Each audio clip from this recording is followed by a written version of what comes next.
Na tumekuja kukushukuru kwa sababu ya mambo hayo.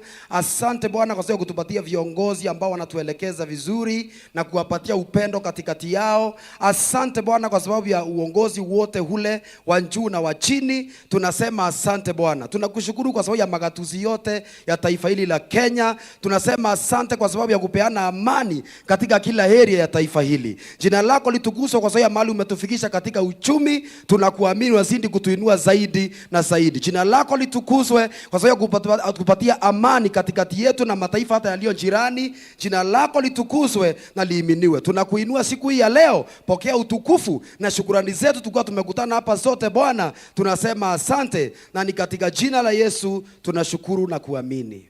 Amen. Amen. Let's pray for our national government. Our dear everlasting Father in Christ Jesus, once again we thank you for giving us the country of Kenya. We thank you for our national government and all the arms of the government. We thank you for all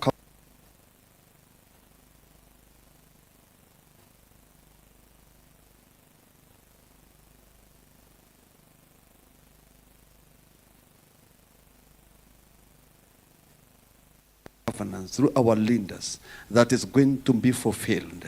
We thank you for all leaders that are guiding us and guiding this country. May you give them divine wisdom and divine guidance by your righteous Holy Spirit. We pray for divine peace between all governments for coexisting and co-working together in the right manner. We thank you, Father, for the fire you've brought us. We give you glory in Jesus' name. Baba wetu na Mungu wetu, katika jina la Yesu, tuko hapa Baba na kiongozi wetu wa taifa ili kusudi tupate kuomba kwa ajili ya ulinzi wa nchi yetu ya Kenya. Bwana, tumeunganika hapa pamoja ili kusudi upokee maombi yetu. Tunakushukuru kwa kutupa Baba Mungu wetu kiongozi ambaye Bwana amekuweka mbele ya kila jambo. Na ndio Bwana tunajua kuwa katika maombi haya siku ya leo utatupa ulinzi wa kutoza katika nchi yetu. Ninaomba Baba umpe ulinzi kiongozi wetu wa taifa Daktari William Samoei Ruto pamoja na familia yake. Na pia Baba naomba umpe utupe ulinzi kwa serikali ambaye Bwana anaongoza. Ninaomba serikali ya county, serikali ya national government, Bwana ukapate kutupa ulinzi, maana wewe ndio umetuambia kwamba mji ambaye haunja linda hata wakezae wanakeza bure. Na ndio Baba twajua tukikuomba Mungu wetu utapata kutupa ulinzi wa kutoza katika jina la Yesu Kristo. Pia Baba Mungu wetu twaomba amani katika nchi yetu katika jina la Yesu. Twajua kuwa tuko hapa kama taifa ili tuinue mikono yetu kwako, maana twajua kuwa wewe utusikia. Baba katupe amani katika nchi yetu, katupe amani katika serikali zetu za ukatusi katika nchi yetu ya Kenya. Baba twaomba tukiamini Mungu, tunapoomba amani twajua kuwa tutakuwa na upendo, na tukipata upendo Baba tutakuwa na umoja, na tukiwa na umoja nchi yetu ya Kenya Baba itaendelea vizuri. Tunaomba siku ya leo tukijua Baba utusikia kila wakati, katika jina la Baba, Mwana na Roho Mtakatifu tunaomba na kuamini. Amen. Let's pray for the church. Gracious Father, we thank you because of the Church of Christ that is divine. Thank you, Lord, because in Matthew 16, verse 18, you said that you will build your church on the rock of revelation, and the gates of hell shall never prevail against it. Thank you, Father, because of the church in our nation and even beyond our boundaries. Thank you, Lord, because of the leaders, the bishops, the apostles, and all leaders, and even the believers. Help us, Lord, to serve you in holiness and righteousness. Give us, Lord, the spirit of love and sound mind, that, Lord, we shall serve you according to your will and purpose. And, Lord, everything will give you glory. We come against every scheme of the devil, which is interrupting us in any way, in the mighty name of Jesus. Lead us, Lord, according to your holy word, and your name will be glorified. For it is in Jesus' mighty name that we pray. Amen. Tuwapigie makofi watumishi wa Mungu hawa. Tunashukuru Mungu kwa wakati huu ambao tumefika, kwa sababu ya muda tunajaribu kuenda ili kwamba tukaweze kumaliza ibada yetu pasipo kufikia wakati wa kuchoka, na sasa ni wakati mzuri. Ni vizuri kutujue ya kwamba hapa tuko madhehebu mbalimbali, na tuko na wachungaji wengi, tuko na maaskofu, tuko na imamu, na zote tuko hapa ili kulitukuza jina la Mungu katika hafla hii ya maombi, ama katika ibada hii ya maombi ambayo ni ya kitaifa, lakini katika mji wetu huu na katika eneo bunge letu hili.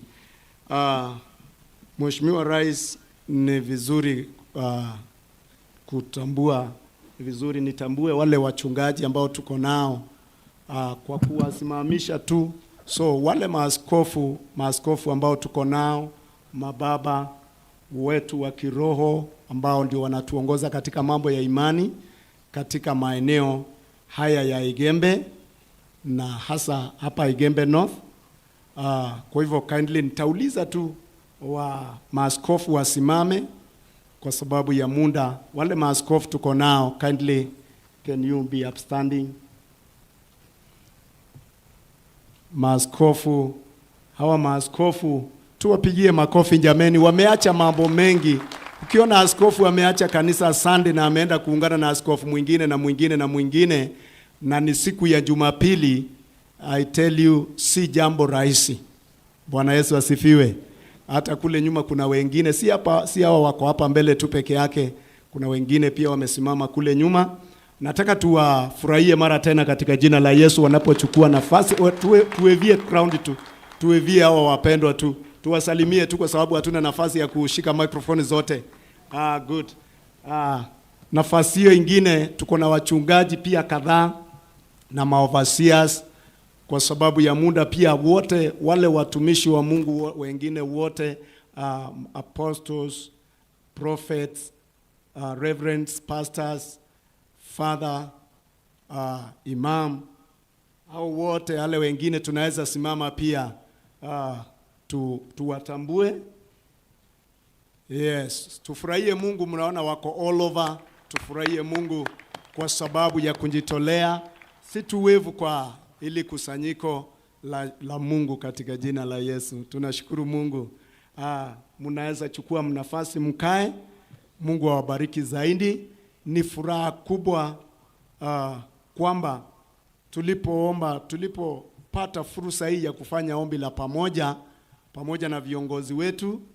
Najua tuliwafikia kwa ghafla sana, lakini kwa sababu ya ule upendo na umoja ambao tunakuwa nao wa kanisa maeneo haya, na ule upendo mkubwa ambao tuko nao na rais wetu, tuliposikia naweza akajiunga na sisi katika ibada ya pamoja, tulifurahi zaidi. Na unajua upendo wa kanisa, mheshimiwa, na wewe umetoka mbali hapa Igembe North na Igembe yote kwa jumla, tangu wakati wa katiba ya 2010, wakati ambao ulishunguka huku na tukashirikiana na sisi tukashunguka huku mkiwa na mheshimiwa siezi wetu Linturi. Tunashukuru sana. Kutoka wakati ule upendo wetu kama wachungaji na wewe umekuwa upendo mzuri, na tumekuwa mara nyingi tukitamani ibada kama hizi, hata mikutano ya pamoja na wewe. Na hawa wachungaji hata wengine walikuwa wananikumbusha, wanaambia ukisimama chairman usikose kukumbusha rais kuna ahadi alituahidi 2010 ya kukunywa chai pamoja tukiongea na yeye mambo yetu ya ni hapa. Hatuambia wakati alikuwa mheshimiwa mbunge na pia waziri wa elimu ya juu, akaniambia usisahau kumkumbusha. Bado tunangojeanga ile kikao na yeye yetu tu ambao haina washirika, ambao unajua kukiwa na washirika mheshimiwa, hata tukiwa na mahitaji sisi hatuwezi tukasema mbele ya washirika, kwa sababu washirika wanajua sisi tukisimama hapa tunaombanga direct kila kitu inakuja. So tukija kukuambia tutamhitaji hapa inakuanga vigumu kidogo, lakini tukikutana peke yetu pia tunaweza tukaongea, na zaidi ya yote tunatiana nguvu.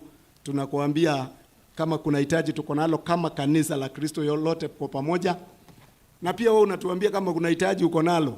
Najua kuna mahitaji mengine uwezi ukaambia hata hawa viongozi, lakini unaweza tuambia ili jambo ombeeni. So hiyo bando kuna kandeni iko hapo kidogo, na najua sasa hivi kwamba umefika Igembe North hapa tena, hiyo kadeni katashughulikiwa. Hata hivyo tunashukuru Mungu zaidi.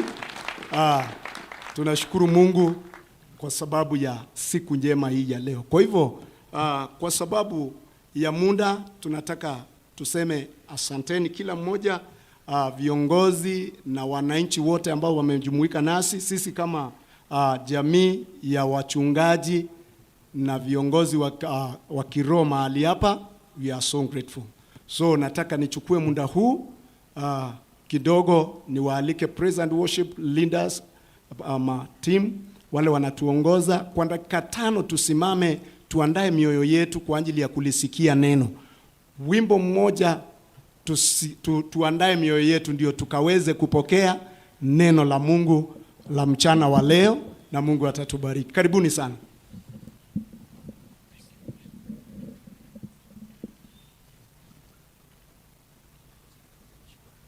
Hallelujah.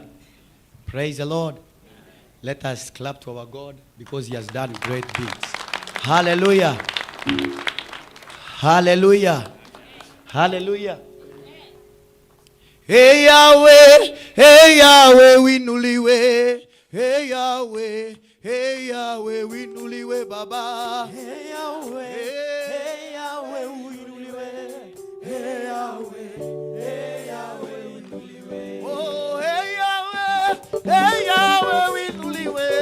Hey Yahweh, winuliwe Baba. Hey Yahweh, winuliwe Baba. Hey Yahweh, winuliwe. Hey Yahweh, upewe sifa. Hey Yahweh, upewe sifa Baba.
Baba pokea sifa.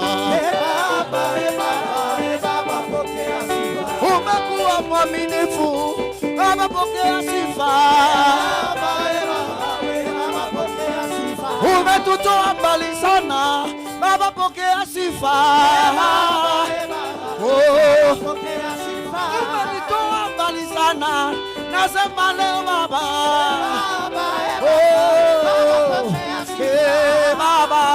Baba, pokea sifa, pokea sifa, pokea sifa, pokea sifa. Umenitoa mbali, umeniinua Bwana. Mimi ni nani nisikuabudu, nisikupe sifa, nisikuabudu Baba. wewe ni mwema. Pokea sifa, pokea sifa, pokea sifa, pokea sifa, pokea sifa, pokea sifa, pokea sifa, pokea sifa. Yesu sifa zote, Yesu ni wewe, umeniinua, wewe ni mwaminifu, wewe ni mwaminifu, hujawahi niacha, hujawahi niacha Baba. Yesu nakupa sifa leo kwa uaminifu wako. Pokea sifa Baba. Oh, haleluya. Pokea sifa, pokea sifa, pokea sifa. Heshima na utukufu, heshima na utukufu. Yelele, yelele, yelele, sifa zote. Oh, 1, 2, 3, 4. Hallelujah. Tumshangilie Mungu mara tena. Amen, amen. Thank you, praise and worship leaders. We may have our seats. Tunashukuru Mungu, tunaendelea vyema. Nataka kwa nafasi hii nikaribishe neno la Mungu ambalo tutaenda kushiriki watumishi wawili ambao tutaongozwa na Bishop Sami alafu na Father Kaimenyi katika hii kipindi ambao ni ya kusikia kutoka kwa Mungu. So hebu angalia mwenzako, ona kama ako tayari tu kupokea neno la Mungu ama angalia tu. Ni vizuri pia wakati mwingine kuangalia. Unajua ukiona jamaa kwa vingine unajua huyu labda amekuja tu kwa sababu kuna ibada hapa, lakini si ati alikuja anakuja kwa ibada. Amen. Si muulize tu uko tayari kupokea neno la Mungu. Unajua hili ndio ile nafasi muhimu zaidi ya ibada, zaidi ya zingine zote ni muhimu, lakini wakati wa neno, sababu hiyo ndio inatufanya, kupitia neno ndio tuliumbwa na kupitia neno ndio tunaishi. Na hata baada ya haya maisha ya hapa duniani, kupitia neno hili ndio tutaelekea mahali pengine pale ambapo neno linatueleza, ndipo tutaelekea tukimaliza maisha yetu ya duniani hapa. Na kwa hivyo, kwa sababu neno ndilo kila kitu na ndio mkate wetu wa uzima, nataka nimkaribishe Askofu Sami Kidhia akuje atuongoze katika hicho kipindi, alafu ataand over, sitasimama tena, yeye mwenyewe ataand over kwa mwenzake ambaye ni Father Kaimenyi, na jina la Bwana litatukuzwa. Situmpigie Mungu makofi tunapokaribisha hao watumishi wa Mungu. Karibu sana. Thank you so much, my colleague Bishop. First, I want to thank God for this wonderful day that He has made for us all. A day that is so special to our lives. As you've heard, Bishop Sami Kidhia, I'm saved, and Christ is my personal Savior. The theme of this day, the theme of today is Thanksgiving, and that's why we are here today, that we may raise our hands and say thanks to the Most High God. Today is the day that the Lord has made, that we may all rejoice and be glad in Him.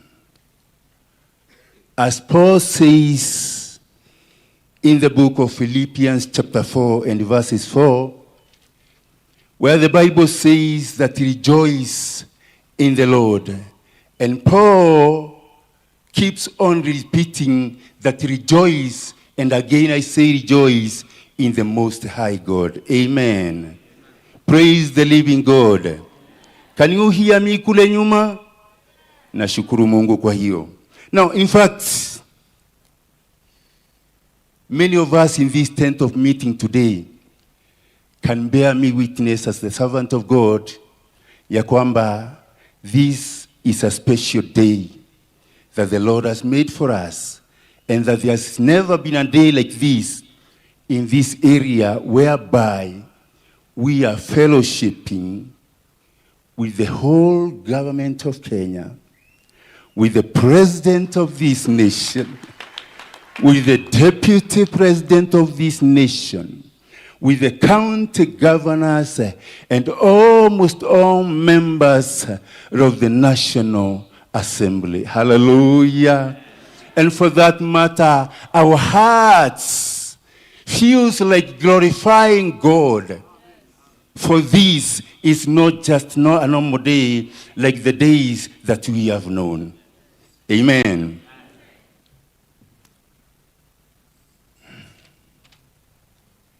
And by the grace of God, we have received the salvation. By the grace of God, we have gotten to know the rights and what is wrong. By the grace of God, we have the right to say thank you, Abba Father. Hallelujah.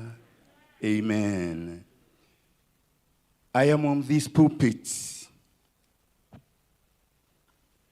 to set each and every one of us for the blessings that God is about to give to us. We have agreed that this is not just a normal day. It is a special day that the Lord has made.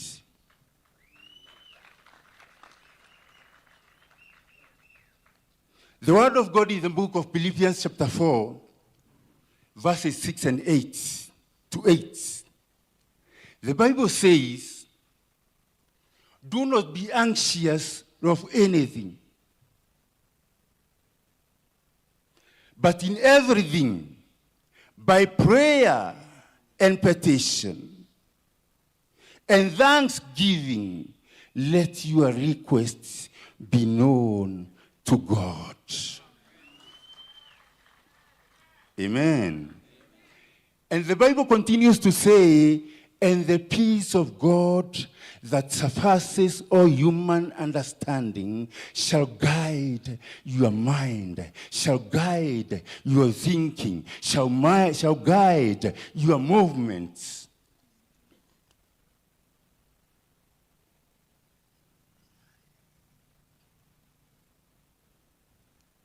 Hallelujah. We need to thank God, our friends. We need to thank God. We need to exalt this God for whatever good He has done to us. We thank God for the vision, for the dream that He has given unto us. We thank God for the Church of Christ and our wonderful nation of Kenya. We thank God for the peace that is prevailing in this nation. Praise be to the living God. The Bible says in verses 8 that God wants us to bear minds that are fresh and free. Minds that are fresh and free from any unlawful thing, from anything. Minds that are not corrupted by the things that glorifies the kingdom of the darkness.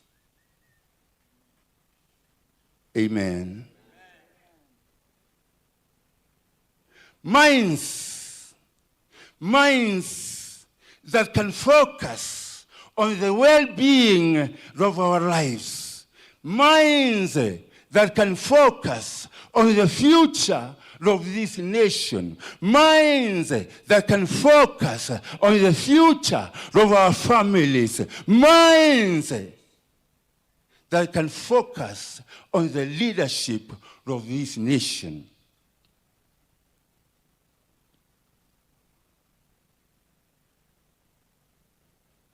In conclusion,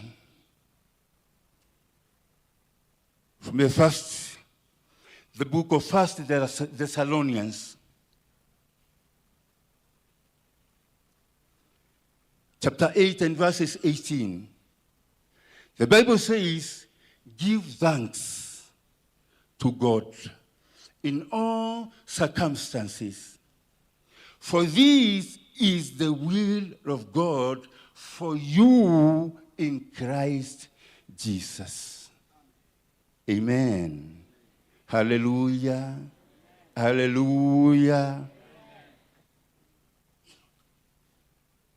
My dear friends, my dear Christians, my dear fellow men of God,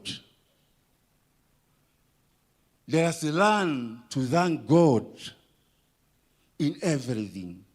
Let us learn to appreciate God in this life.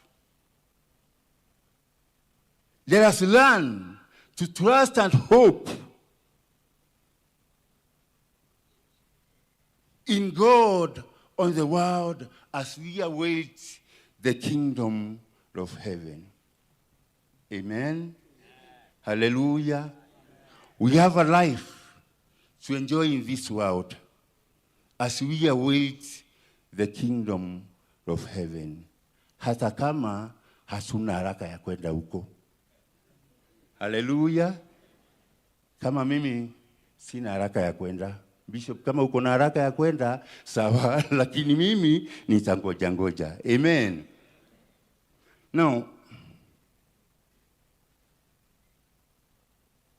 I am in this pulpit to set the pace for the salvation, for the servant of God who has the mantle to speak life unto us today. And for that matter, I would call all of us to stand that we may appreciate the servants of God. Tusimame tafadhali.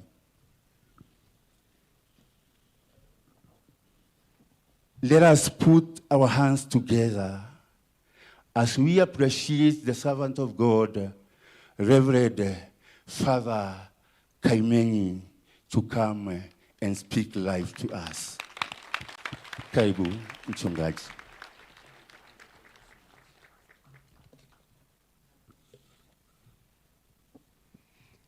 Tunaweza kuketi tafadhali.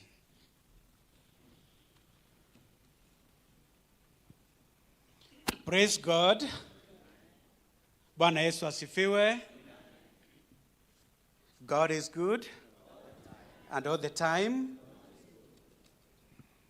I'm humbled today to be here to deliver my sermon on behalf of all the pastors who are here. Thank you for this privilege. Our theme today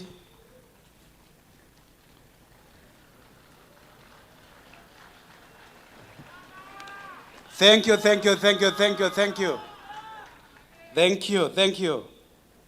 Our theme today, the theme we chose, Thanksgiving, Prayer and Service.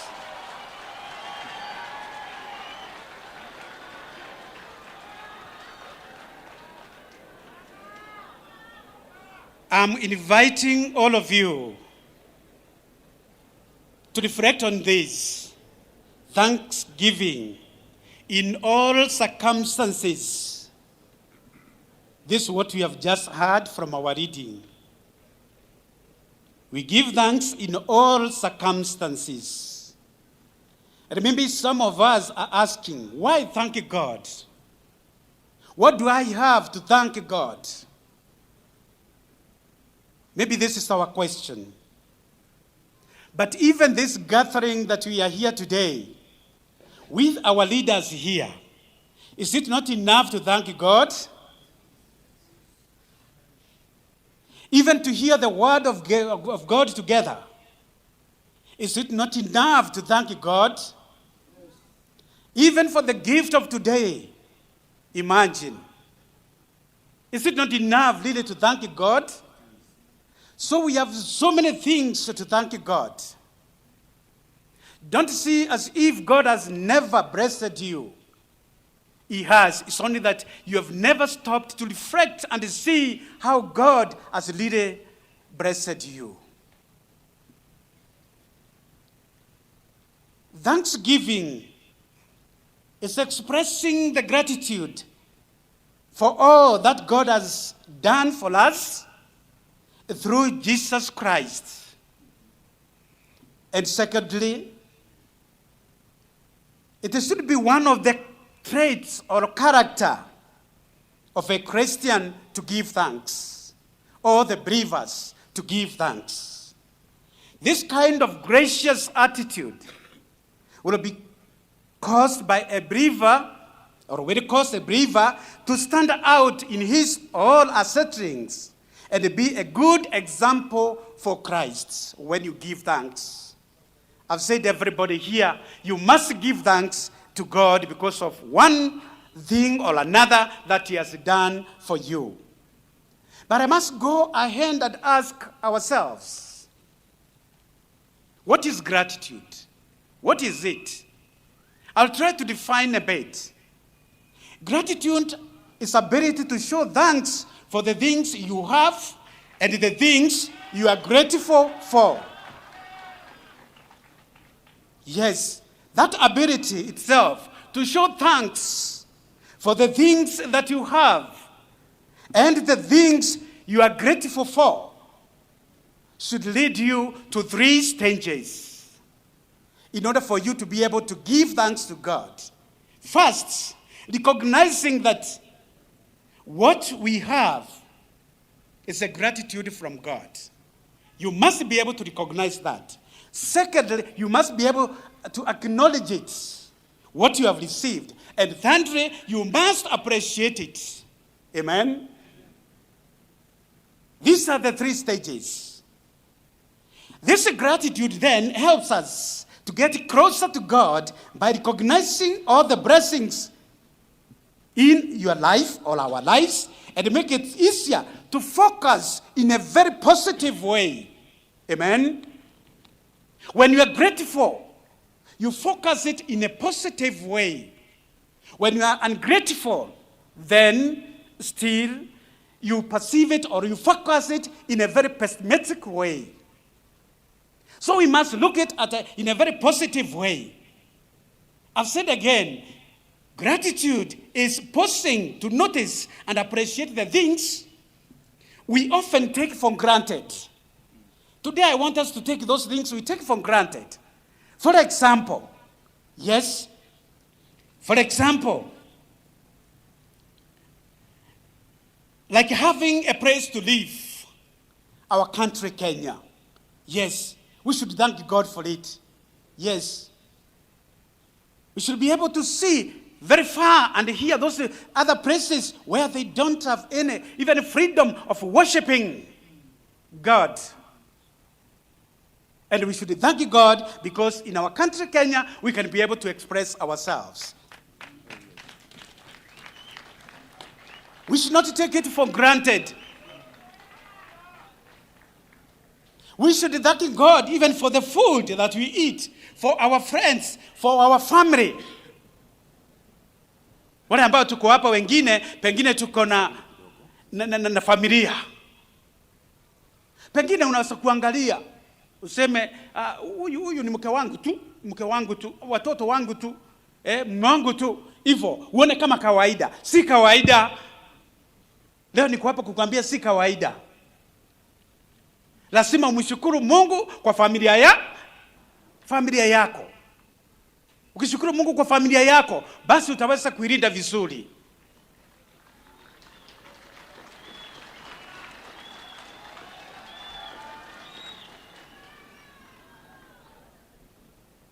Ukiangalia mke wako pia, usimwangalie. Siku nyingine nilirudisha mtu mmoja ya kwamba unaona they were coming for counseling, a man and a woman. So nikauliza, mama, unaona Mungu ndani ya huyu? I was shocked. Aliniambia, hakuna Mungu naona ndani yake, ni shetani tu. Pengine ni kulingana na vile alikuwa anafanya, si ndio? Pengine ni kulingana na matendo yake. Ndio shetani alikuwa amemwingia hivyo. Lakini tusio tunaangalia tuone shetani tu pekee. Don't look in a negative way. I've already told you. Giving is seeing that man, that woman, those children of yours in a very positive way. Na uone kama watoto wa Mungu. Ndio utakuwa na direction ile nzuri. Yes. Gratitude, I've said, helps people to feel positive emotions. Psychologists can be able to tell us this. It refreshes even good experiences, improves our health, deals with the diversity, and builds a strong relationship. Tukiwa tunashukuru kwa haya madogo tu. Yes. Hata kama ni rafiki yako, umwambie asante. Asante, kumwambia tu asante. Kama ni leaders wetu, kumwambia tu asante. Si lazima umpatie kitu. Asante. Even that one is appreciation. Yes. Hata kwa familia zetu, wale mabwana wako hapa nataka kuwauliza ya kwamba mama akipika chakula kizuri kabisa, wewe ukija nyumbani na ule kabisa, yes, unamwambia asante mama kwa hii chakula. Haya, mmekimia? Sinauliza. To be grateful because of that. Kuna mse mmoja baada ya bibi yake kwenda huko tunaenda kulima, amekuja na vitu vyote, hata amwambie asante. Nikamuuliza kwa sababu gani hukumwambia asante na unaona vile amefanya? Akaniambia nikimwambia atajivuna sana. But today let us learn to appreciate. Let us learn to say thank you even to one another. Yes, these are spiritual benefits of a believer. It makes us feel more connected with God when we give thanks, even to each other and even to our world. See also the environment. Don't be so hostile to the environment. Yes. Be also grateful to God for what He has given, for the environment that He has given us. So as a spiritual benefit for giving thanks, we should be able to see God in so many things. In God, giving thanks, in our other people, and again, in our world. Lazima tuone Mungu kwa kila jambo ambapo tunalolifanya. Secondly, kwa wale wengine pia. Pia tuone kwa mazingira yetu ili tusiye tukaharibu. When you care for the environment, yes, this is our home. The earth is our home. Na mmeona vile mambo imebadilika. Na tunaambiwa na viongozi wetu, lakini wakati mwingine hatusikii, tunaenda tu kuharibu mazingira. We are not giving thanks to that. We should give thanks by preventing, even by not destroying the environment. Gratitude put us squarely in God's will. Yes, when you look at things in a very different way, in a very positive way, the will of God is there. The will of God is directing us. When we see others and all of us, we celebrate together. The will of God is with us. Yes. It draws us, this gratitude. It brings peace. Peace to all of us. Look at us, all of us here. Look at the way we are seated here, with all the pastors here, with all our leaders here. This is a kind of peace. One time, our Pope, John Paul II, said, peace is another name for development. If you want development, have peace first. When you have the peace, then the development will be there. Amen. Amen. Praise God. In gratitude, it brings contentment. It also deepens our faith. Imani yetu inamalika kabisa. Inamalika kati yetu. Unaonyesha kweli kwamba wewe ni Mkristo. Na ni Mkristo kamili kabisa. Si bora Mkristo. Si bora Mkristo. Ni Mkristo bora. Tuko pamoja? Yes. All of us as citizens, we have responsibility of this country. All of us.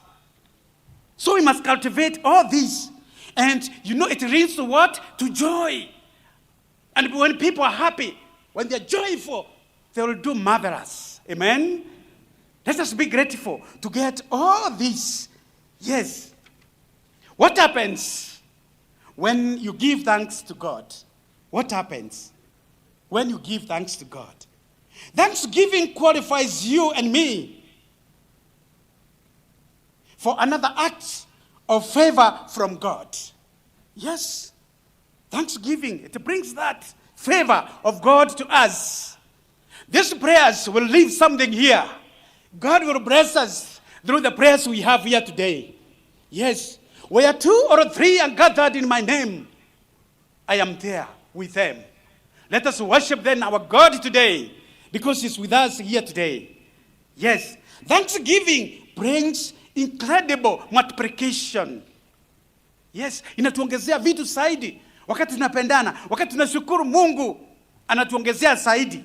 Quoting from John chapter 6, verses 5 to 13. This is where Jesus was given 5 loaves and 2 fish, and He multiplied them. After giving thanks to God, He multiplied them. After giving thanks, all of us here, God will multiply His blessings to all of us as we are here, the whole of Kenya. Amen. Giving thanks also returns the hearing to whole. I want to quote Luke chapter 17, verse 11 to 19, where 10 lepers went to Jesus and asking for mercy, and He healed them. But do you know, in verse 19, we are told that Jesus said, "Arise, go your way, thy faith has made you whole." Yes, God returns health to us.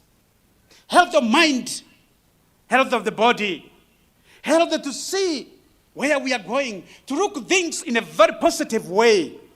Yes. Hao walienda kwa Mungu na wakaomba au wakoma ili Mungu aweze kuwaponya. Na ni mmoja tu alirudi kushukuru. Lakini sisi tuko hapa tunashukuru Mungu kwa yale mema tumepata hapa Igembe North. Secondly, the whole of MERU through our governor, and the whole of Kenya through our 2 leaders who are here.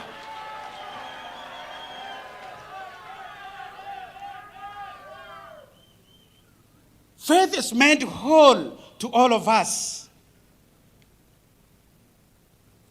Giving thanks brings incredible restoration.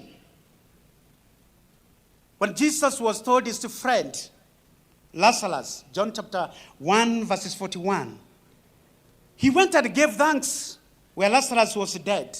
And he restored and he rose this Lazarus from the dead. As he did with us, as you give thanks, every opportunity that was dead in our life will be restored in Jesus' name. Yes. Kile ambacho kilikuwa kimekufa, tunaomba Yesu akuje siku ya leo na kifufue. Amen. Ili tuweze kuamuka na kumpenda Mungu zaidi. And lastly, thanksgiving brings down the glory of God. As we worship, the glory of God comes to us. Yes. May the glory of God fill our heart so that we are able to praise Him, not only with words, but even with actions, so that our country, our churches, and everything else will go on well. I want to take this, and there's a great lesson in 1 Samuel, chapter 17, verse 41 to 50. David versus Goliath. Yes. I shall give this example because people see in different ways. I want to share with you a bit how David focused and how Goliath looked at it. Yes. Each side was waiting for each other to attack first. Yes. What was the difference between them? David trusted in the Lord. And Goliath trusted in his strength. That was the difference. Yes. hao wawili Goliath na Daudi wakaenda kupigana. Na wakati walienda kupigana, tunaona aje? Walikuwa na mambo mawili. Kila mtu alikuwa anaangalia side yake. Goliath alikuwa anajiangalia vile ako na nguvu zaidi. Lakini Daudi aliangalia na akasema, Mungu upigane nami. Tuendelee kabisa tupigane nao sasa. I put you on board. Be with me. I trust in you. I trust in your power. Our leaders, don't fear. Fight with God. God will be with you. Be in everything.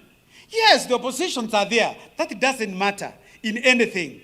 Yes. But let us fight with the Lord. Most of the onlookers, of course, when they looked at these two people, David, very tiny boy, and the Goliath, they could see the giants in Goliath. But do you know, David saw only a mortal man. He said, I will not miss. Yes, the wisdom that was coming from God. Yes. And this is why sometimes we don't pause for a moment to say, yes, God, how am I approaching this issue? How am I approaching this?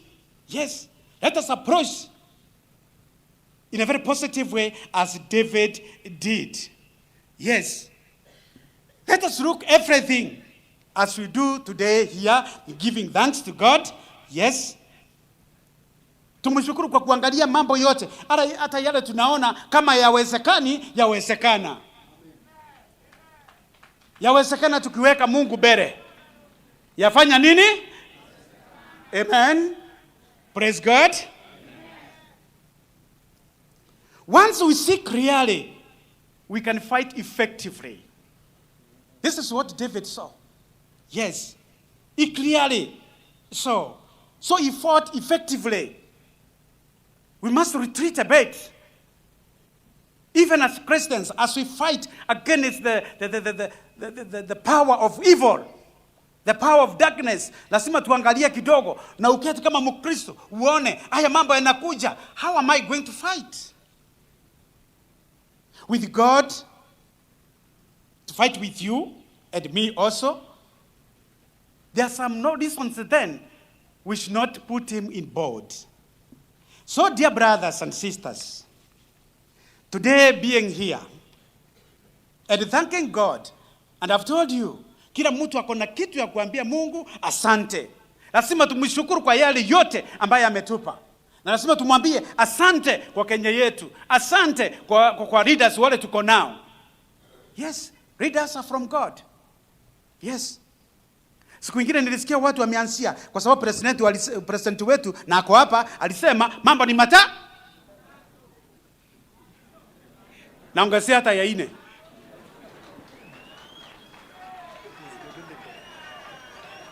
It is biblical. Nani anasema rais wetu hajui Biblia? Unataka nikusomee pale alisoma?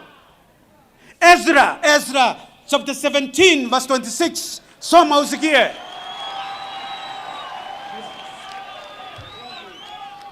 Yeah, for those ones who are taking us back, wale ambao wanaturudisha nyuma, wale ambao they are so corrupt.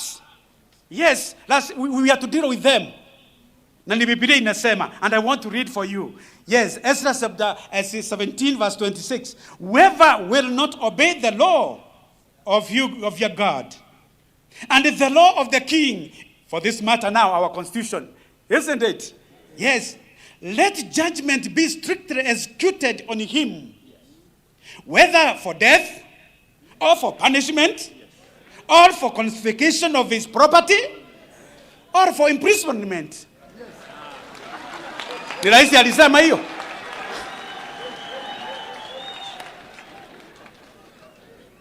Si Rais, ni Biblia inasema?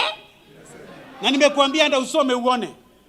Usipofuata sheria na ufanye mambo yako, ufanye Kenya ni yako, mambo mane yako hapa sasa.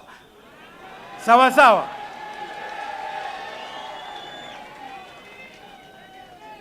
Our president will support you. Yes. Let the tax that you are paying, ile ushuru tunalipa kabisa, itengeneze maneno tuone mambo iko sasa. Sawa.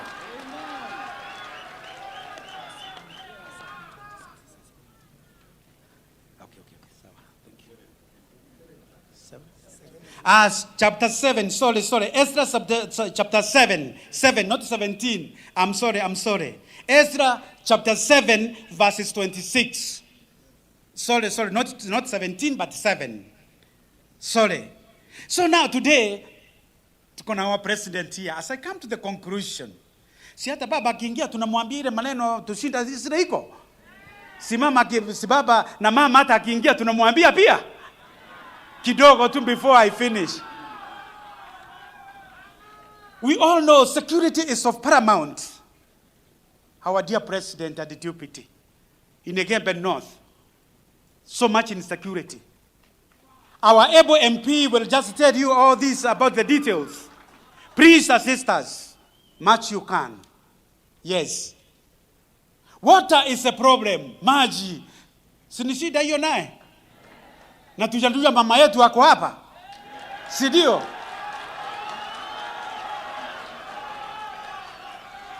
Hawa gavana tunakupenda sana. Yes. Lakini ujua this side is a reward side. Hatuna river, this side the whole of Igembe North. Hakuna no river. Yes. Tumechoka kununua hii maji, si ndio?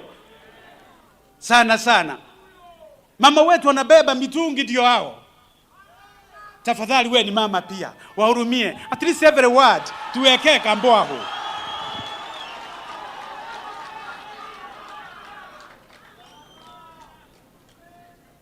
Even to our president, River Kadita is not very far away from us here, Mount Kenya.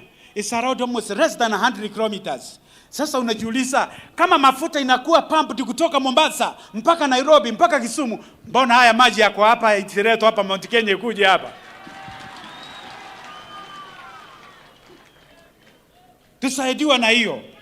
Hata ile tuko naye huku ni Atoro water supply. Kuna ndabu ilianzishwa huko na government, lakini imekuwa kidogo.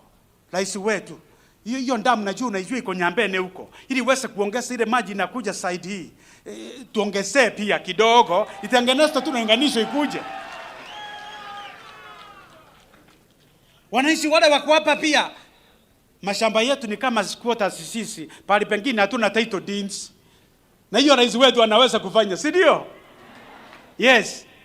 I'm saying our able MP atamuelezea side zile sina title deeds ili aweze kufacilitate hiyo, si ndio? Yes. Asante sana. Pia kwa barabara zetu kuna zingine mbovu pia. Yes. Na hizo tusaidiwe na serikali sote na wako hapa leo na wamesikia nimefikisha, si ndio? On the education sector, kabisa the whole of North Igembe North, tuko na only one tertiary institution, Kaero Institute. Hakuna ingine. Na hata imeanzia juzi. Siwe expanded kidogo, kosi nyingi ili vijana wetu wale wanaongea huko waweze kwenda huko na kufanya kosi nyingi.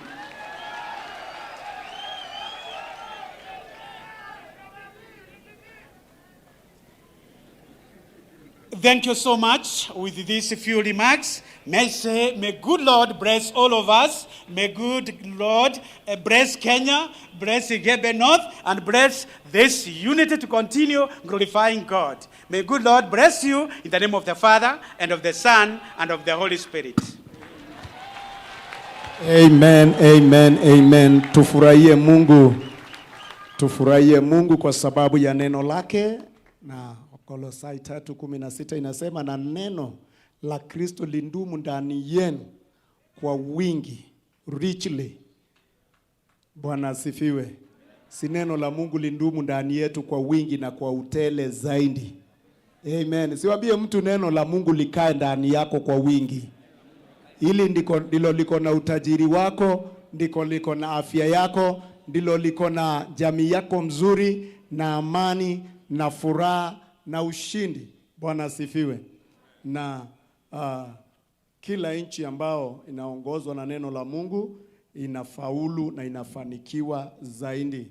Na ndio maana tuko na ujasiri mwingi zaidi na serikali ya His Excellency William Samoei Ruto, kwa sababu kila Jumapili wakati ule mwingine ni mikutano ilikuwa inakuja inatuzuia, ndege zina fly, kila kitu, tunashindwa kufanya ibada Sunday. Bwana asifiwe. Lakini siku hizi Rais akitaka kutembea tunakuwa na ibada na yeye, tunaomba pamoja, tunashukuru Mungu pamoja, na ndio maana tunajua hata ili donda ndugu la kiuchumi tunajua linatatuliwa within a very short period. Bwana asifiwe. Kwa sababu kuna Mungu wetu na neno la Mungu ndilo linatuongoza katika yote. Bwana asifiwe sana. Kwa wakati huu nataka sisi tuko karibu kumalizia kipindi hiki chetu cha ibada, lakini ibada haikamiliki pasipo matoleo ama sadaka. Amen. Amen. Ibada haikamiliki pasipo nini? Sadaka. Kwa hivyo wakati huu tunataka kuenda kumheshimu Mungu na mali yetu. Najua Biblia inasema katika Deuteronomy 8:18 ya kwamba umkumbuke Mungu kwa maana ndiye akupeaye nguvu za kutengeneza utajiri. Amen. Amen. Amen.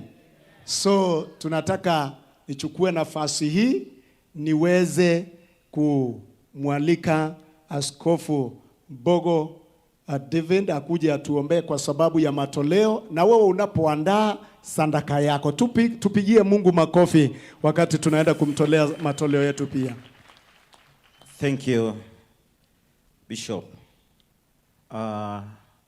Mheshimiwa wetu William Samoei Ruto, President wa nchi ya Kenya, pamoja na Rigathi Gachagua Rigiji, pamoja na gavana wetu na viongozi wote ambao Mungu ametupa leo, pamoja na maaskofu na wachungaji na watu wote wa Mungu. Bwana asifiwe.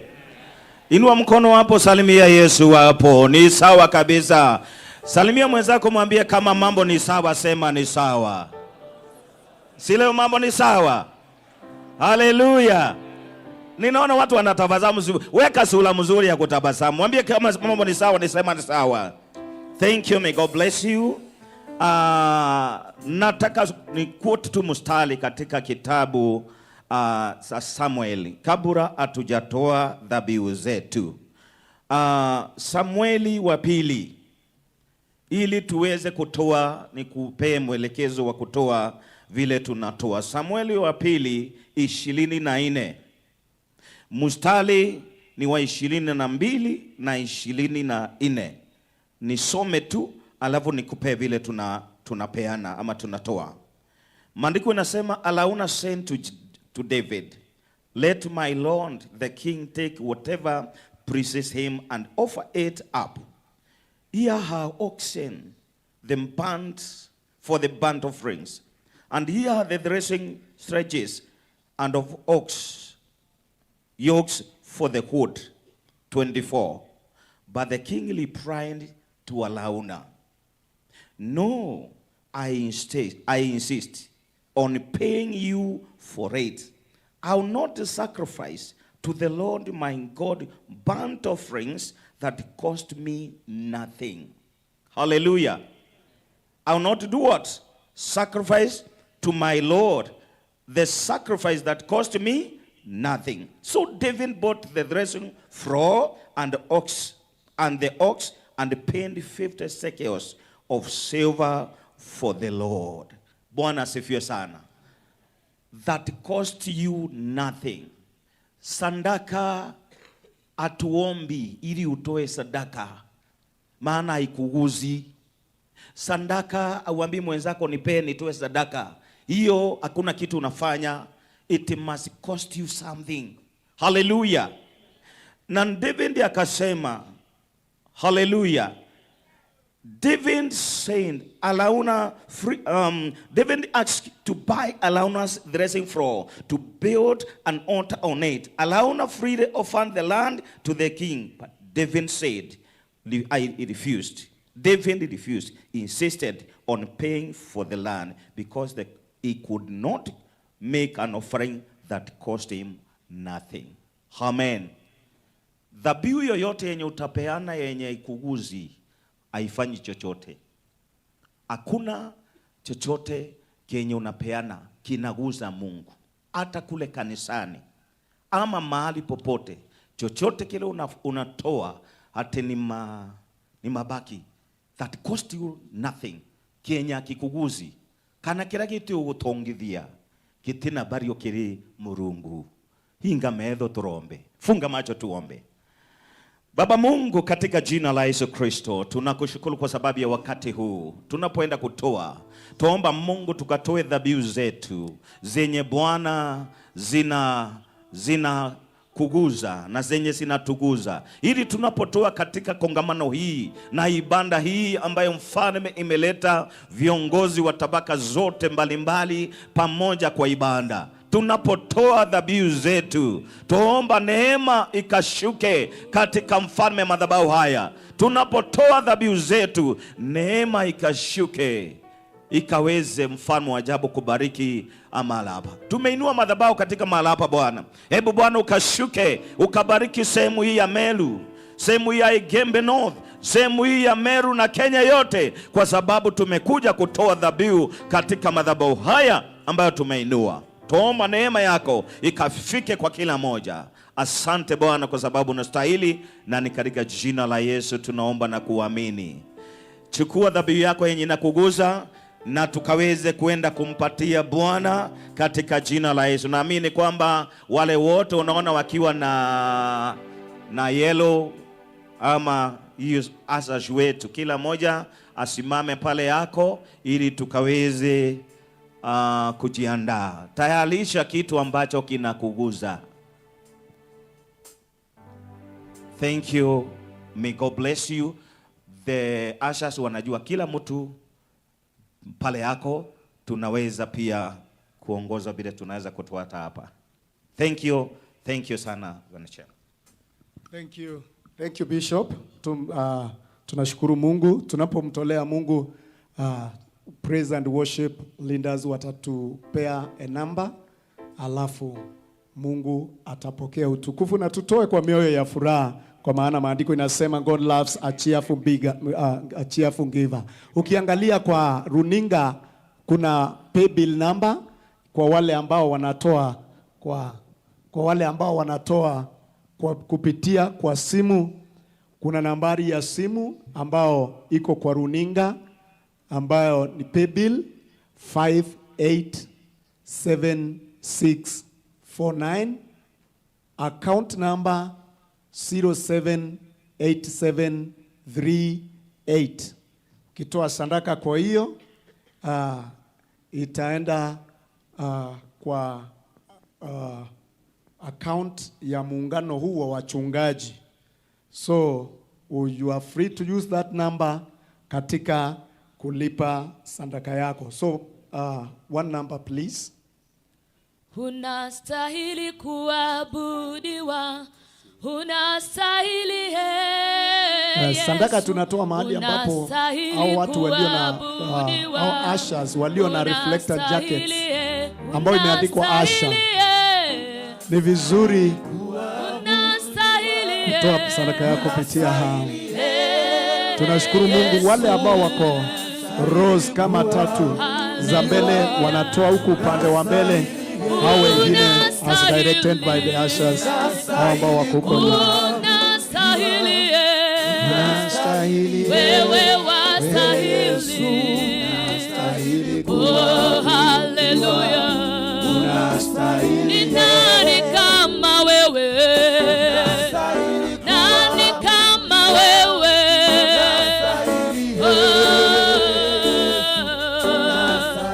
Oh hallelujah. Wewe ndiwe Bwana. Wewe ni mfalme.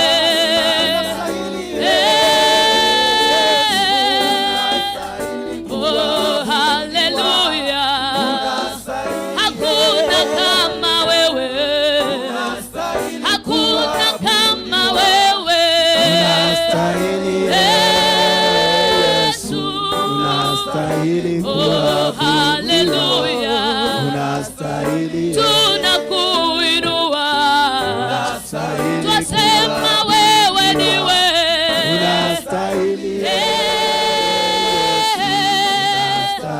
Oh hallelujah. Twainua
pekee watukuka, pekee wastahili,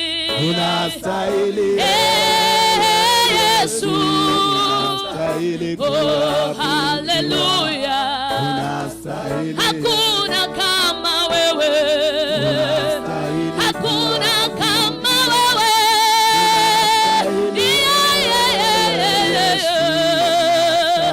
oh haleluya, pekee wastahili, Thank you, Lord. pekee wastahili, Yesu, oh haleluya, unastahili. Tunashukuru Mungu. Tunashukuru Mungu. Kuna mtu ambaye ako na sadaka yake mahali na hajafikiwa na hao hashas wetu?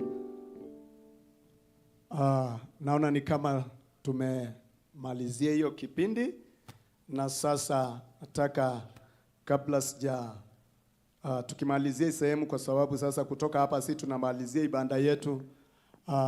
Your Excellency, we are so grateful once again kama kanisa la Kristo katika Igembe, na kuna jambo moja ambalo limekuwa likisumbua kanisa hapa. Ni vizuri niseme limekuwa likisumbua huu muungano wetu. Sisi tunapenda kuungana sana na kufanya maombi ya pamoja na conferences. Wakati mwingi Your Excellency inatukosti zaidi kutafuta hema kama hii. Ukisimama hapa mbele utajua huu muungano wetu tukiitana pamoja watu wanakuja pamoja. Na unajua hii tent ni kubwa, ilionekana kubwa, lakini ukiangalia kule nje bado watu wako kwa jua kule, wameweka viti, wako kwa jua kule.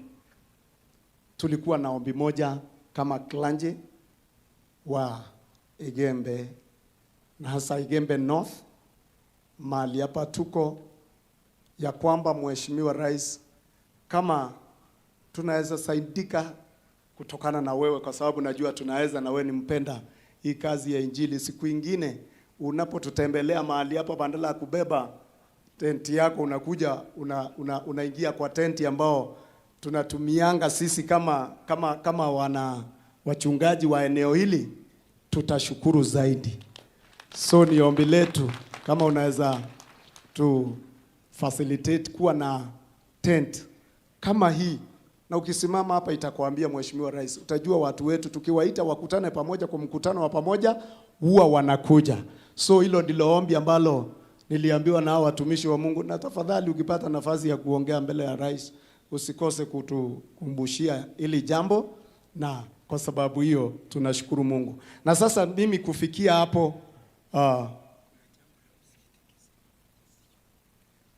hapo Mheshimiwa Rais, kulingana na ule muda wetu ambao tuko nao, ningependa ni peane nafasi kuendelezwa na wale wanajua kupanga protocol vizuri. Kwa hivyo kama tunapoongea sisi ama tulipokuwa tunaongoza hapa maombi hatukuweza kutamka mambo ya uongozi, itifaki vile zinakuwa, nataka sasa nipeane nafasi hii kwa wale ambao wanajua kueleza itifaki vile zinaendelea, kwa sababu tuko na watumishi wote hapa wa serikali, na kwa sababu hiyo nataka nimkaribishe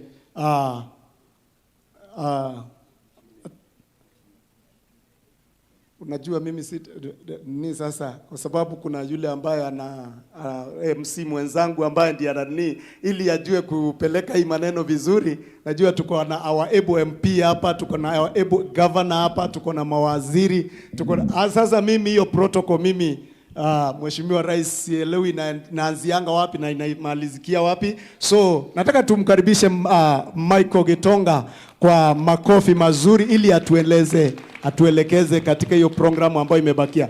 Kwa niaba ya kanisa, we are so grateful. Asante sana. Tuwapigie viongozi wa kanisa makofi tafadhali. Asante sana, mmetuongoza vizuri na tunashukuru. Mheshimiwa Rais wa Jamhuri ya Kenya, Naibu wa Rais Mheshimiwa Rigathi Gachagua, Gavana wa Meru Mwangaza Kawira, magavana wote waliofika hapa, mjumbe wa eneo hili, viongozi wote waliofika, mawaziri, makatibu, wakuu wote ambao wako hapa, viongozi na pia viongozi wa kanisa. Tuwapigie makofi tena, wametuongoza vizuri. Bila kuchukua wakati mrefu, Mheshimiwa Rais, naomba sasa nimwalike mjumbe wa eneo hili Julius Taitumu aje atuongoze katika ratiba ambayo itakayofuata. Tumpongeze akija kwa makofi. Karibu sana Mheshimiwa.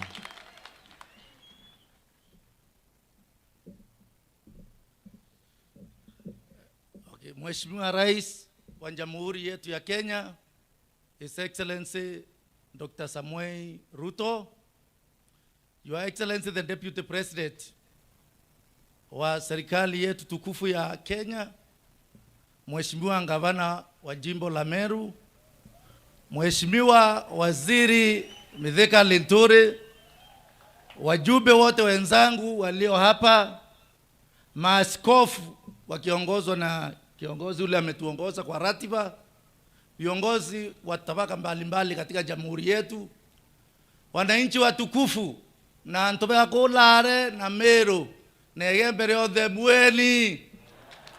Bwana Yesu asifiwe. Mungu ni mwema na kila wakati. Hebu tusalimiane kwa hewa. Your Excellency, leo ni siku ya furaha katika eneo hili, furaha ambayo haina kifani. Na ningalitaka wewe na naibu wako wa rais niseme karibuni katika hili eneo. Ni eneo mlalo lifahamu vizuri, ni watu ambao wanapenda jiji. Mheshimiwa Rais, tuna furaha mingi. Kwa sababu gani? Hiyo kiti ya rais haijawahi kuwekwa katika jukwaa la Igembe North kwa miaka zaidi ya 25. Isipokuwa njusi wakati umeingia pale Kaelo ukiwa rais wa jamhuri hii. Ni miaka zaidi ya 10 Mheshimiwa Kibaki alijaribu kidogo, akaweka hapo, akaingia akakuta watu wako na sile pilika za hapa, akasema nyinyi ni watu bure na akaenda. Hiyo ndio kiti iliwekwa hapa. Kwa hivyo sisi ni kwa heshima kubwa wewe rais kututembelea, kuweka kiti hapo, na zaidi ya mno kutoa shukrani kwa sababu hao watu pia walikushukuru. Ni watu ambao wanakupenda na ni watu ambao unapenda sana. Watu wa hii town kila wakati rais anawakumbuka, kwa sababu akipitia hapo barabara huwa haipitiki. Ndiposa akaniambia kupitia naibu wa rais tunataka kuhudhuria ibada katika area ya Lare. Watu wa Lare mmefurahi? Hebu muonyesheni rais kuwa hata nyinyi mna shukrani. Mheshimiwa Rais, inaonekana. Kabla ya siaita wa mbuga wenzangu kunena, Mheshimiwa Rais, kwa kifupi tu nataka kusema hivi. Umesikia Father Kaimenyi akisema kuwa wahenga walisema mgeni njoo mwenyeji afanye nini? Leo tutapona ama namna gani? Kwa sababu mwenyeji yuko hapa na sisi. Pia tumeambiwa mambo ni matatu. Mambo ni matatu. Na sisi tunafuata huo mwito kikamilifu. Kuwa mwisi wa ng'ombe, mambo ni matatu. Ama mnasema namna gani? Mwisi wa bonda bonda pia mambo yake ni mangapi? Hiyo naongea kwa usalama. Mheshimiwa Rais, usalama ni kitu na ndugu hapa. Nataka nikuombe kwa sababu umekanyanga hapa. Juzi tulikuwa kule, ulisema nimekusumbua sana kwa kupiga simu. Ukaamrisha Koome afike hapa, lakini hilo jambo alilapata suluhu. Leo ukiamrisha mpaka yetu, tukipata watu wanaitwa National Reserve Police Reservist, sisi tutakuwa chonjo. Tumepewa tayari idadi 84, hawayapata training, hawayapata silaha, tunaambiwa hakuna budget. Juzi nimetembelea deputy president, akaniambia hiyo shida nitasuluhisha. Lakini kwa bahati mzuri baba ameingia. Mheshimiwa deputy president, allow me nikuondolee hiyo jukumu kidogo, ndio rais wa jamhuri atoe amri, kwa sababu yeye ndio kinara wa taifa letu. Ama namna gani? Huu uwanja mwenyewe ule huko tuko nao hapa, ukiangalia ni uwanja ambao umetengenezwa kwa sababu umeingia. Hii ni stadium. Katika hii area yetu ya Meru, hii njimbo ni hapa tu hatuna stadium. Tukijengewa hizi stadium sasa, utakuwa unaingia unatulia. Ama namna gani? Si mnataka hivyo? Naongea tu kwa kifupi kabla ya kualika wenzangu. Na pia hapa Lare, tauni ambayo inakupenda kidogo, tuko na around 8 kilometers ya kusunguka market iwe beautiful. Wewe ungiingia hapa unaingia wewe na tunajua ni mungwana, tukipata hiyo lami kidogo, hiyo ya around the market itakuwa chojo, itakuwa tauni maalum. Watu wa huku mnapenda hivyo. Mambo ya maji umesikia. Hiyo nitakupatia barua. Ulifanywa visibility study na hata idadi ya pesa, na hiyo barua pia nilipatia waziri wa maji na iko katika nini? Ofisi yake. Leo hatutasema yote, lakini najua anasikiza. Market zingine tuko na 2 hapa Mutuate na hii ya Lare. Hapa Lare tupate market ya jengwa. Pia tupate wifi, kwa sababu tunaingia kwa digital economy. Mambo maboga akiwa pale, watu ambao unapenda, watu wa bodaboda wakiwa ndani, kila mtu anafanya ukarabati yake na anafanya nini? Mambo yake. Mnataka hiyo town iwe na wifi? Rais hayasikia? Hebu piga nduru na ngemi ili rais ajue hiyo maneno. Amesikia, sasa amenakili. Ama namna gani? Ameniambia roho ambarache mkanya mjimboeta atia. Mwachi yako endwa na muzio ibo muendete. Bote kwenda ari ankanya. Ndeka gari ankanya bukiriki. Ati ari ankanya boetete atia. Bukiriki. Pia rais kuna barabara iko chini hapa ya security, hiyo uliambia hata PS anakili. Kazi yetu ni kukumbusha. Hata hii Biblia tunakumbusha kila wakati. Ukitoka kukumbusha wewe itasaulika na usaki isaulike. Inaitwa Ntobetwe, Kiongo, Ngaya, Kinandoba Road. Hiyo ikipata lami na hiyo mambo yetu tutakuwa tumefunga na tutatulia, tukingojea hiyo awamu mwingine ya kuweka kwa kiti na uendelee kabla ya miaka 10 yako, mambo yetu yote yatakuwa nyoa. Wewe mwenyewe usilisema huyu TJ nitamuinua. Mimi niko na furaha sana Mheshimiwa Rais. Wewe kufika hapa mara 2.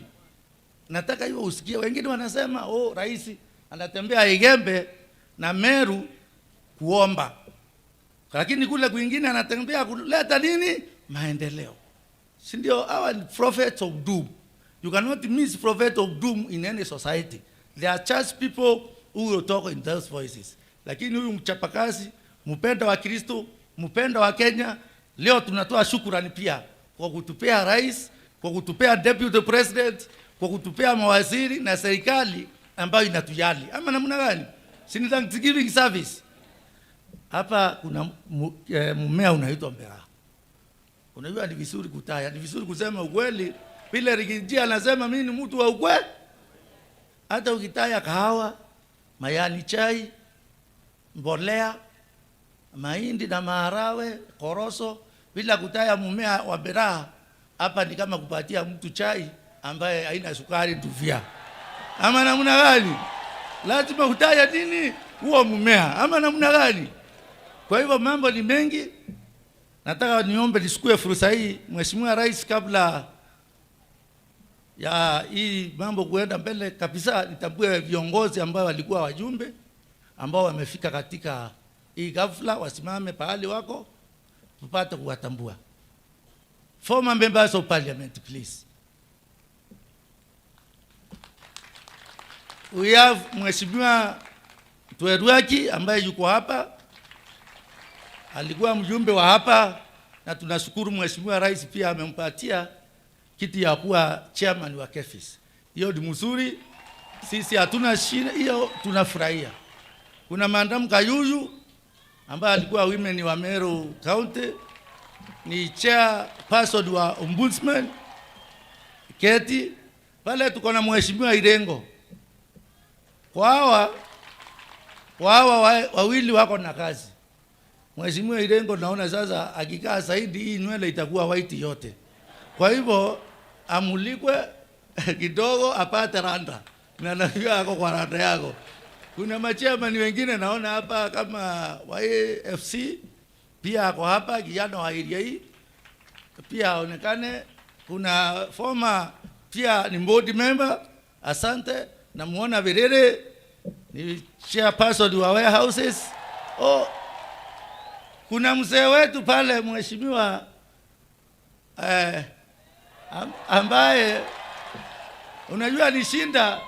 Huyu mungwana alikuwa amenipatia kazi ya kukarabati maneno hapa, hata hii mataa nikaweka nikiwa waziri wake wa barabara and energy, mheshimiwa Kiraito Murungi. Mpigieni makofi. Niliposhindwa miaka 5 aliniambia usikae kwa baridi, na pia wewe ulimshukua ukamweka kwa serikali, hata kama alikuwa upande ule. Wewe ni mtu wa kujali kila mtu, kasema huyu mzee ni wa hekima, aingie pia akae kwa hii serikali yetu ya kila mtu. Asante Mheshimiwa Rais. Hakuna mwingine. Muturia ako wapi? Afungiwe mkono, wengine wako mbali na sikuweka miwani, wapigie Muturia na wengine wale wako hapa. Asante sana. Mheshimiwa Rais, naomba tu kwa kifupi kwa sababu hao watu waliharakisha ratiba. Kuna MCAs wetu ambao wako hapa. Mheshimiwa Kiraito Murungi sasa aseme jambo kwa sababu nimeona ameingia. Kama kuna watu wako na akili katika hii Meru, Mheshimiwa Rais ni huyu mzee. He is a mentor, a great leader and a person ambaye ako na expansive wealth of experience. Ningeomba tu aseme jambo. Asante sana, karibu Mheshimiwa.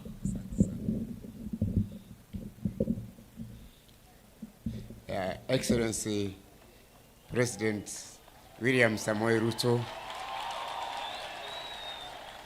Excellency our Deputy President Rigathi Gachagua, Governor of Meru, Kayira Mwangasa,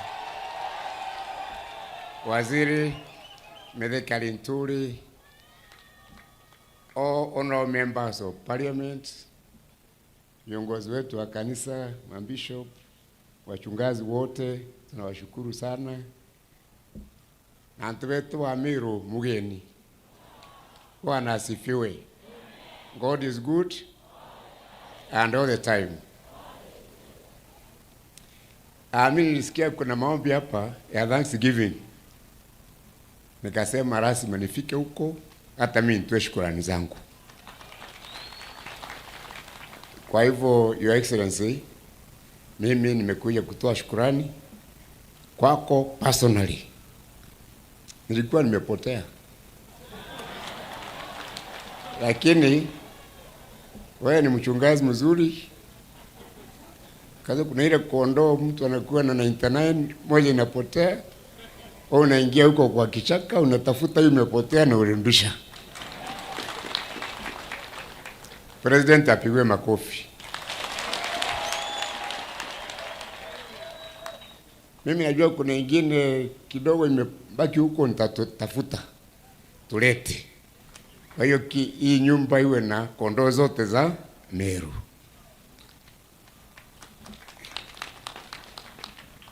Actually the one who invited me is Mheshimiwa Taitumu.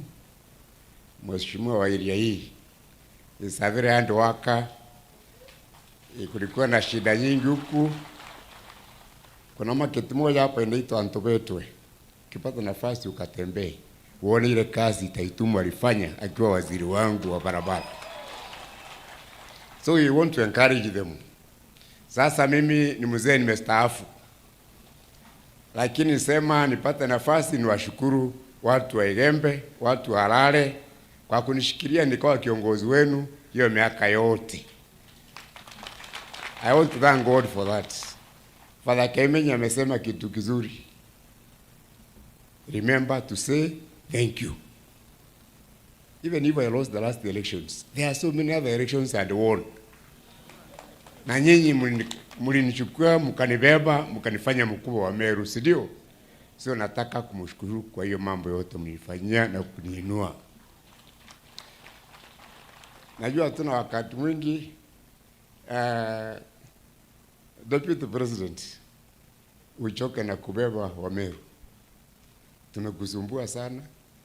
Najua hata wakati mmoja uliwashia ofisi yako huko Nairobi wakati kulikuwa na kelele.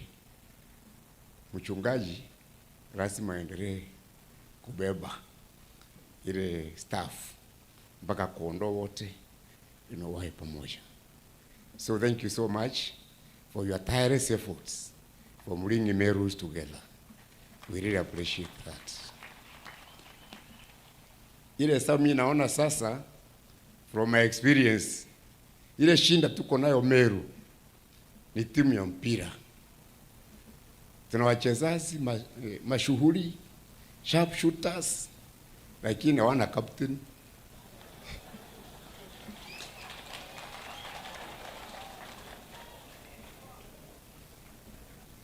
It is not that I was better than the others. Lakini viongozi wa Meru walikaa wakaona nilikuwa karibu sana na President Mwai Kibaki. Wakasema kwa sababu mimi niko karibu na Ngoru, nipatiwe mpira niingize. Na tulijaribu sana kuinua Meru wakati huo. Sasa sisi wengine tuko mbali kidogo.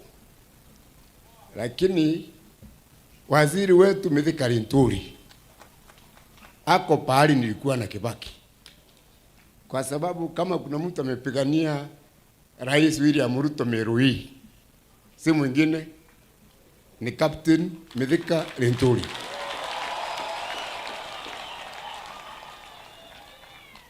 Bila mimi naomba tu vile mlinishukuma mkaniweka karibu na Ngoru na mkaniinua nikawa kiongozi wa Meru ni waongozi. Hiyo heshima tupatie Captain Mithika Linturi.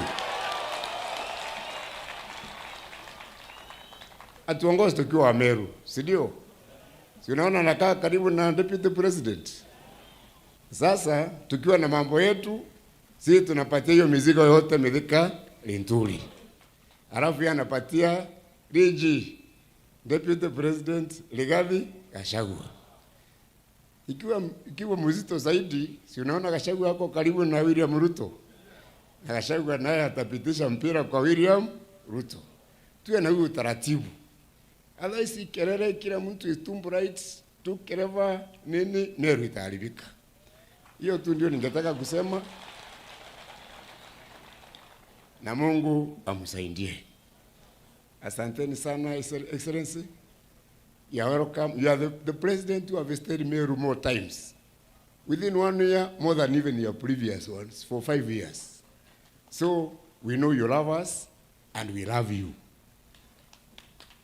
Ile kazi mmepatia mafuta na kushukuru sana.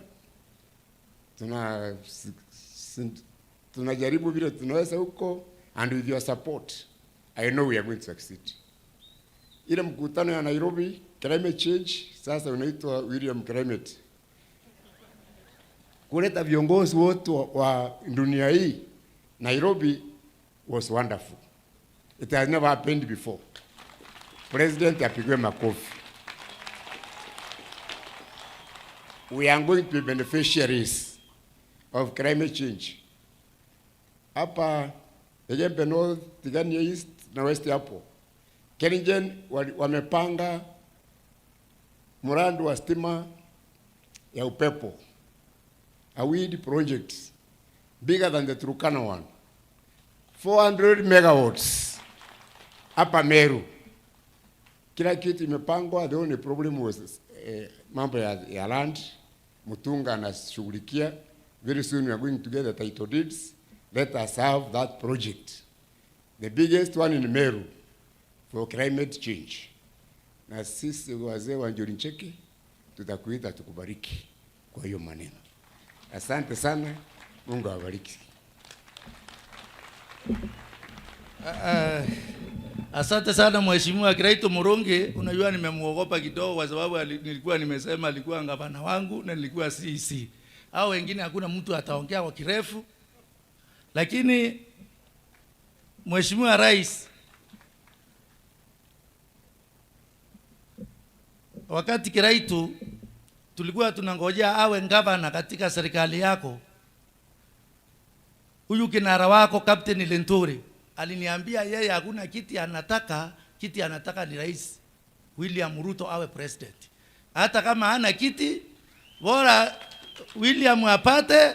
Alikuwa anataka kudonate hata kiti yake kwa senator kwa mtu mwingine. Akaniambia mimi mheshimiwa ambaye alituondokea midhiaro akitaka kuwa senator, mimi niko tayari kukaa bila kiti, bora Rais William Samuel Ruto apate kiti. Hiyo ni mtu hodari. Si ni mtu bila kutingishwa, apigiwe makofi. Asante sana.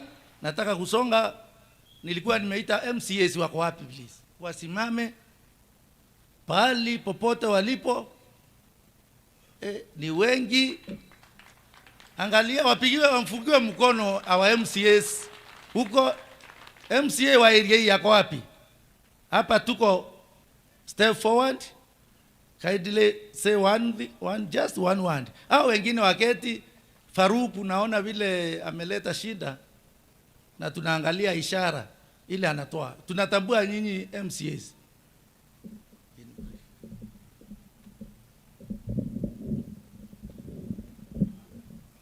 Asante sana Mheshimiwa Rais, Naibu Rigathi Gachagua na viongozi wengine, gavana wetu. Karibuni sana hapa Ntwamboi, Igembe North, na mjisikia nyumbani. Kulingana na maongezi ya mheshimiwa wetu ni kwamba mgeni karibu, mwenyeji apone.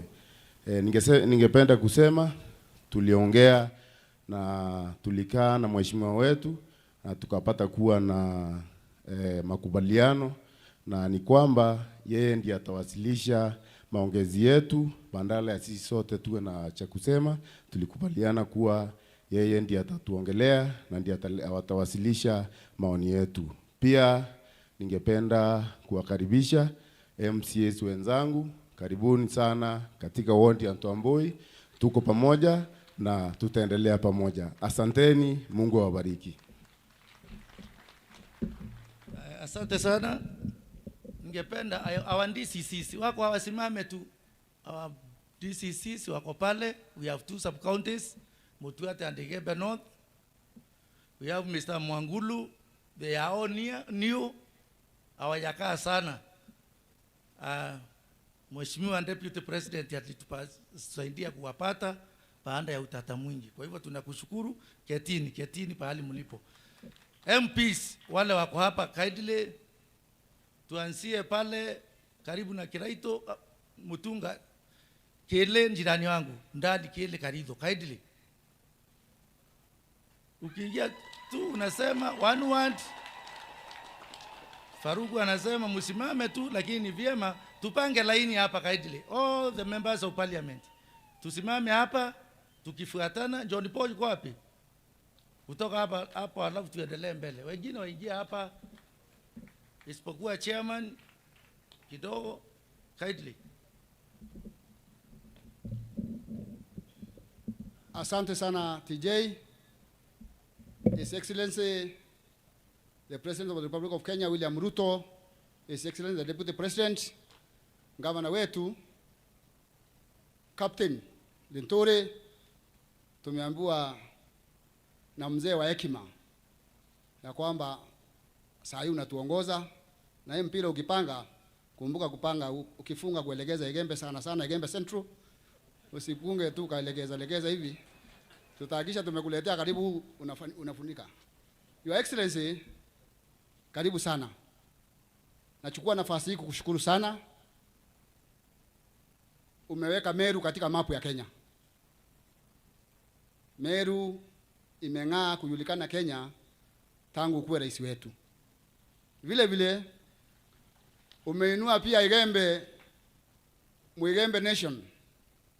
Igembe pia imejulikana kupitia Captain Lentore. Tumekaa miaka mingi bila kuwa na waziri. Tumesikia bendera zinapita, sasa tunaiona inakuja kwetu, tunakushukuru sana. Your Excellency, mimi sikuji kulalamika wala kupiga kelele, kwa sababu niko kwa serikali, na kama niko kwa serikali nikipiga kelele nitakuwa mjinga. Mimi yangu ni kukaa karibu hapa ndio niweze na mimi kuchukua nikipelekea watu wangu. Your Excellency, ile pesa ulitupa ya barabara milioni 230 tulitengeza barabara. Lami imeng'ara kabisa kutoka stage mpaka MERU National Parking Gate. Najua unakuja hivi karibuni kutufungulia barabara uitembelee uone vile imeng'aa. Miaka 15 ilikuwa barabara mbovu, lakini umekuja ndani ya mwaka moja tumeng'aa na tunakushukuru sana. Pia kuna shule umetuwezesha kujenga kule chini. Your Excellency, siku hiyo pia utatembelea shule uone, tulienda na Mithika, imekuwa kama zile shule tunaonanga Nairobi. Ikai kama shule ya huku kwetu. Yote kupitia kwako na mkono wako tumeona hapo. Umetuchagulia watu wetu Igembe, wengi wako katika serikali. Lakini Your Excellency, nakuomba tu, kuna university yetu tunalia kila siku university campus ya Igembe, utushughulikie hiyo. Huku kwetu hatuna university, tungependa vijana wetu wasome karibu hapa kwa sababu gharama maisha imekuwa ni ya kupambana nayo. Ndio waweze kuwa wanatoka karibu wakisoma hapa karibu. Ya mwisho, Your Excellency, sisi hapa ni wakulima wa miraa. Na tumekuwa na changamoto unaposhughulikia hii mimea ingine ya kahawa na majani chai kupambana na makateli. Hata sisi tuna kateli hapa zinatusumbua hapa. Kateli moja ziko hapa airport. Wametunyanyaza, wakulima wetu wameonewa, wamenyanyazika, kila siku wanalia.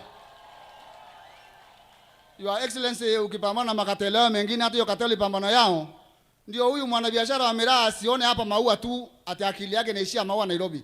Akili yake nayo ipanuke, iangalie Djibouti, iangalie Mogadishu, na najua yote tumeongea na wewe, najua unayashughulikia na nahakikishia wananchi unayashughulikia. Vile vile, najua mboda yetu unaishughulikia ndio tuweze kupeleka miraa Somalia kupitia kwa barabara. Hiyo pia tutaweza kuinuka kiuchumi na mkulima wetu atafaidika na atarudi katika hali nzuri ya kimaisha. Your Excellency, najua unakuja Igembe Central.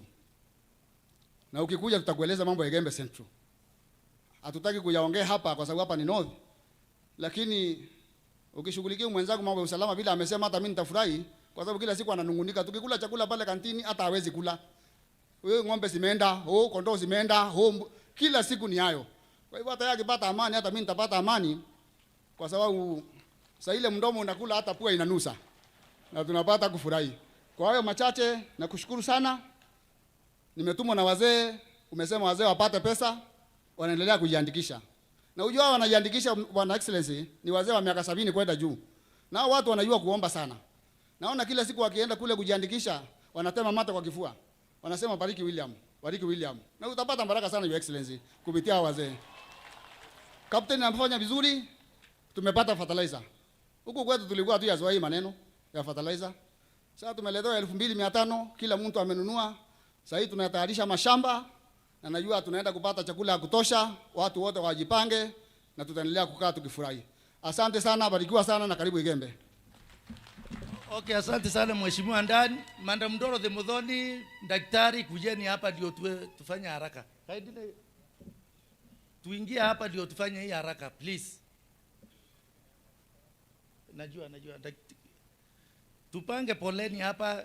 Panda John.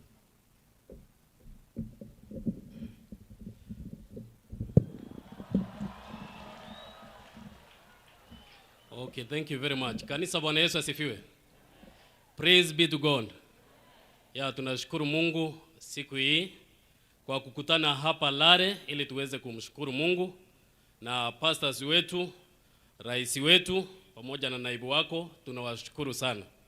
Sababu mmekuwa mfano mwema katika taifa hili na mmetuonyesha kwamba wale ambao wanaanza na Mungu na wale ambao wanazidi kumcha Mungu, mambo yao yanaendelea vyema. Rais, wewe umekuwa baba mzuri, umekuwa mzazi mzuri na pia umekuwa kiongozi mzuri wa taifa hili.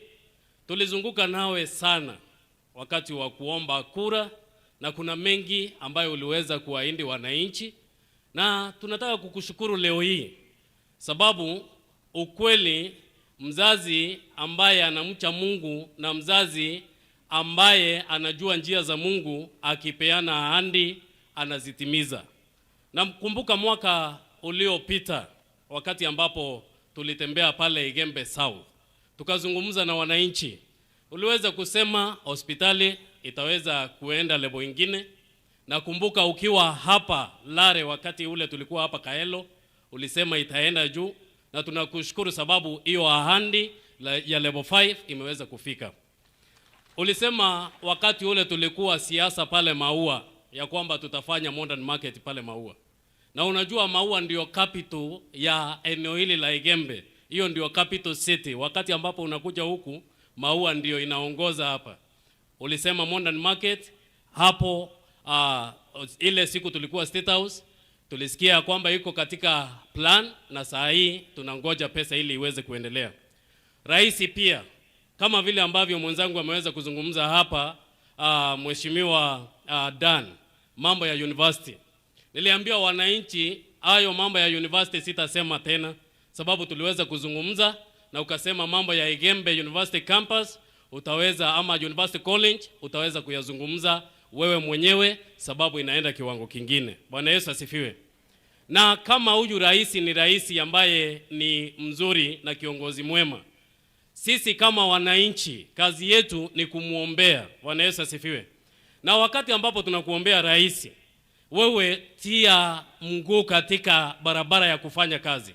Wakati ambapo ulikuja Maua mwaka mmoja umepita kabla ya kuapishwa, pale ndipo ulisema ukiweka Biblia chini hawa makatela hawa utaweza kumalizana na wao, waanze kujipanga. Bwana Yesu asifiwe.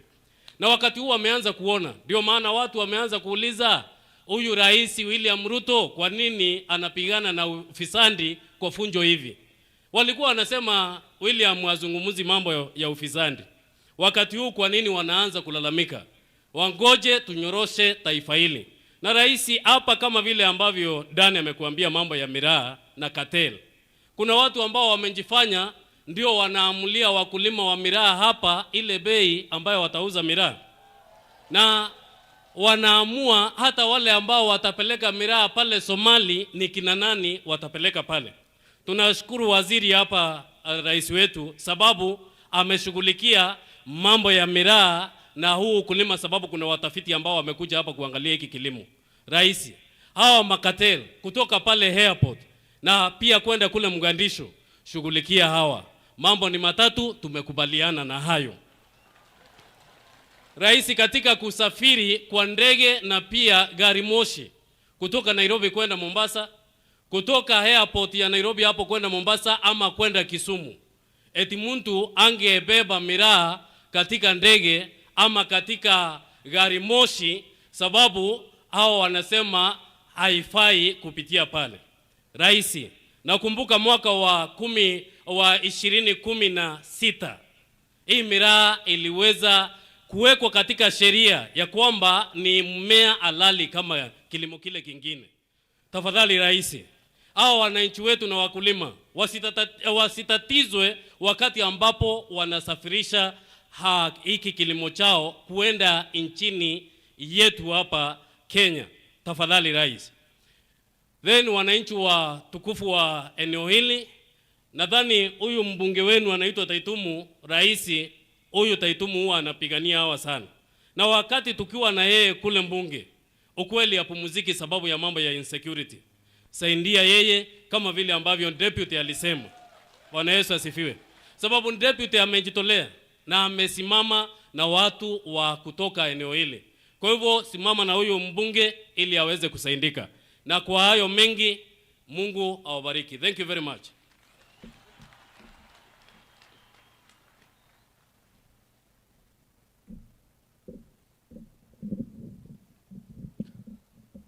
Mtukufu Rais wa Jamhuri ya Kenya Daktari William Samoei Ruto, Naibu wa Rais ya Kenya Rigathi Gachagua, Waziri wa Kilimo Mithika Linturi, Gavana wa Meru, Senator wa Meru, clergy, langu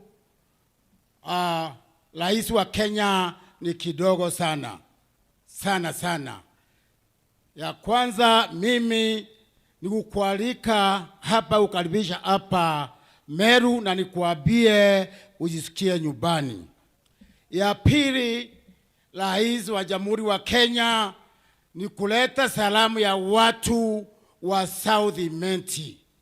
Mimi sikuji kuomba kitu ya South Menti siku ya leo, lakini wameniambia wanatoa shukrani kwa ile barabara uli wa indi ya Nkobo Lobiri Kethirone lami inaendelea kufanywa saa hii.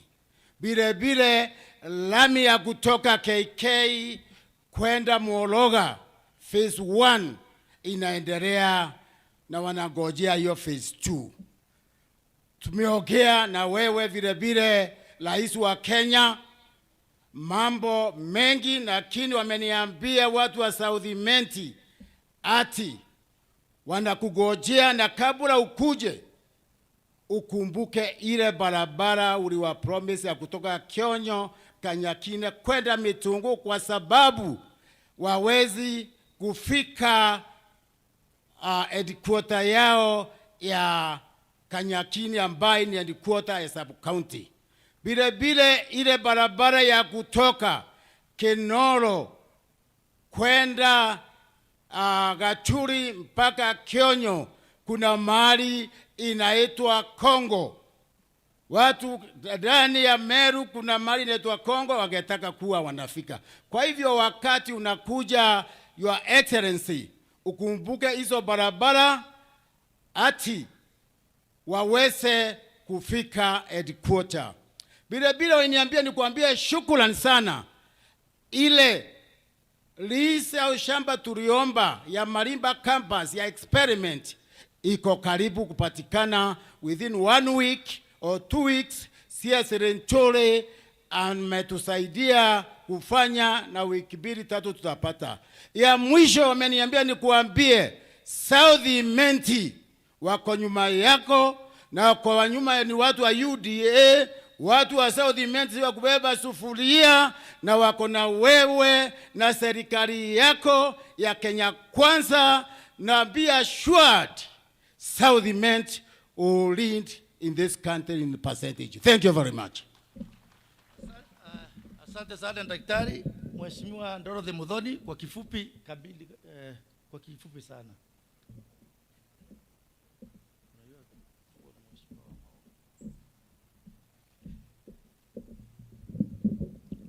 Thank you so much, Mheshimiwa Taitumu. Your Excellency, the President, the Deputy President, all protocols observed. Your Excellency, we are forever grateful for the love that you have for Meru. Tunakushukuru sana. Your Excellency, mimi pia nasimama hapa kutoa shukrani za dhati kwa roho yangu yote, kwa sababu uliona ni vizuri uniteule niwe mmoja ya wabunge wa Meru. Ninashukuru. Pia Mheshimiwa Rais, ninashukuru sana kwa sababu kutoka hapa leo tuko na mwelekeo. Tumeamua sisi sote kama wa Meru, Captain Metheka Rentore atuongoze, na wa Meru wote wamesema ni ndio. Mheshimiwa Rais, siku ile nilikuja kwa signing of the education charter. The education charter ilikuwa na mambo mingi sana, na mimi ninashukuru kwa niaba ya Wakenya wote, kwa sababu tayari it is only the education charter ile kila kitu ile ulituahidi umetimiza. Kuajiri walimu 56,000 in 1 year. CBC ilirekebishwa and now it is working very well, Mtukufu Rais. And then the third one, the university funding model is in place. Pigiani Raisi mkono, clap for the President. Finally, Mheshimiwa Rais, yesterday we spent a whole day with Mheshimiwa Maua and other MPs talking about corruption in this country. I want to say, because you have pronounced yourself on zero tolerance on corruption, we want to support you 100%. Na kwa wale mambo matatu ninataka kuongeza ingine ya ine. Ninataka kusema mambo ni matatu na ya ine. Yule ataingiza mkono kwa pesa ya wananchi, mkono ikatwe. Na utatafuta C-line.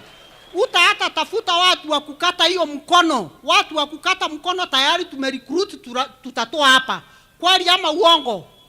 Thank you so much, Your Excellency. God bless you. Come to Meru as many times as possible.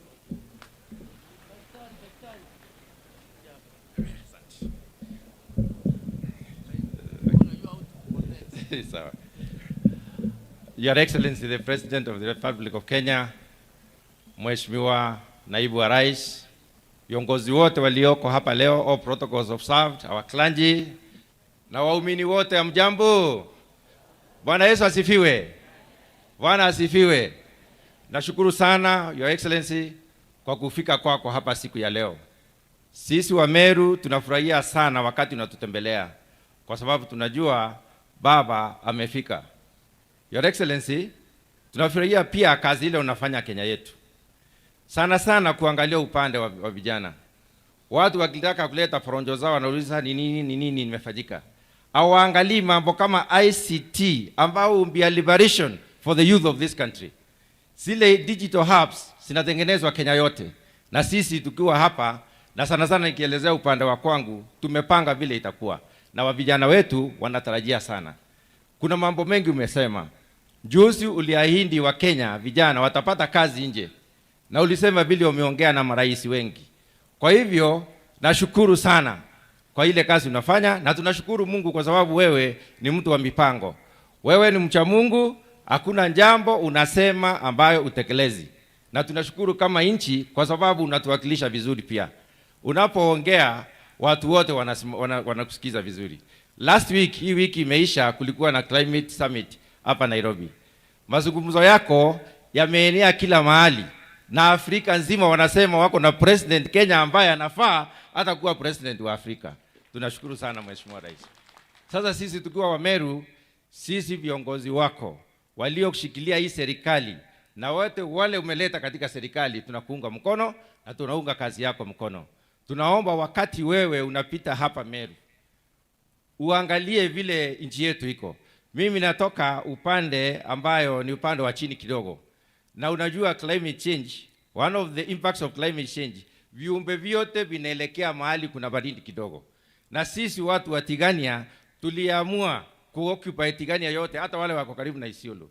Kwa hivyo kuna shinda nyingi sana. Shinda wa maji, shinda wa barabara, lakini nakuomba Mheshimiwa Rais, unapopitia Meru uangalie tu kwa dirisha, utaona vile nchi yako iko. Na utaona ni wapi kumeendelea vipi. Na sisi hatulalamiki, tunasema tu tumia macho, ndivyo unapofanga mipango yako, upange mipango ambayo inafikia watu wako. Leo hii Wameru wote wameangalia runinga kwa sababu wanajua leo ni siku ya maombi ya shukrani. Na tunaposema shukrani, tunasema shukrani kwa Mungu, na pia shukrani kwa Mungu kutupea wewe na naibu wako na viongozi wote. Kuna jambo ningetaka kusisitiza kidogo tu. Mheshimiwa Rais, unapanga Meru na unapanga Kenya. Na unapopanga Meru, tunakuomba umruhusu huyu wakili wako Mdeka Lenturi, umpe nafasi kidogo. Sio siasa, tunajua yeye si mwanasiasa. Akija Meru asiongee tu maneno ya kilimo, angalie mambo mengine kama vile tunaendelea kuwa kama viongozi. Sisi tukae kwa sababu tunajua yeye ni captain. Na captain ni wa kuelekeza aidha ndege ama meli. Captain wetu anatosha, na sisi tukiwa wa viongozi wa Meru tunataka kusimama nyuma ya Captain Mdeka Lenturi. Ndio hii Meru yetu isimame vizuri, ndivyo tuweze kuendelea. Asaidie Mheshimiwa naibu wako kwa ile kazi anafanya. La mwisho Mheshimiwa Rais, kuna jambo Mheshimiwa Kiraito Murongi alisema, ambaye ni project inaitwa Wind Lab. Hiyo project itaajiri watoto wetu zaidi ya 200. Itaunganisha familia, itasaidia familia zaidi ya 500. Lililobaki ni jambo moja tu, kitu inaitwa power purchase agreement. Na hiyo ni jambo kidogo kwako. Tunakuomba ukirudi, hata unapopanga kutembea kwetu, kwa sababu mambo ya Tigania siwezi kukuambia yote, lakini sana sana hiyo eneo inagusa Tigania East, Tigania West, Igembe Central na Igembe North. Unaporudi tafadhali angalia maneno ya PPA ili tuweze kupata hiyo mradi. La mwisho kabisa, Mheshimiwa Rais, tunaomba wakati mwingine ukitembea ukuje pande ile nyingine. Najua wewe ni mtu wa mipango na umepanga hayo. Na katika mipango yako inakuanga detailed na inakuanga mipango ambayo inashughulika kila mtu. Kwa hayo machache, asante sana kwa nafasi hiyo.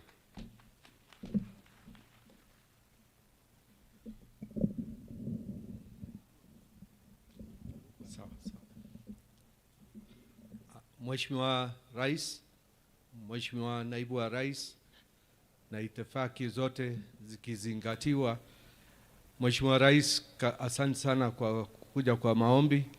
Na Bishop amesema hataki kuenda mapema. Kile ningemwambia John inasema kwamba he who believes in me lives even though he dies. So hautakufa, usijali. Mheshimiwa Rais, mambo ni mawili na matatu ile umesema, na ningekuomba na kushukuru umekubali kututengenezea state lodge pale Meru hapo showground.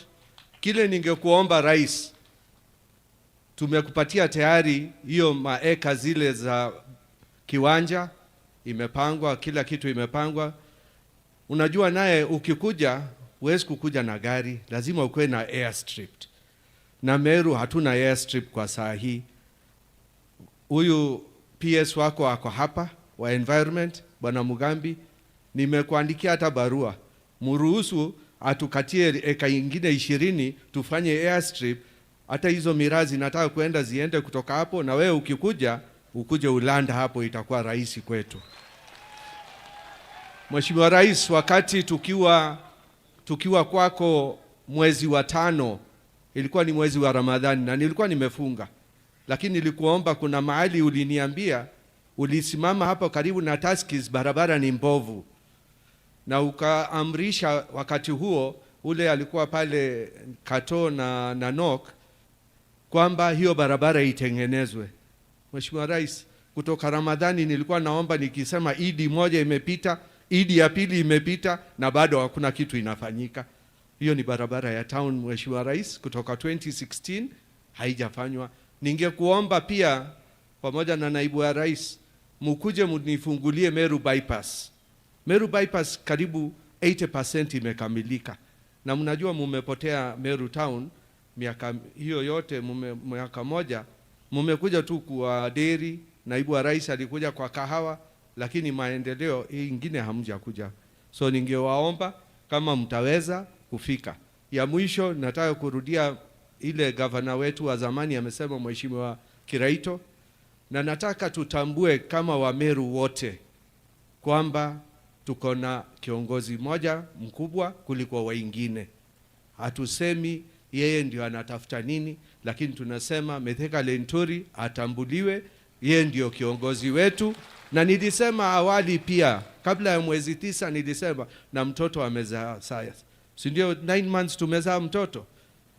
Mithika Lenturi atambuliwe, ndio kiongozi wetu na tunamtambua. Kwa hiyo machache nasema asanti, Mungu awabariki. I hope hiyo Rais umesikia mambo ya airstrip, na ingine ukuje Meru karibu, ndio naibu uangalie hiyo maneno. Mkutano tunafanya lakini haifanyiki, lakini nitakuja. Asante, Mungu awabariki. Asante sana Mheshimiwa Rahim. Nao nataka kumwalika Mheshimiwa wa Tigania East, Bwana Mpuru wa Buri. Naongea kwa kifupi sana, sio tusukubadia mic. Kidogo tu usalimiane, useme mambo mawili ya Tigania East. Haya. Ngai wakwa ni mnene, ngai wakwa ni mnene, ngai wakwa nene na ngai wakwa ni ngai. Haleluya.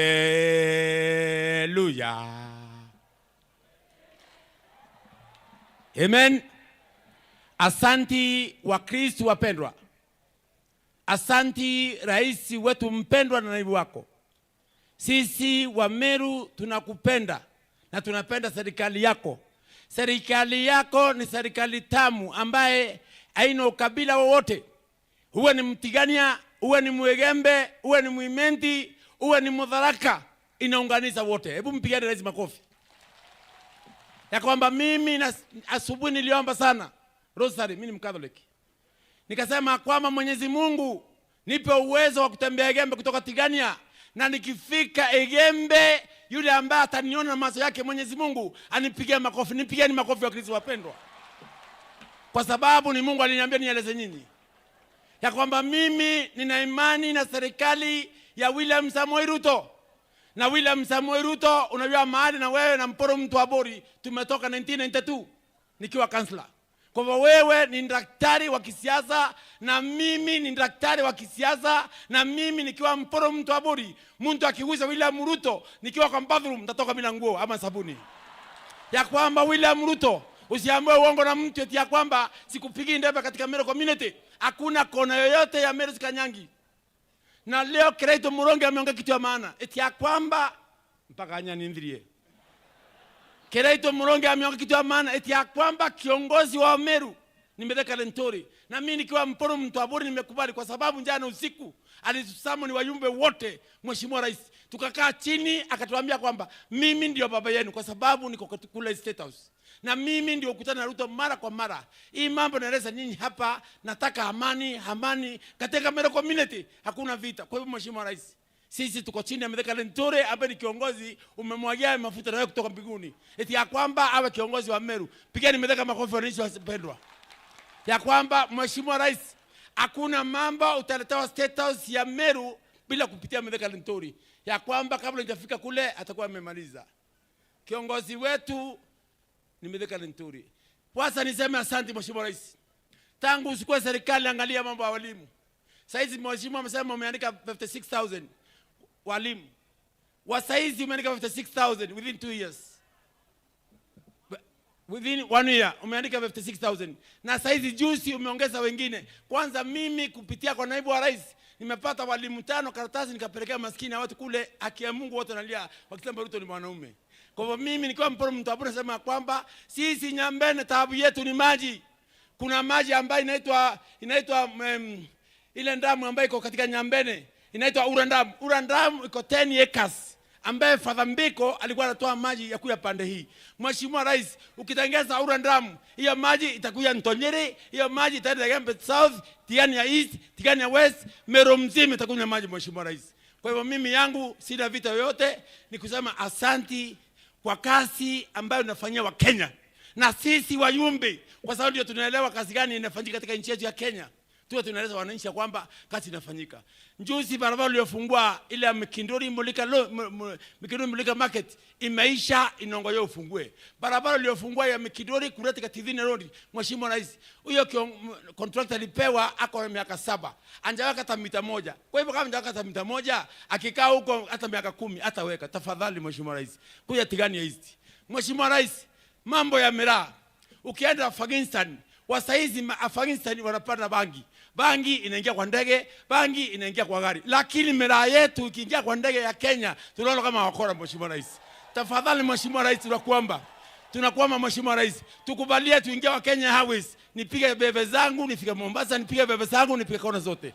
Kwa hivyo mimi sina mengi ya kuongea Mheshimiwa Rais, nina imani na serikali yako na nitafanyia kazi Mheshimiwa Rais, kwa sababu tulingana na wewe kwa Manisolo. Na ukatuma etera ndirie kwa ukatuma andirie bwana nawe ndio mdharia. Mheshimiwa Rais, tuligangana na wewe ukiwa Mansolo, ukatuma Kemeru. Nasema kwamba ataekoa mama yako ndio baba yako, na baba yangu aliyemoa kwa Kenya ni William Samoei. Na sisi tunasema tukiwa Meru, Mheshimiwa Rais, kampeni yako mkiwa na naibu wako 2027 itakuwa ni rais completely. Tembea Tigania East, Tigania West. Kwa saizi mambo ya Kengen ambaye Mheshimiwa Kiraito amesema. Kengen ulitupatia 2016, wewe na mrombo yako. Na mimi nilikuwa mjumbe. Ile Kengen uliopeana grupu ingine ikaenda kotini. Yale malandrobo ulipeana yakaenda. Kila kitu ikaenda. Mheshimiwa Rais, kwa sababu uko mbunge za hizi na wewe ndio rais wa nchi yetu ya Kenya, Mheshimiwa Rais, ukiweka Kengen katika Igembe Central, ukiweka Kengen katika Tigania East na Tigania West, vijana wetu wataandikwa, vijana wetu wataoana, vijana wetu watazaa, vijana wetu watafanya kila kitu. Mheshimiwa Rais, kura yako inakuwa mingi. Mpigeni makofi Mheshimiwa Rais. Kwa hivyo sababu ya haraka, Mheshimiwa Rais, yangu ni kukuimbia kawimbo kamoja ndio ufurahie. Mbuni na kalwembo. Mbuni na kalwembo. Kalwembo kalwa tele. Kaliwa. Angabu hivi yake dhodi kataka bwatibwa. Kawa Mungu niondole kiongozi yule ataki amani. Mungu niondole. Katibwa haya twende. Mungu niondole kiongozi yule ataki amani. Mungu niondole. Amen. Amen. Moto wa Ruto moto. Moto wa Meru moto. Moto wa Methika moto. Moto wa Gachagua moto. Moto wa Ruto moto. Moto wa Mutuma moto. Asetani anainama, anainuka, akaangalia, akaona Ruto, akatoroka. Huya! Mheshimiwa Rais, samahani. Kiongozi Abori ni kiongozi wa vituko. Watu wamechangamka, si ni kweli? Apigiwe makofi ili aketi. Asante sana. Mheshimiwa Rais, kabla sijamuita chairman wangu wa Meru Caucus, tuko na kiongozi wa Maua, mjumbe wa Maragwa kati yetu, and she is the only MP from outside Meru County. It will be only fair if she says something.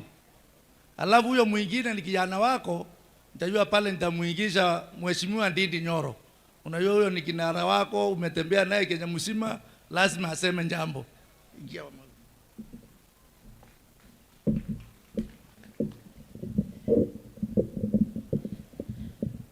Thank you so much mjumbe wa hapa na kolegi wangu kule bunge la taifa, Your Excellency na naibu wako na wale wengine wote ambao tumejumuika hapa pamoja na watu wa huku.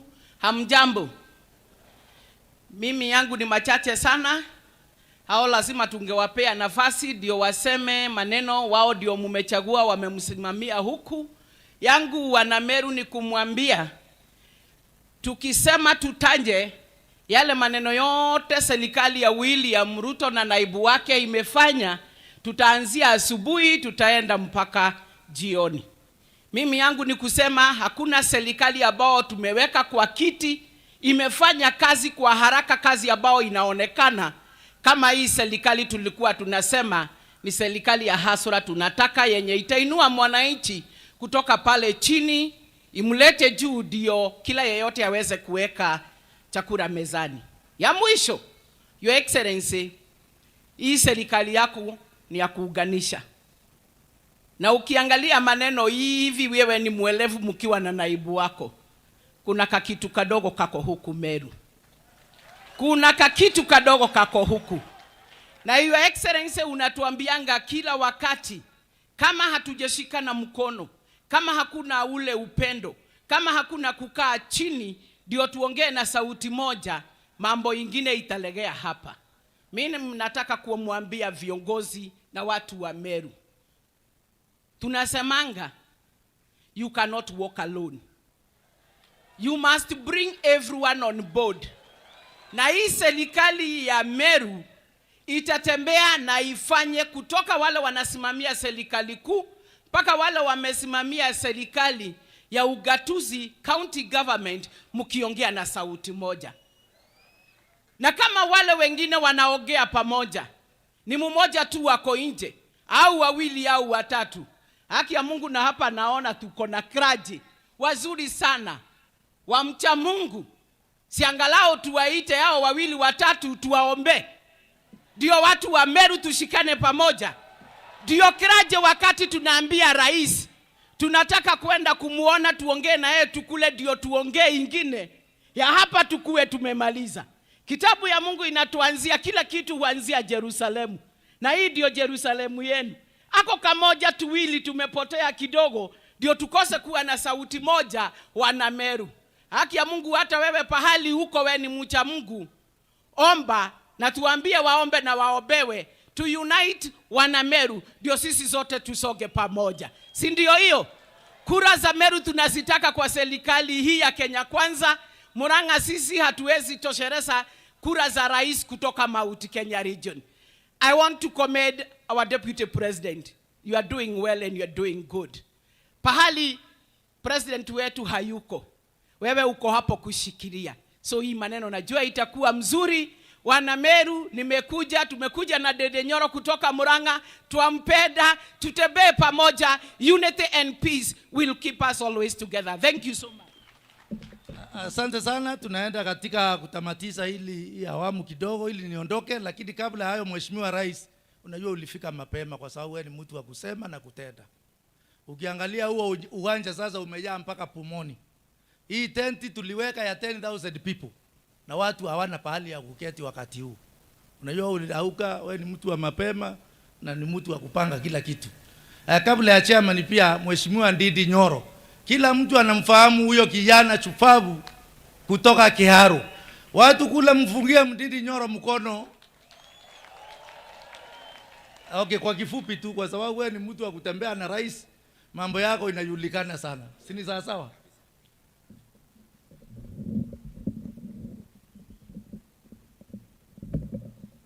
Asante sana TJ. Your Excellency, the President of Kenya, Dr. William Samoei Ruto, our Deputy President, viongozi wote, our clergy, na hawa wadosi wetu wa Meru. Bwana Yesu asifiwe. Mugeni kairi. Muriega andu a Meru. Andu arare muriega. Mwathani agocwo. Ngai nĩ mwega na hĩndĩ ciothe. Asanteni sana. Rais wetu, ya kwanza ni kukushukuru wewe. Na wacha nikustaki kidogo kwa sababu wewe ni rafiki yangu. Nikustaki kwa sababu kama ingekuwa zawadi inapeanwa kwa wafuasi na supporters wa Hustler Nation na ipangwe number 1 ikuwe platinum, number 2 ikuwe gold na zifuatane, rare wangepata platinum. Kwa sababu nyenye watu wa rare muko kwa roho ya rais. Kila wakati tulikuwa tunakuja hapa mlitukaribisha vilivyo. Na pia sijui ni washukuru tukiwa kanisa kwa sababu wakati wapinzani walikuwa wanakuja pia mlikuwa mnawakaribisha kwa njia nyingine. Na kwa hivyo nyenye mkakuwa wafuasi wetu wale wa dhati kabisa. On behalf of our president, na washukuru sana kwa support yenu ile mlituonyesha na kura na maombi na pia support ya kujionyesha yenyewe. Ya pili ni washukuru kwa kuchagua Julius Taitumu. Huyu Taitumu TJ, mnajua nasikiria rais wetu kama chairman wa budget pale bunge. Na huyu TJ, rais, huyu TJ ananisubua sana. Huyu ni matata. Anataka ahame na budget ya Kenya mzima, alete hapa Igembe North. Taitumu, tafadhali watia wa Kenya wengine kidogo, wacha kusukuma barabara na maji, budget yote unataka ulete hapa. Hapa mlichagua Jaba, anawatetea na anataka anyakue budget yote alete hapa. Rais wetu, nilikuwa nasoma leo Biblia na nikasikiza mhubiri wa siku ya leo. Ukisoma kuna verse 20 katika Biblia inaongea maneno ya unity. Ukisoma 1 Corinthians 1:10 inaongea maneno ya watu kufanya kazi kwa pamoja. Ukienda Psalms 133:1 inasema how pleasant and good it is for brethren and the people of God to work together in unity. Ukienda kwa kitabu ya John inasema where there is unity, God commands a blessing. Mimi nawaomba, mimi natoka Murang'a na pia Meru ni nyumbani. Sisi ni watu wa Mount Kenya. tafadhali na waomba kwa unyenyekevu, viongozi tuongoze hawa wadosi wetu wananchi kwa njia ya kushikamana pamoja na kuwapeleka mbele. Hii ya hapa chini kama viongozi tusuruhishe. Na mimi nikisema hayo, najua watu wa Meru mnaelewa vile nasema. Sisi viongozi wote na wasihi kwa unyenyekevu kama kijana, it is good that we work together in unity, kwa sababu unity ndio inaleta maendeleo hapa kwa wadosi ambao tunaongoza. Rais wetu, mimi nakushukuru sana kwa sababu juzi katika Climate Summit umeweka Kenya katika map ya world yote. Na rais wetu, mimi nakuuliza kwa heshima, ukanyagia hapo kama kiongozi kama chairman wa budget, kuna kitu inaitwa debt. Na wewe umekuwa mtu wa kuongea sio Kenya peke yake, kwa nchi zote za ulimwengu. Kuna watu wanajiita multilateral, wale wanakopesha nchi kama sisi pesa, na wanawake pamoja na watu wengine wanaitwa credit rating agencies. Wanakuja wanapoint nchi kama ya Kenya na ingine, wanasema ati hawa wanaweka maneno baya ya maneno ya madeni. Wakienda kwa watu wengine developed countries, wanaweka sukari kidogo, na hiyo iko na ramifications. Rais, wakati ambao Greece ilikuwa inaenda kuomba katika pesa ya Eurobond, wakaenda kwa market, wao walikopeshwa pesa na below 1%. The same time Zambia walikuwa wanakopa pesa, walikopeshwa na kama 10%. Na already Greece has ever defaulted. Hiyo maneno unafanya ya kutetea nchi kama Kenya, waangaliwe na jicho moja kama nchi zingine, itapunguza ile pesa tunaspend katika madeni, na hiyo pesa ikienda chini, hiyo pesa inakuja kwa maendeleo ya barabara na maji na yale mengine. Na ukanyagia hapo rais, maneno yote ambayo tumefanya ya budget ni maneno ya hawa wadosi wetu raia wa Kenya. Maneno ya masomo umeangalia, maneno ya kukwamua zile barabara zimekwama, na maendeleo mengine ya kupeleka Kenya mbele. Na mimi nisiseme kwa sababu utasema. Najua hapa watu wameongea hata maneno ya miraa. Na najua wewe umefikiria mambo mingi kwa sababu mimi ni rafiki yako. Maneno ya soko, hata mtu ya kusimamia hizo masoko ya miraa, najua huko na maneno utatangaza hapa. Ndio mtu ambaye anatetea miraa huko nje, akuwa anajua miraa inatoka wapi, akiitetea akitafuta soko, akuwe anatoka hapa especially ya Igembe. Lakini hayo ni maneno ya rais, nitamwachia atasema. Kwa hayo mengi, mimi nashukuru sana. Lakini rais, pia tukiongea hii maneno ya Nairobi ya dialogue, uniruhusu niseme hiyo ya mwisho. Si tulikuchagua na tukakupea kura yote, na ukakuwa rais, na unatuongoza vizuri. Hii maneno ya dialogue iko Nairobi. Mimi nikiomba kama lazima ikue, agenda number 1 inaweza wekwa kama weather. Wakikutana wanaulizana, leo kuna jua, kunakaa kunyesha, na maneno kama hayo. Maneno ya uongozi wa Kenya, tuko na kiongozi na ni rais wetu. Maneno ya kupunguza bei ya maisha, hiyo rais already unafanya. Hii maneno ya dialogue, wasifike pahali wafikirie kuna kitu inaitwa mkate nusu, na wasifike wafikirie kuna serikali ya kupitia kwa mkato, kwa sababu mimi najua hakuna mkate nusu, and no one should dream about mkate nusu, kwa sababu hiyo hakuna. Na hayo mengi, asanteni sana. Asante sana, mfungie mkono Mheshimiwa Ndindi Nyoro. Tumempea nafasi kidogo kwa sababu yeye ni chairman wa budget. Lakini hata kama yasema ni nini alituwekea hapo, tulimpatia haraka ili ataangalia ndio tuwe sawa sawa. Tunashukuru. Wakati huu Mheshimiwa Rais ametoka kidogo. Wakati huu Your Excellency the Deputy, hawa watu kama vile amesema, wote walisema kwa kauli, Mlima Kenya, Kenya mzima, hakuna mambo ya nini ya nusu mkate. Nyinyi siku ya leo watu wa Lare na watu wa Igembe na wa Meru, mnatarajia nusu mkate kwa ile maongeo? Mnasema la. Hebu mseme kwa sauti, Deputy President aone hakuna nusu nini mkate. Kiongozi chairman wetu wa caucus ya Meru, karibu.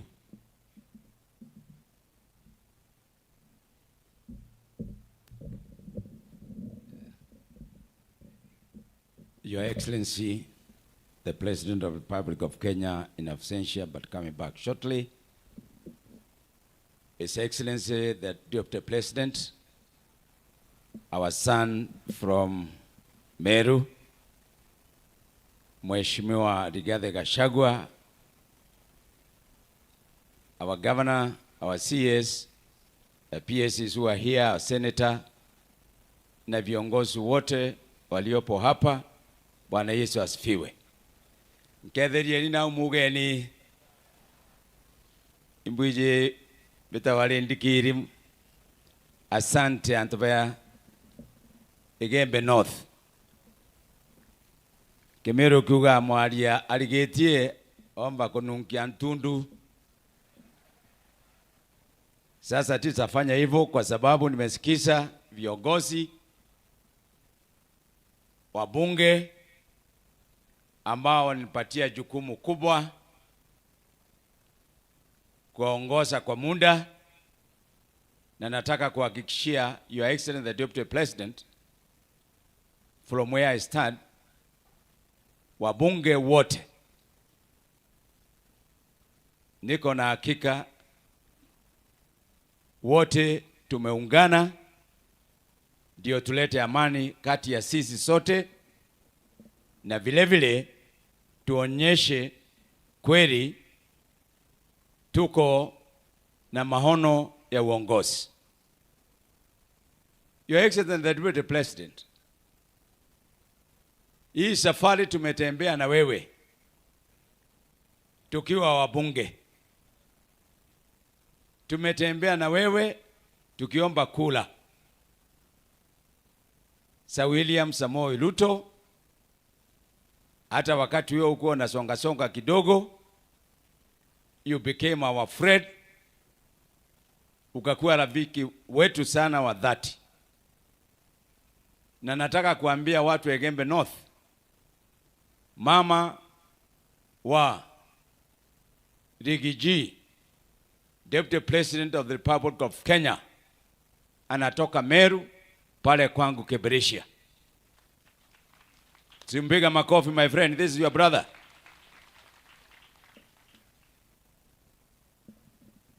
Your Excellency, wacha mdosi akuje ndio nitoe hiyo ingine. Mdosi umeniepa. Karibu sana. Your Excellency, I just made an introduction kwamba hii safari ya kufika pale tuko ya kubebwa na ndege 06 tulianza kitambo na wewe na your deputy, na tumefika hapa na tunashukuru Mungu. Your Excellency, nimesema mdogo wako, hii mtu wako wa mikono Rigathi Gachagua, mama yake umesikia ukiwa huko? Oh, thank you very much. Kumbe unapeanga attention kila pahali. Your Excellency, hii safari tumetembea pamoja, na kama nimepatiwa jukumu kuongoza hawa bunge, pia mimi niko na maono mawili matatu, sitarudia yale yameongelewa. Mimi yangu ni kuweka summary. Your Excellency, tuko na apology kutoka kwa Women Lab, Madam Elizabeth Kairemia ako kwa mkutano, pia vile vile Mheshimiwa Kirema wako na kamiti pale Mombasa, akaniambia nikukumbushe mambo tu ya Mariene University na hiyo ingine ya barabara. Nitakupatia hiyo karatasi kutoka kwa Mheshimiwa Kirema.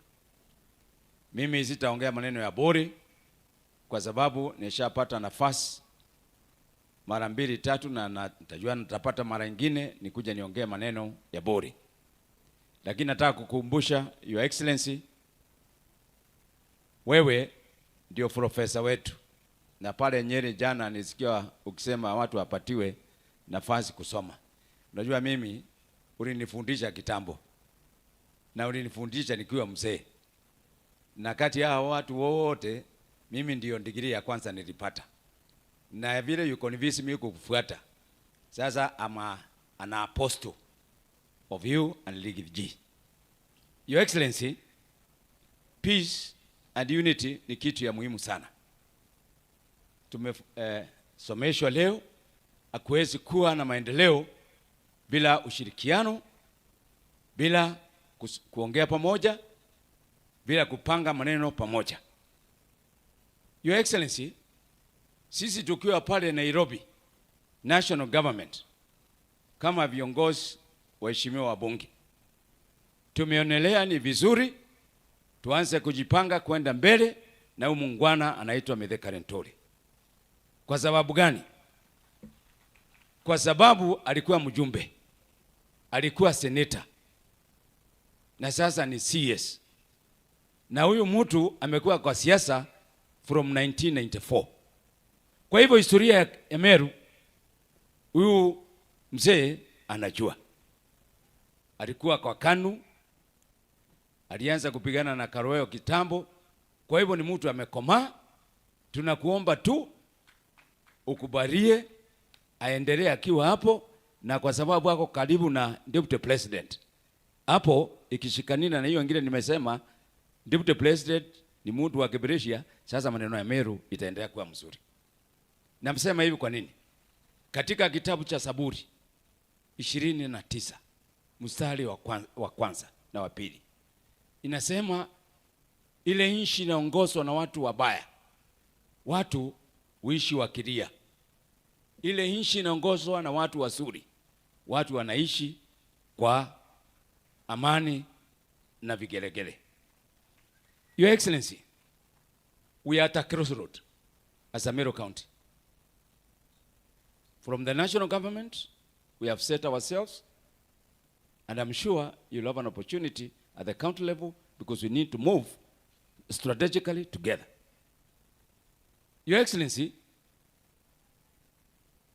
wewe ni mtu wa umetufunza kusema ukweli. Mimi nitasema sio kuzuri. Sio kuzuri. We can pretend. Your Excellency, uko NIS, uko na DCI, uko na EACC, uko na polisi, uko na mapasta. The story and the event unfolding in our country, you have all the sources. Your Excellency, the Deputy President called us, and we agreed the way forward. As a leader, with the responsibility of these members, Deputy President na Mithika Linturi wakatuambia, nyinyi wabunge, angalieni mambo yenu, wacha tuone wengine. But you know, Your Excellency, suluhisho ya shida zetu hapa Meru iko ndani hapa. Wale watasuluhisha hiyo maneno wako hapa ndani, kwa sababu tunajijua. Ile tu nafasi haijapatikana kamilifu, ni nafasi ya kukaa chini tuambiane ukweli. That way we shall move. Your Excellency, mimi sitakumbusha mambo mengi. Wewe uko na karamu. Ile maneno yote uliongea ya UDA manifesto, wewe uko na hiyo. Sasa mimi sitaki kukukumbusha every day. Na wewe ni rafiki yangu, na Gachagua hata naye anajua, hatuwakumbusha kwa sababu mko naye. Ile tu inabaki ni mkumbuke kitu moja. Hii Meru tulikuwa number 4 katika kura zenu nyinyi wawili. Na sasa tumejipanga na wabunge, at least I can speak, ndio tutoe hii number 4 tukuja hapa number 2 tufuate Kiambu. Sasa hapo ndio tunalimia. Na unajua sasa kutoka number 4 kuja number 2 kufuata Kiambu ambayo inaonekana inaenda, lazima nitoe Ndinyoro, lazima nitoe hii watu wa Nyeri, lazima nitoe watu wa Nakuru, lazima nitoe watu wengine Laikipia, Kirinyaga wote. Sasa tuko na jukumu. Your Excellency, 2027 tunataka UDA 100% katika kaunti yetu. Your Excellency, tulibakisha kidogo wakati ule. Hatukuwa serious sana. Tulikuwa na members only 120,000. Sasa sisi tumejipanga na wabunge tuhakikishe sasa this time registration ya UDA members lazima tufike 1,500. na hiyo sio kazi rahisi. Ndio tunataka amani, kwa sababu hao wananchi wanatuangalia. Wewe ngoja my friend, sijaongea hata maneno yako. So your excellency, tuko tayari hapa to move forward with the mission that we started, a UDA under your stewardship. Hatutakuangusha bosi hapo, na unanijua Ligiji, unanijua. Tukianza safari ya UDA hakuna kurudi nyuma. Sasa hiyo ofisi umefungua pale Nyeri, lazima yetu tutahakikisha kila constituency iko na ofisi kamilifu ya UDA, kwa sababu hiyo ndio chama yetu na ndio inatoa mkate huu tunakula, ndio inatoa hii maneno yote tumepata. Your Excellency, I want to tell you we are so happy, but kasi iko kidogo. So turuhusu sisi viongozi wa bunge tumekat na tutaendelea kukaa. Umetuchagulia maboard chairman na wengine, au wote tuwaleta pamoja, because MERU is bigger than anybody else. Asanteni sana.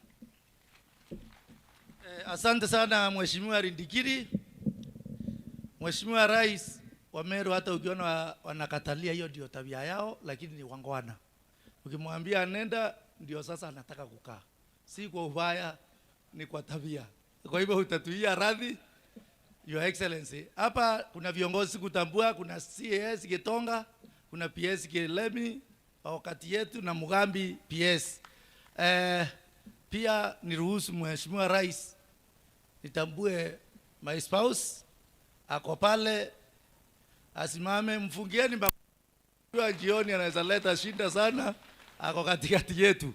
Kwa hivyo nataka kutamatisha na unialau niongee kidogo tu, nitaje mawili yale siku nena, sitaki kuongea tena. Ulisikia mambo ya university kutoka father, na father akisema hiyo inasikika zaidi hata ya mjumbe.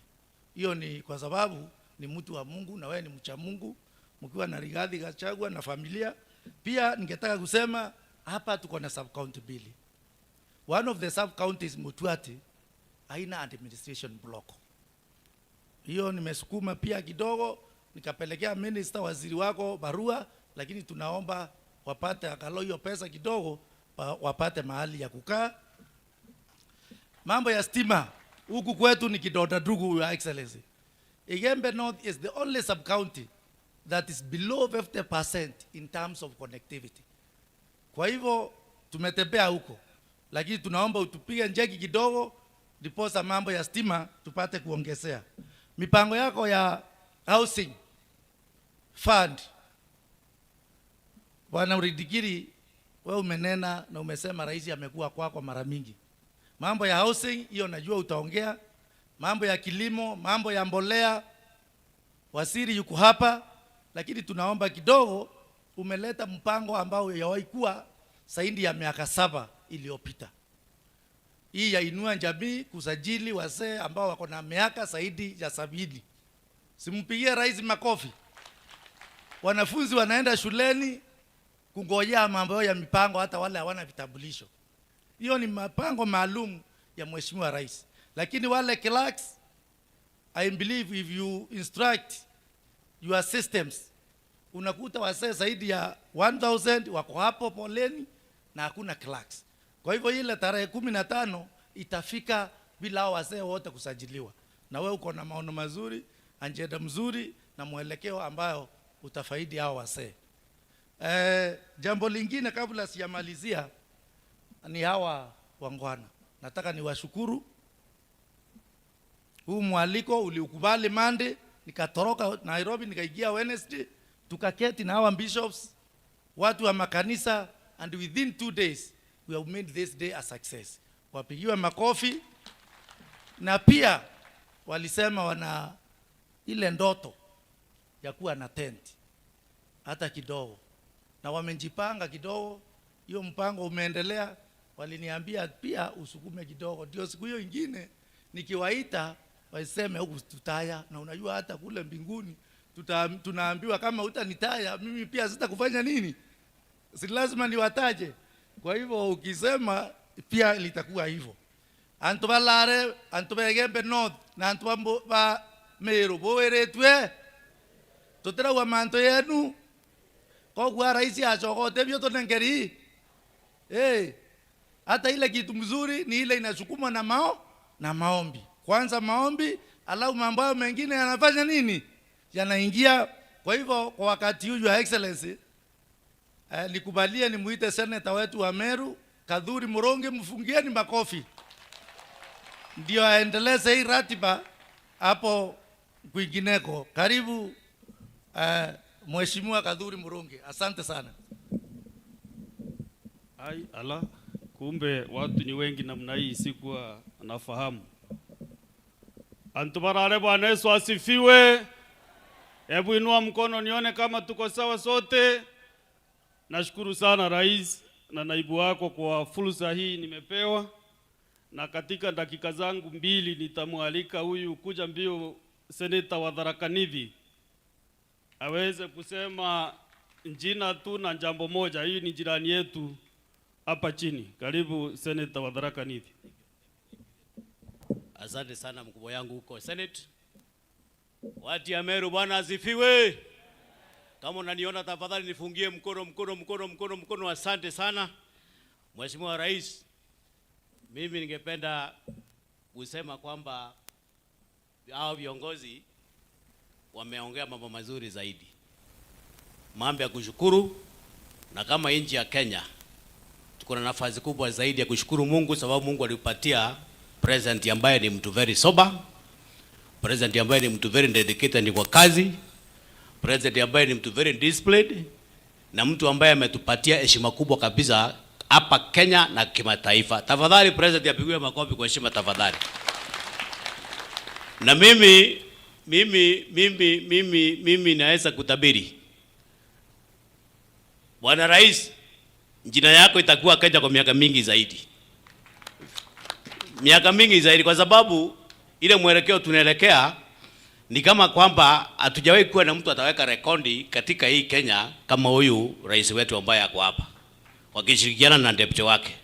Kwa sababu already dalili zimeanza kuonyesha kwamba Kenya imeshika njia. Na niko hapa kwa niaba ya watu wa Tharaka Nithi. Mimi ndio nimekuja kwa niaba ya gavana, kwa niaba ya wajumbe wote.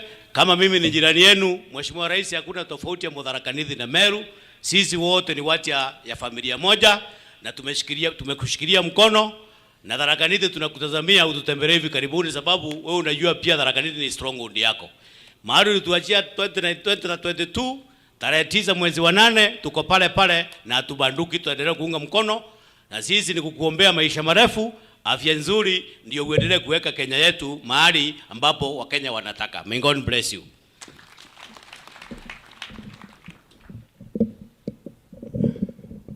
Asante sana Senator Mwenda. Yangu mimi ni kidogo, nataka kusema hii siku ya leo sana unajua Rais, umeambia Rais mambo mazuri bishops na Keranji, lakini ile makosa mlifanya, kuna wakati mliambia Rais atiamuke ndio afanye kitu fulani. Unajua hapo tu ndio niliona ala, kumbe bishops wana nguvu ya kumuinua Rais akiwa ameketi chini kwa kiti, una command president hebu amuka. Kwa hivyo mimi nimeogopa mambo yenu leo. Nataka kusema Rais, hapa leo tumekuja kushukuru Mungu sababu ya mambo mengi. Number 1, kutupea serikali imara ili inaongozwa na wewe na naibu yako Ligiji. Na hata mimi nikizeeka kidogo nienda miaka mbele, nitaomba nikuwe deputy president kama Ligiji, mwanaume ambaye haogopi kabisa. Wana Rais, hapo ulichagua ndume, na hapa Mount Kenya nataka kuambia nimemsikia juzi analeta Mount Kenya pamoja na Rift Valley pamoja. Kwa hivyo kama ulipata ile inaitwa joka, ulipata deputy president very strong, na tunakushukuru. Kwa hivyo tumekuja hapa after a very successful event that you host wiki hii, na vile umetuelekeza kwa mambo ya climate change, sababu pia mimi Rais nimesoma hiyo tumaneno kidogo ya environment and natural resources management. Mahali umeelekeza taifa la Kenya, script yote concerning climate change hata ya ulimwengu mzima imetoka ile mkutano umeweka Nairobi. Kwa hivyo tuko hapa leo pia kushukuru Mungu sababu ya ile nguvu ameweka president na serikali yake, ndio tuweze kufika hapa tumefika. Rais, unajua hapa kuna shinda insecurity. And one of the reasons imeleta hiyo shinda ni effects of climate change. Hii dunia yote imekauka. Ndugu zetu wale wako ile ng'ambo ingine, wakati mifugo yao imekufa, wamekuja kutafuta restocking livestock, ya kurestock their livestock kutoka hapa Meru. Kwa hivyo hii shinda yote tukimaliza, mimi ninajua tutaweza kumaliza hii maneno yote. Rais, kusema kweli area hata watoto wa CBC siku hizi wanafunzwa mambo ya rivers. Mtoto wa Igembe North kama anataka kufunzwa klasi ya CBC, lazima afike pale Maua, kama uingie Maua hapo ndio kuna kaliva kamoja kamepita. So kama kuna kuona maji ya mtoto wa CBC, lazima atoke hapa aende mpaka Igembe South kuona mto. Kwa hivyo hapa iko shinda kubwa Rais, na kama kuna kitu utafanya hata si borehouse. Vile Bishop alisema maji itoke Mount Kenya na ile pipe kubwa inaweza fika hapa just by gravity, na itasaidia kutoka Bore, Tigania West, Tigania East, Igembe Central na Igembe North hapa tuko. Na hata hiyo maji inaweza enda mpaka Isiolo. Kwa hivyo Rais, those are the flagship projects ile tunaomba utusaidie. Nikiwa hapa mambo ya miraa, ningependa kuambia wananchi watukufu wa Nyambene.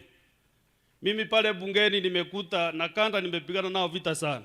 Hata siku ile tulikuwa mkutano pale Tharaka Nithi, Chuka. Nilisema wameclassify miraa like a drug. Na mimi katika zile bill nimeweka bunge ni moja ya kutoa miraa, which wanajua kuna hii chemical inaitwa cathinone and cathine. Kutoa hizo chemicals katika classification. Na bill yangu next week itasoma first reading ya kuamend narcotics, drugs and physicotropic substances. Kuamend ndio tutoe miraa katika hii category ya wanaisema ni mandao. Ingine Rais, mimi nimepigana na pia Ministry of Transport. Sababu kuna jamaa moja akiingia kwa SGR aliharakishwa kashikwa sababu amebeba miraa ya kwenda kukulia Mombasa. Na mimi nikaita waziri akakuja na wakasema wamerekebisha hiyo maneno, hawatakuwa wanauliza watu wanakula miraa. Na nikasuggest kama itawezekana hiyo SGR, sababu pia tulilipa tax ya kufanya hiyo biashara, hata sisi wa Meru tuwekewe kama kochi mbili. Wengine wale wataki miraa, sisi tuwekewe kochi yetu kwa hiyo SGR. Ndio tuweze tunaendelea kukula tu. Kama unaenda Mombasa weka kochi yako. Lakini pia shinda Rais iko kwa Kenya Airways. Kenya Airways hata ukishikwa na one tweak lazima wewe uachwe nyuma siku hiyo. Kwa hivyo Rais, hii miraa kweli kwani iko na madhambi namna hii? Na mimi naonanga hata ukikuja unashika kibunda, naona hata wewe siku moja unaweka hapa kidogo kwa mdomo. Kwa hivyo hii miraa mimi naona ni watu wanaweka fitina. Na Rais, ongea na president wa Somalia, sababu pale amekubali mzigo kidogo ile miraa inafika Somalia. Tafadhali ongea naye because he is Wambande, at least aongeze some tonnage ndio miraa yetu iweze kufika huko vizuri. Vile vile wale wanapeleka miraa huko ni watu hata hawajulikani. Taitumu, my friend Kere, ukijaribu kujua ni akina nani wao wanapakia hiyo miraa kwa ndege, hakuna Mumeru labda ama kwa labda mmoja ama hakuna kabisa.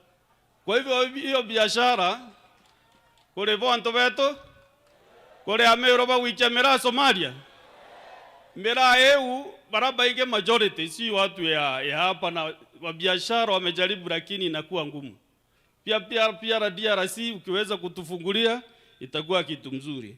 Mimi vile ningependa kusema sasa nikiwa senator wa Meru. Unajua Senate hiyo ndio inachunga devolution. Na Senate ndio nyumba ambayo imepewa majukumu yote ya kuchunga devolution. Na chapter 96(1) of our article 96(1) of our constitution, 96(1) inasema Senate ndio ya kulinda devolution na county governments pamoja na counties. So Rais, hapo nimekuwa na wasiwasi sababu nimeona deputy president ameongea mambo ya Kericho akiwa na uzungu sana na uchungu sana juzi. Mambo ya Kiambu county na mambo ya Meru county. Iko mzozano iko katika hizo counties Rais, na mimi unajua mimi nataka kusema ukweli. Wanandiji Bwana Deputy President.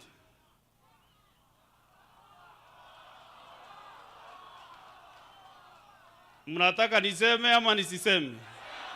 Niseme ama nisiseme? Kama hapa Meru, acha niachane na mambo ya Kiambu na Kericho. Kama hapa Meru, unajua ukiwa governor wewe ndiye president wa Meru. Na president wanakuwa na deputy president wake. Nikifikiria rais, wewe vile umeteswa ukiwa deputy president. Hiyo serikali yetu ya Kenya ilianguka wakati wewe uliteswa na ukawekwa kando na president yule alitoka kwa kiti. Na hii mandeni na shinda mingi Kenya iko naye ni wakati wewe uliwekwa kando. Tukienda tufanye uchaguzi ya governor na deputy, president na deputy. Hiyo watu wakae pamoja kama mapacha mpaka miaka hii inaisha, wanaendelea namna hiyo. Na wewe pia rais, unajua ulisema utawahi sumbua deputy yako sababu unajua vile uliteseka. Vile uliamua namna hiyo. Mimi ningeomba madam governor wa Meru sababu wewe ndiye governor leo. Wewe kaeni chini na deputy governor yako, mkae chini. Kwa mboma hata bwana wakikosana na bibi, unaambiwa hiyo maneno ninyi wawili the better. Sababu mtaweza kuambiana ukweli. Kwa hivyo mimi mjifungie kwa nyumba, muweze kutatua hiyo maneno ndio Meru iweze kuendelea vizuri. Ama mnatakaje watu wa Meru? Ibo kwenda Meru egwatana? Ibo kwenda tuendelea tugwatene?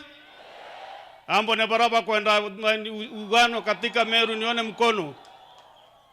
Kwa hivyo kama deputy governor na governor wangeamuka waone vile wananchi wanasema, hii ni sauti ya wale wameweka kwa ofisi. Amuka deputy governor uone vile watu wanasema. Hata we mama governor amuka uone watu yako wale waliwachagua vile wanataka. So listen to the people who brought you to these offices. Kwa hivyo mimi nikiwa seneta wenu sitanyamaza sababu lazima nichunge devolution na ifanye kazi.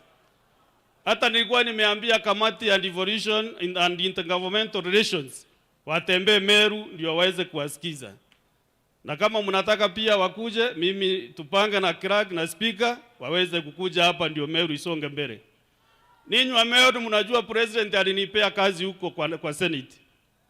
Na mimi unajua protocol ikipangwa vizuri, president, deputy, speaker wa National Assembly, speaker wa Senate, mimi niko hapo tu. Kwa hivyo nikiongea hii sauti ujue ni sauti imepewa heshima na president. Sababu amenipea kazi nikiwa deputy speaker. Na hata ninyi wa Meru mnajua ninafanya hiyo kazi, si ndio? Sinafanya kazi yake vizuri. Mko na imani na speaker wenu wa Senate, deputy speaker. Kwa hivyo hii mambo ya kusumbuana tukiwa viongozi once we elected, let us stop it. Once and for all. We have band manners ya siasa hapa Meru rais na lazima tuambiane ukweli. Hata ingine wamesema hapa, you know it is always good to do consultations. To do consultations. If there was a meeting to make decisions yesterday, you could have also involved Kadhuri Moronge, senator wenu. Ndio tuweze kukubaliana tunaenda pamoja. Na labda hiyo mlikubaliana pia gavana hakuwa. Sababu yeye ni kiongozi wetu hapa Meru. Kwa hivyo ni vizuri tuungane, tushirikiane wote. Let us not make a personal decisions which can really affect us, affect our environment and affect our growth. Kwa hivyo mimi sijaongea mambo mingi namna hiyo. Kwa hivyo nataka nishukuru rais na deputy. Na mimi nikiwa hapa Meru pia ni mzee wa Njoli Ncheke taratibu. My brother Ntore tumefanya kazi na wewe sana. Let us be seen talking because we don't talk. Let us be seen talking, me and you. Let us be seen in events developing Meru. Because ni kweli niseme, we also don't talk so much with my brother. Na tumengangana naye hii dunia, tumetembea kila mahali, but that relationship imepungua.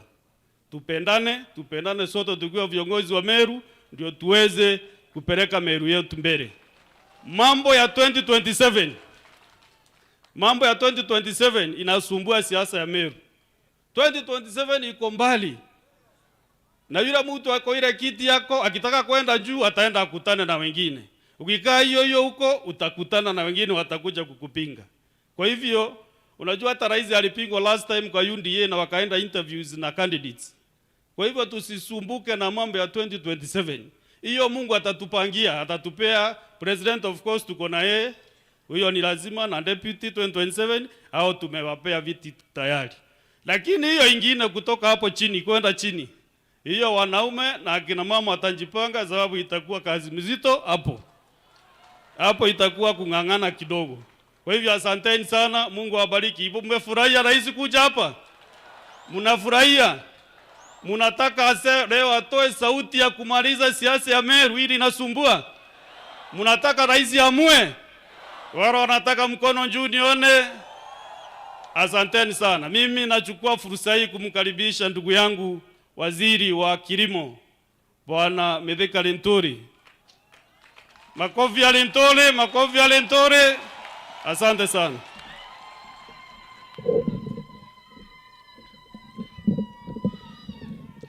Mheshimiwa Rais wa Kenya William Ruto, naibu wake Mheshimiwa Rigathi Gachagua, gavana wetu wa jimbo la Meru Madam Kawira Mwangaza, itifaki zote si kifuatiliwa. Bwana asifiwe. Bwana asifiwe tena. Mimi rais yangu ni machache.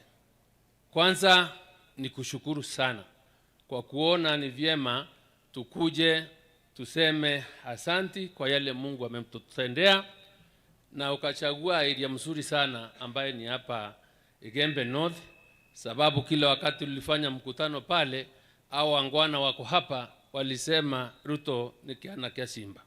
Sana sasa hiyo ni kuonyesha wewe unakumbuka, unadhamini watu wa hapa Meru, and we want to thank you for the commitment that you have towards addressing the issues that the Meru people have. And I don't really have to belabor so much to repeat, because I know the place that Meru is in your heart and in the administration of the issues that you really want done.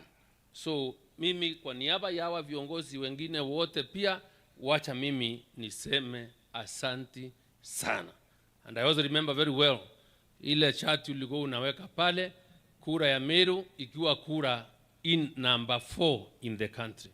Na nyinyi niwaambie watu hapa nyumbani, tafadhali tushirikiane pamoja. Rais yako na nia njema yetu ili Meru iweze kuinuka ifike pale imekuwa mbeleni. Wakati wa Kibaki Meru was number 7 in terms of number of kilometers of roads zile zilikuwa katika taifa letu. Wakati wa administration iliyopita tulifika number 44. Rais yako tayari kutusaidia. Meru is number 5 kanjindi pia ya Kenya. Meru is number 5 kwa kondi ile inachangia kwa ile inaokotwa na KRA. Kwa hivyo sisi tuko sawa, rais yako tayari kutuchunga, na ndiye tu rais ama mtu mimi najua akikwambia atafanya inafanyika. So we are in safe hands, in the hands of William Ruto as our president.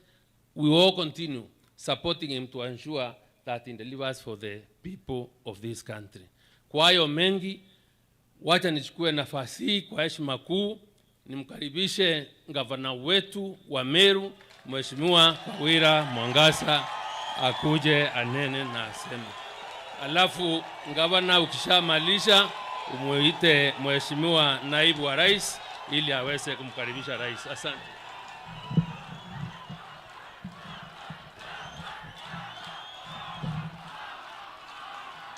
Asante.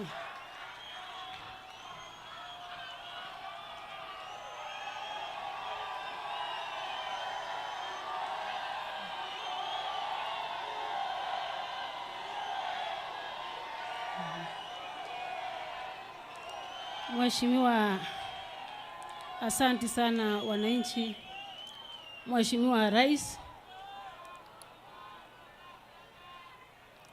naibu wako, viongozi wote walio hapa, antobetu ba Meru, ponde baleana tongeria, mugeni, Mgeni kaele.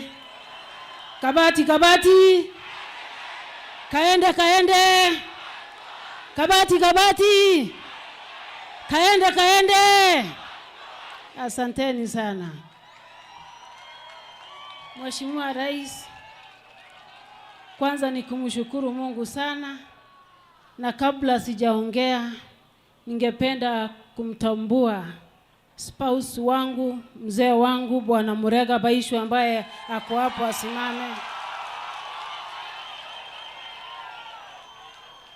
Pia ningependa kumtambua Deputy Governor wa Meru asimame.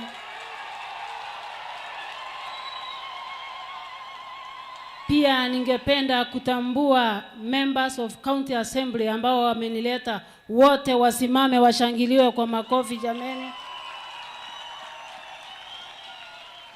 Kuna wengine wachache ambao wako hapa wametoka kikazi, kama 7 tungelikuwa hapa sisi wote.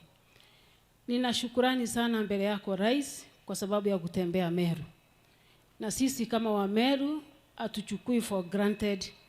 Tunachukua ya kwamba ni upendo mwingi sana, na kwa sababu pia sisi tulijitokeza tukakupigia kura nyingi sana pamoja na naibu wako. Niseme hivi Mheshimiwa Rais, sisi tunafuraha sana kwa sababu ulipeana bilioni 1, na hiyo bilioni 1 ulipeana ukasema ni ya hospitali zetu, na already 500 million imewekwa kwa budget. Ile tu tunangoja ni 500 million ambayo haijawekwa kwa budget, ambayo inapaswa itumike katika Meru level 5 hospital. Kwa hivyo kwa sababu uko hapa Mheshimiwa Rais, najua ya kwamba utakumbuka hiyo. Jambo la pili Mheshimiwa Rais, napenda kusema ni asante sana kwa barabara zetu ambazo unaendelea kutengeneza na kuweka lami. Hata ile moja ambayo ilikuwa inanisumbua sana ya hapo Meru town, kutoka kwa town mpaka hospitali, umeweka lami. Heko kwako Mheshimiwa Rais, na ni asante sana. Mheshimiwa Rais, nataka kusema ni asante sana kwa sababu umetuahidi damu nyingi sana hapa Meru. Na mimi kama gavana nimejaribu na ile pesa kidogo unatupatia. Unajua tunapojivuna tukiwa magavana tunasahau kukurudishia shukrani, maana ile pesa yote ninafanya nayo maendeleo hapa Meru inatoka kwako Mheshimiwa Rais. Sisi Meru County tumejenga damu 4 ambazo hakuna kaunti nyingine imejenga. Ya kwanza na ile kubwa kabisa iko Igembe hapa, ile inaitwa Ngadho ambayo imelalia eka 100, damu ya kwanza hapa Meru. Na ninakuomba kwa sababu pesa zetu ni ndogo sana Mheshimiwa Rais, kuna damu ya Mporoko na ya Baranga ambayo ulikuwa umetuahidi, tumengojea kuiona kwa magazeti, bado hatujaiona. Kwa heshima kuu tunaomba utusaidie tupate hizo zingine kwa sababu ni kubwa ambazo zitasaidia kwetu. Jambo lingine Mheshimiwa Rais, nataka kukupongeza sana. Kuna kitu inaitwa Industrial Park. Sisi Meru County tulikuwa nambari 3 kutimiza zile vitu ambazo zinatakikana tuwe na Industrial Park hapa Meru. Na tumetoa kama county government 250 million, na kushukuru siku ya leo maana umetuongezea 250 million kujenga Industrial Park ya Meru ambayo ni ya kwanza. Mheshimiwa Rais, kupitia kilimo umetusaidia sana.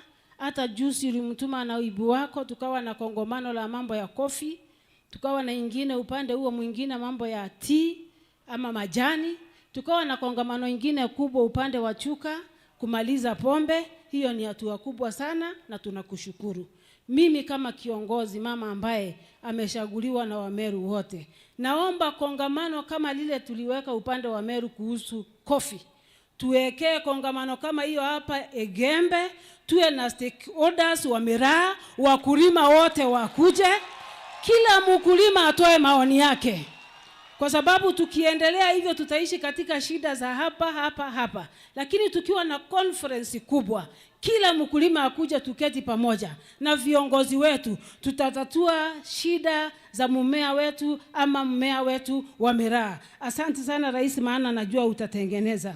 Upande wa security, Mheshimiwa Rais, napenda kukupongeza sana. Tumekuwa na issues upande wa Igembe na especially Igembe North.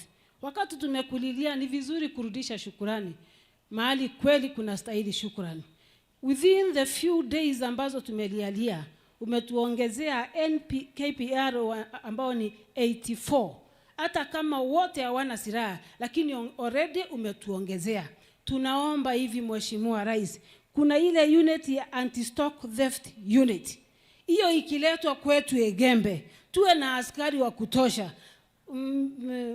Our animals ama mifugo yetu ikishukuliwa, wanafuatana naye, wanaturudishia. Tutakushukuru sana Mheshimiwa Rais. Nataka kumaliza nikisema hivi Mheshimiwa Rais, hapa katika Igembe kuna group ya wakina mama ambao wanaenda mlimani kukuombea.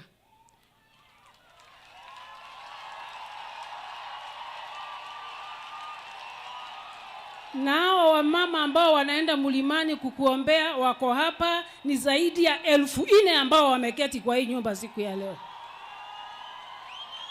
Unaona wameinua leso zao za green, na wakina mama ambao ni wacha Mungu, ndio hao unawaona, ndio hao unaona. Over 4,000 of them.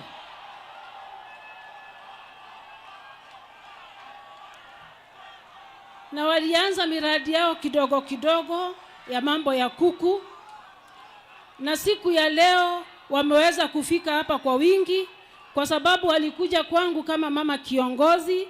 Nikawaambia ndio, mnasema mumekopa Hustlers Fund, na ni kweli wanakopa Hustlers Fund na wanalipa. Nikawasaidia wakaregister kama cooperative ambayo ni ya Roy Farmers. Hawa ni wakulima wa kuku, wakulima wa vitu kidogo kidogo, na wako hapa na unawaona kwa wingi. Wamenituma na jambo moja tu Mheshimiwa Rais, maana ni wengi sana ni wakulima wa kuku. Ikiwezekana wasaidie kidogo waweze kutengeneza kaofisi kao, wao wakikutana kama kina mama wajipange vizuri. Na ndio hawa Mheshimiwa Rais, na wameregister kama cooperative ya kina mama, na wametoka madhehebu tofauti tofauti. Wengine ni wa Katholiki, wengine ni wa Methodist, wametoka Igembe, wametoka Tigania, wametoka Ementi, wote na walifika hapa saa 11:30 Mheshimiwa Rais. Mheshimiwa Rais, nataka kusema ni asanti kwa sababu health promoters wetu ambao wanatusaidia katika kaunti ya Meru ni wengi sana. We have 3,715 health promoters. Na kwangu nimejaribu katika hii budget nimeweka tu 15 million ya kuwasaidia. Kwa sababu kama county government hatuna pesa nyingi. Na kuomba Mheshimiwa Rais, maana najua unawajali sana, sema jambo moja tu kuhusu health promoters, na sisi kama Wameru tutapona vile wanasaidia sisi tunapona. Mheshimiwa Rais, sitaki kuchukua muda wako mrefu sana, lakini nataka kusema hivi. Hapa Meru County, speed yetu ya maendeleo ni 500 kilometers per hour. 500 kilometers per hour. Na tunasema ni kaende kabati kabati. Kaende kabati kabati. Na tunasema hivi tukiwa na mahaslas wenzangu, ya kwamba Meru County haitatekwa nyara na makatero 10 ambao wanafikiria Meru iko na shida. Watu 10 viongozi ambao wanalipa mshahara wa 1 million ama 500 and above hawezi ku make decision ya kwamba Meru iko katika shimo, whereas we know shida yao ni yao wenyewe binafsi, tumbo zao. Tunakuomba ufungue Meru siku ya leo Mheshimiwa Rais. Na kuna watu hawajakubali governor ni mama. Kuna watu hawajakubali governor ni mama. Kama vile kuna watu huko juu ambao hawajakubali rais wetu alishaguliwa. awaamini ya kwamba mtoto ambaye alikuwa anatengeneza makuku ama a simple person ambaye alitoka vijijini anaweza kuwa rais. Na wanamsumbua kwa sababu bado hawajaamini kama president wetu Ruto ni rais pamoja na naibu wake. Hivyo ndivyo ilivyo Meru. Kuna matajiri na viongozi wachache ambao hawajaamini ya kwamba walipoteza katika kura ambazo zilipita. Ni vizuri wajipanga na waelewe ya kwamba Meru iko na kiongozi, na kiongozi ni governor ni.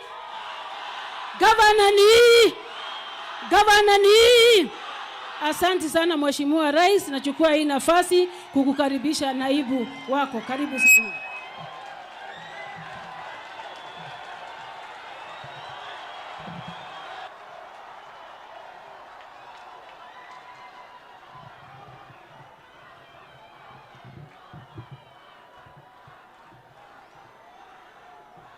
Haya, asante, tutulie. Kiongozi wetu Rais wa Jamhuri ya Kenya Daktari William Samoei Ruto, baba wetu, maaskofu wetu na kanisa, gavana wetu wa kaunti ya Meru, senator, waheshimiwa wabunge, mheshimiwa wetu waziri, watu wale wote wamefika Walare na hapa Igembe North, andu betu mugeni kairi, andu aitu muri okuo no muyumiriirie, ngeithia iciara ni mwathani agocwo ringi. Rais wetu, utazoea hii wa Meru pole pole. Saa ingine wanakula mori wanachemuka kidogo, lakini hawana maneno, ni watu wazuri, ni vile Mungu aliumba hawa. Na unajua mimi pia ni mmoja wao, mamangu alitoka hapa. So saa ile ingine naona mimi natoa makucha na chemuka kidogo, ni damu ya Wameru. Kwa hivyo hakuna maneno, tuko sawa sawa. Kati guadwa itu. Najua nimesikia Mheshimiwa Muthoni akisema ati tuongeze ile mambo 3 ati 4 ikuwe ni kukata mkono. Hii wa Meru akikwambia atakukata mkono tayari iko chini. Kwa hivyo wewe Muthoni, hii maneno ya mkono wachana naye. Hapa Meru sio pahali ya kusema watu wakatwe mkono. Sisi rais wetu tumeshukuru kwa kupata nafasi kujiunga na sisi katika ibada ya shukrani. Rais, wewe mwenyewe ulituagiza wale watu tunakusaidia kupanga programu yako ya kwamba hata kama ulikuja Meru kwa ibada ya shukrani ulipochaguliwa, roho yako inakuambia urudi Meru tena. Na ndio ukaendelea ukasema si Meru tu, unataka kuja hapa Lare. Kwa hivyo tumeshukuru sana kwa sababu rais, hawa watu ya Lare ni watu wetu. Na siku tulitembea katika campaign, ile wimbo kali sana katika kampeni yako yote kwa Kenya ilikuwa hapa Lare wakisema Ruto ni kiana cha simba. Hata Dede Nyoro anapenda nyinyi sana, alikuwa anafurahi sana. Sema turudi pale Lare ile wimbo ile. Kwa hivyo tumefika hapa kwa sababu ya kutoa shukurani kwa Mwenyezi Mungu kwa yale yote alitufanyia. Na mimi tu niseme watu wetu wa Meru, huyu rais wetu anatupenda sana. Anatufikiria, anatupangia mazuri. Na siku tuliamua kumpigia kura, tulikuwa tumeona mbele na tukaona ni kiongozi ambaye ako na maono, ako na mipango na ako na mapenzi dhidi ya watu wa Meru. Kwa hivyo tukifika hapa kwa ibada ya shukrani, pia mjue ya kwamba katika mipango ya maendeleo ambaye rais ameandaa, kaunti yetu ya Meru iko mstari wa mbele. Mimi ningetaka nimpongeze huyu mjumbe wetu, huyu Mheshimiwa Taitumu, kwa uongozi bora. Na mimi nimwambie watu ya Igembe North, katika zile decision mlimake ya uchaguzi uliopita, ile uamuzi wa kumchagua huyu mjumbe hapo mlipita 100%. Huyu mjumbe ako na mpangilio kabambe na anapenda nyinyi na anafikiria nyinyi. Na vile mheshimiwa Dende Nyoro amesema, ni kweli hapatii mimi amani, hapatii huyu rais wetu amani. Na ni mtu ya ground. Ukimtafuta Friday, Saturday, Sunday, Monday ako hapa nyumbani. Akija Nairobi anatoka ofisi hii anaingia hii akifuatilia maendeleo ya hapa. Mimi naomba nyinyi muendelee kumuombea na kumshikilia, na niko na uhakikisho ya kwamba hii constituency ya Igembe North chini ya uongozi wake itasonga mbele. Rais, ni kweli vile mheshimiwa amekuuliza, tuko na shida hapa ya usalama katika constituency hii na county jirani. Hawa wakaaji wa Igembe North wamehangaishwa na wezi wa mifugo kwa miaka mingi, na kumekuwa na mauaji, watu wamejeruhiwa, na hata kama ulimwagiza Inspector General of Police Japheth Kome akuje, kulitulia siku kidogo, aliporudi wizi wa mifugo ukarudi na mauaji. Na kwa hivyo rais, vile wamekuomba, hata mimi ningependekeza utoe amri kama rais wa Jamhuri ya Kenya, hawa National Police Reserve wapewe ya kutosha, wapewe silaha, waweze kulinda watu ya area hii. Na hata tungemuuliza gavana wetu, kwa sababu saa nyingine tunakuwa na upungufu ya pesa, vile tumefanya pale Marakwet na county zingine za Baringo. Tukipata hao National Police Reserve, gavana tusaidiane kuwatafutia ile marupurupu yao, ndio wanaweza kupata riziki na wanaweza kulinda watu wa area hii. Pia mimi ningetaka niseme, rais, hao watu umetuambia tufanye mabadiliko ya kahawa, ya majani chai, ya maziwa, na tunaendelea. Lakini mambo ya miraa ni mambo ya muhimu katika sehemu hii. Na rais, tulipokuwa tukifanya campaign, ulinituma hapa nikaongea na hao watu na ukaniambia niwaeleze ya kwamba serikali ambayo utaunda itashughulikia ukulima wa miraa, na wewe mwenyewe kwa sababu unajua umuhimu ya kutafuta soko, ukaahidi ya kwamba wale mabalozi wataenda katika zile nchi zinanunua miraa, utaweka watoto ya hapa Igembe na Tigania waende watafute soko. Na kwa hivyo ninajua unapanga wakati ukifika utaweza kusaidia hawa zile nchi ambazo zinanunua miraa. Mabalozi utateua wale watoto wa hapa, wale wanaelewa mambo ya miraa, waende watafutie watu wao soko. Na kutoka hapo sasa, miraa ikikosa soko, hamutauliza rais ama mimi, mtauliza hao watoto wenu. Sio tumekubaliana? Mimi nikimalizia, Reverend Father Kaimenyi, umenena vizuri, ukagusa roho yangu ya kwamba peace is the other name for development. You are spot on. Hakuna maendeleo itapatikana kama hakuna amani. Mimi juzi nimeongea Kericho, nimeongea jana nikiwa Nyeri, na ningetaka kurudia ya kwamba hakuna kiongozi ambaye hana gome yake ya kisiasa. Na gome ya kisiasa ya rais wetu ni hapa Mlima Kenya na Bonde la Ufa. Hapo ndio ako na ushawishi mkubwa ambaye alipigiwa kura 100%. Na rais wetu ako na nia na mipango, akifanyia Kenya yote kazi, pia kuangalia gome yake ya kisiasa. Na mipango ya maendeleo katika gome yake ya kisiasa ya Mlima Kenya, Meru ikiwa ndani na Bonde la Ufa, amepanga kikamilifu. Lakini hakuna maendeleo itapatikana kama viongozi wanapigana. Na hakuna development mtapata kukiwa na kelele. Na rais na mimi hatutakuwa na ile moyo ya kutembea pahali iko furugu na majibiano ya viongozi. Rais anatakana aheshimike, hasa kwa gome yake ya kisiasa.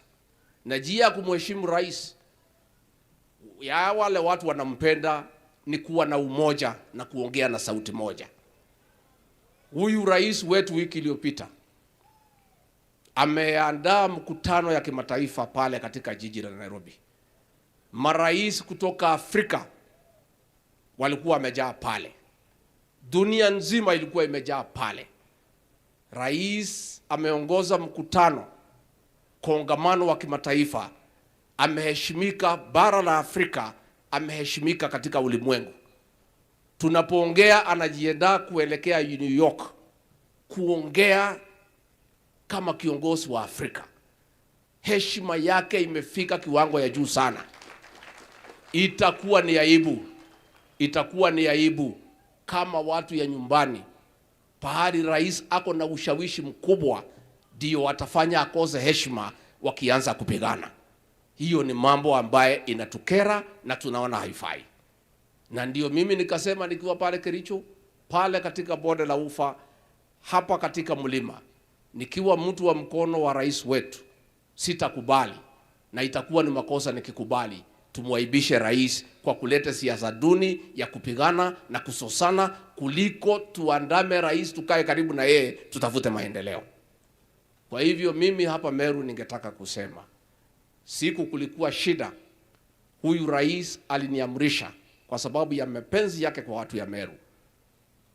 The Meru County is so important to the Ruto administration. Hatuwezi kubali maendeleo yetu isimame kwa sababu ya siasa duni ya viongozi kupigana. Na ndio rais akaniagiza niweke mikutano. Nikaketi na huyu gavana na MCAs na MPs tukatafuta amani. Na mimi nataka nipongeze gavana, nipongeze MPs, nipongeze MCAs kwa sababu mlikubali tuweke amani. Lakini saa hii ndio tumeanza kushika mwendo. Juzi tumekuwa pale kwa rais Nakuru kama viongozi wa Meru, tukianza kupanga maendeleo. Muliporudi hapa mumeanza kusosana. Hii maendeleo itakwama. Hakuna maendeleo itaendelea kaunti hii kama mnapigana.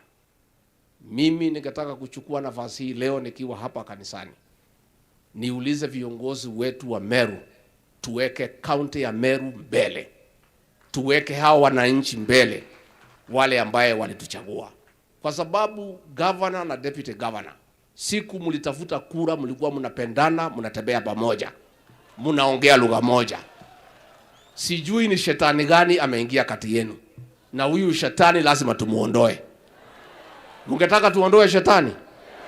Kwa sababu governor na deputy ni wa kanisa, wote ni wahubiri, wote walipendana, wote walitembea pamoja, mlipigiao kura wakiwa pamoja na tiki moja, si ndio?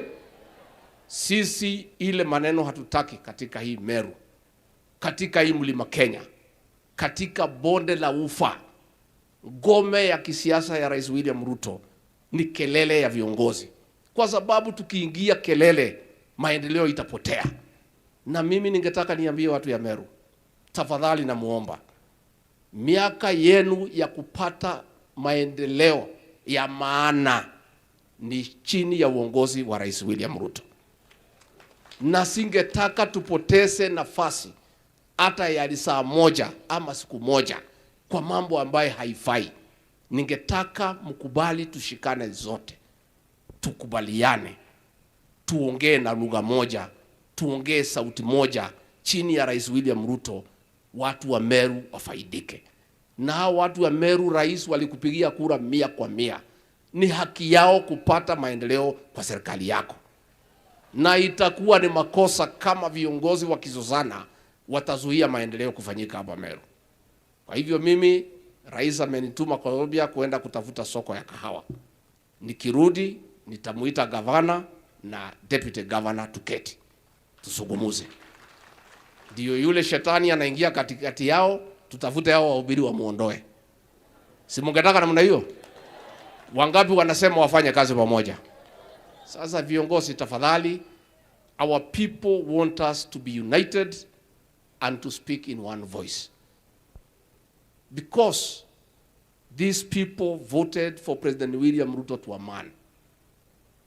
Please don't deny them the opportunity to reap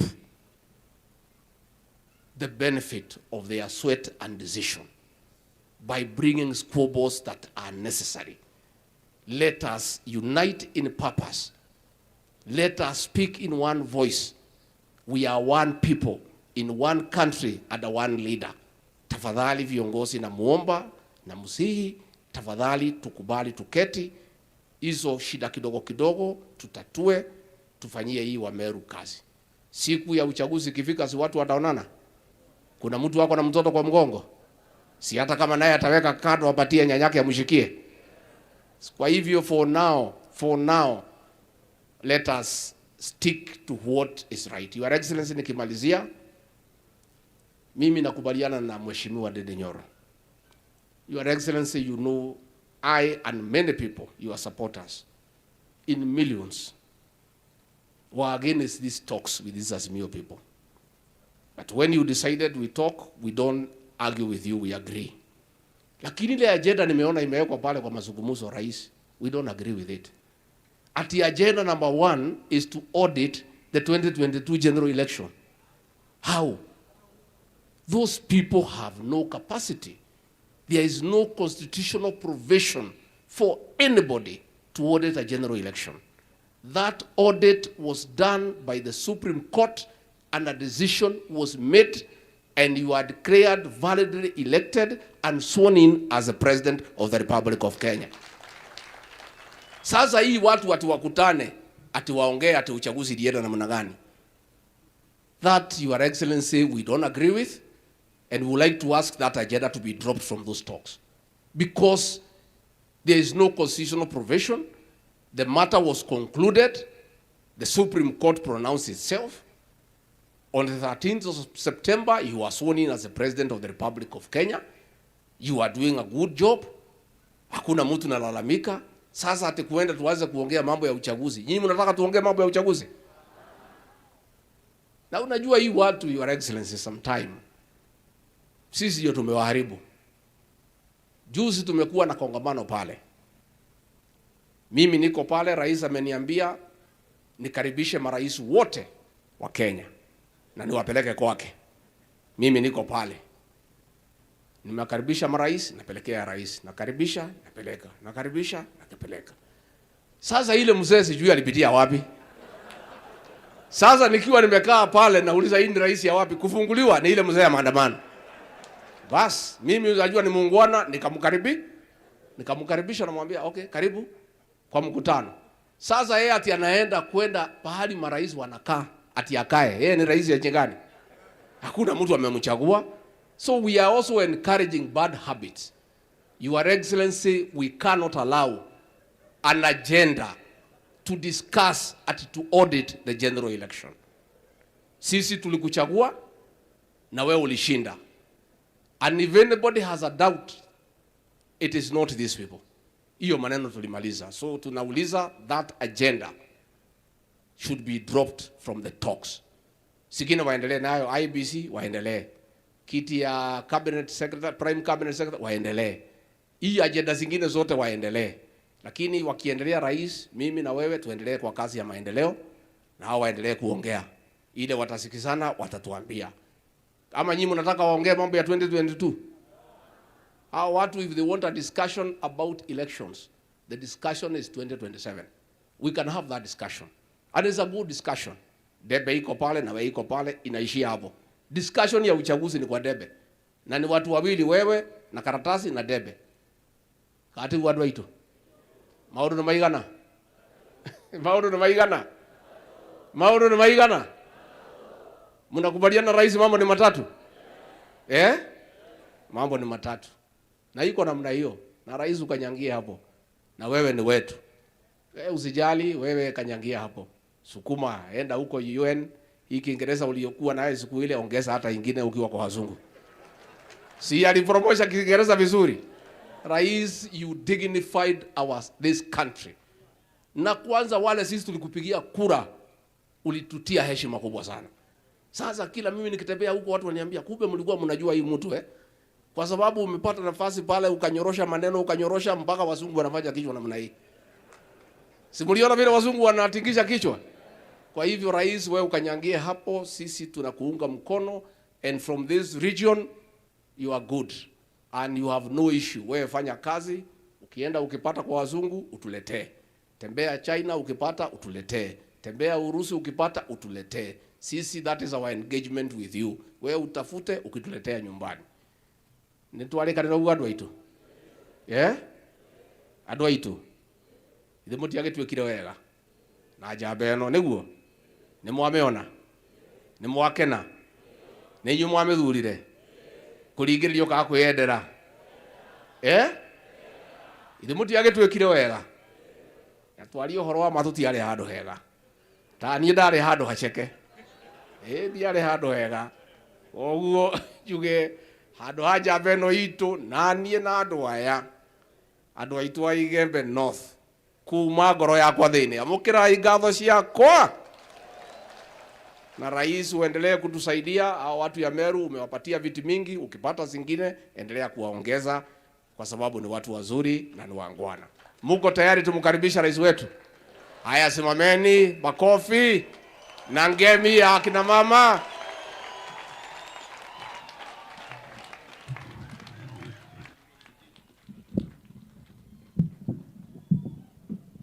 Asanteni sana. Tafadhali tuketi chini. Wale wako na viti naamini kuna wengine hawana. Viongozi wetu, maaskofu mlio hapa, wachungaji, father ambaye alituhubiria, ndugu viongozi wote wenzangu na wananchi wa hapa Meru, Lare na Igembe North, hamjambo. Anto wa Meru, mugeni kaire. Bwana Yesu asifiwe. Hebu mnisalimie hewani hivi nione. Kwanza mimi nataka nimshukuru Mungu kwa kutupatia nafasi tufike hapa Lare, hapa Meru siku ya leo. Na leo nimefika Lare na nimeona tofauti. Kawaida mimi nikifika Lare hapa mambo ni mengi. Tarumbeta, sijui, sarakasi mingi. Lakini leo mimi sikujua mko watulivu sana kiasi hii. Na mimi nataka niwapongeze. Asanteni sana kwa kutukaribisha hapa nyumbani. Asanteni sana kwa wale wote, hasa maaskofu wetu ambao walikubali na wakapanga hii mkutano tuweze kuja hapa tupate ibada hii. Na tumekuja hapa vile ndugu yangu Taitumu alivyosema. Tumekuja hapa katika ibada ya shukrani. Na Father Kaimenyi ametuambia ni vizuri kuwa na shukrani. Na tumekuja hapa kumshukuru Mungu pamoja na nyinyi. Hapa Meru tulikuja kuwaomba kura, mkatupatia kura nyingi, mkatuongezea maombi zaidi, na yeye Mungu akatupatia ushindi. Mimi nataka niseme asante sana. Achana huyo jamaa atarelax tu hapo, nitamuona baadaye. So mimi nataka niwashukuru sana watu wa Meru, niwashukuru sana watu wa Lare kwa kutukaribisha hapa Meru. Na mimi nataka mjue ya kwamba ile imani mlituonyesha na heshima mlitupatia, na sisi nikizungumza kwa niaba ya viongozi wote hawa ambao nilichaguliwa na wao, wakiwemo MCAs, wabunge, senator wenu, governor wenu, Rigiji hapa na mimi nataka niwahakikishie tutawafanyia kazi kwa kujitolea na kwa bidii. Narudia tena watu wa Meru, kwa kura zenu na maombi yenu, narudia tena kusema asante sana. Na vile niliwaeleza wakati tulikuwa hapa kwa mkutano, Niliwaambia tukimaliza uchaguzi kitendawili haitaanza, ni kazi itaendelea mbele. Na mimi nataka niwahakikishie kazi ndio itaendelea mbele. Na yale tulikubaliana na nyinyi, niliwaambia vile vile ahadi ni deni. Na dawa ya deni ni kulipa.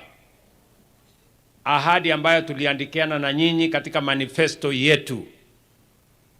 Hiyo manifesto yetu tutaitekeleza kikamilifu, kwa sababu ndio njia ya kubadilisha taifa letu la Kenya. Mimi nimefurahi sana kufika hapa katika mkutano huu mkubwa sana. Na ningependa niseme nikiwa hapa Meru, na niwaambie Wakenya wote ya kwamba sisi kama raia wa taifa la Kenya, kama wananchi, citizens wa taifa la Kenya, hii Kenya sisi ndio wenyewe, na tusingojee mtu mwingine ama tusitarajie watu wengine wakuje washughulike na mambo ya taifa letu la Kenya. Mambo ya taifa letu la Kenya ni mambo yetu kuyashughulikia. Sisi ndio tutajenga hii nchi. Sisi ndio tutafanya hii nchi isonge mbele. Na mimi nataka niulize kila Mkenya mahali alipo, sote tujue ya kwamba Kenya hii itasonga mbele, itabadilishwa na sisi kama Wakenya. Sisi ndio tutajenga taifa letu la Kenya. Na ndio sababu hiyo tunasema ya kwamba tunataka tuungane, tushirikiane, tuwe na mipango ambayo itatusaidia kubadilisha Kenya. Because ultimately the business of building the Republic of Kenya belongs to us as the citizens of Kenya. Hatuwezi kungoja watu wengine.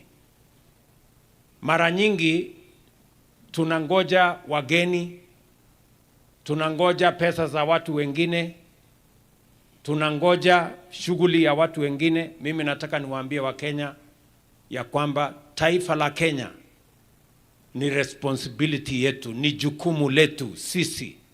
Na kila mmoja wetu inafaa ajiulize kama raia wa Kenya, ni nini mchango wangu katika kupeleka taifa la Kenya mbele.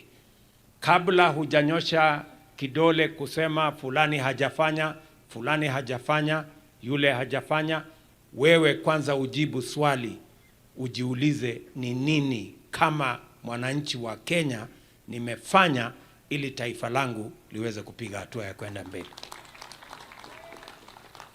Mimi nawauliza ndugu zangu wa Kenya, tushirikiane, tufanye kazi pamoja. Na tutahakikisha ya kwamba kama ni kujenga Kenya, barabara zetu, maji, stima, kusomesha watoto wetu, it is our responsibility. Na kama kiongozi nitawaongoza na ukweli. Kwa sasa hivi kati ya shilingi 10 ambayo tunaokota kama ushuru, shilingi 6 kwa shilingi 10 tunatumia kulipa madeni. Tukiendelea hiyo barabara ya madeni itafika shilingi 7, itakuwa shilingi 8, alafu mwisho kazi yetu tukifanya itakuwa ni ya kulipa madeni. Mimi nawauliza Wakenya, barabara ya madeni lazima tukomeshe.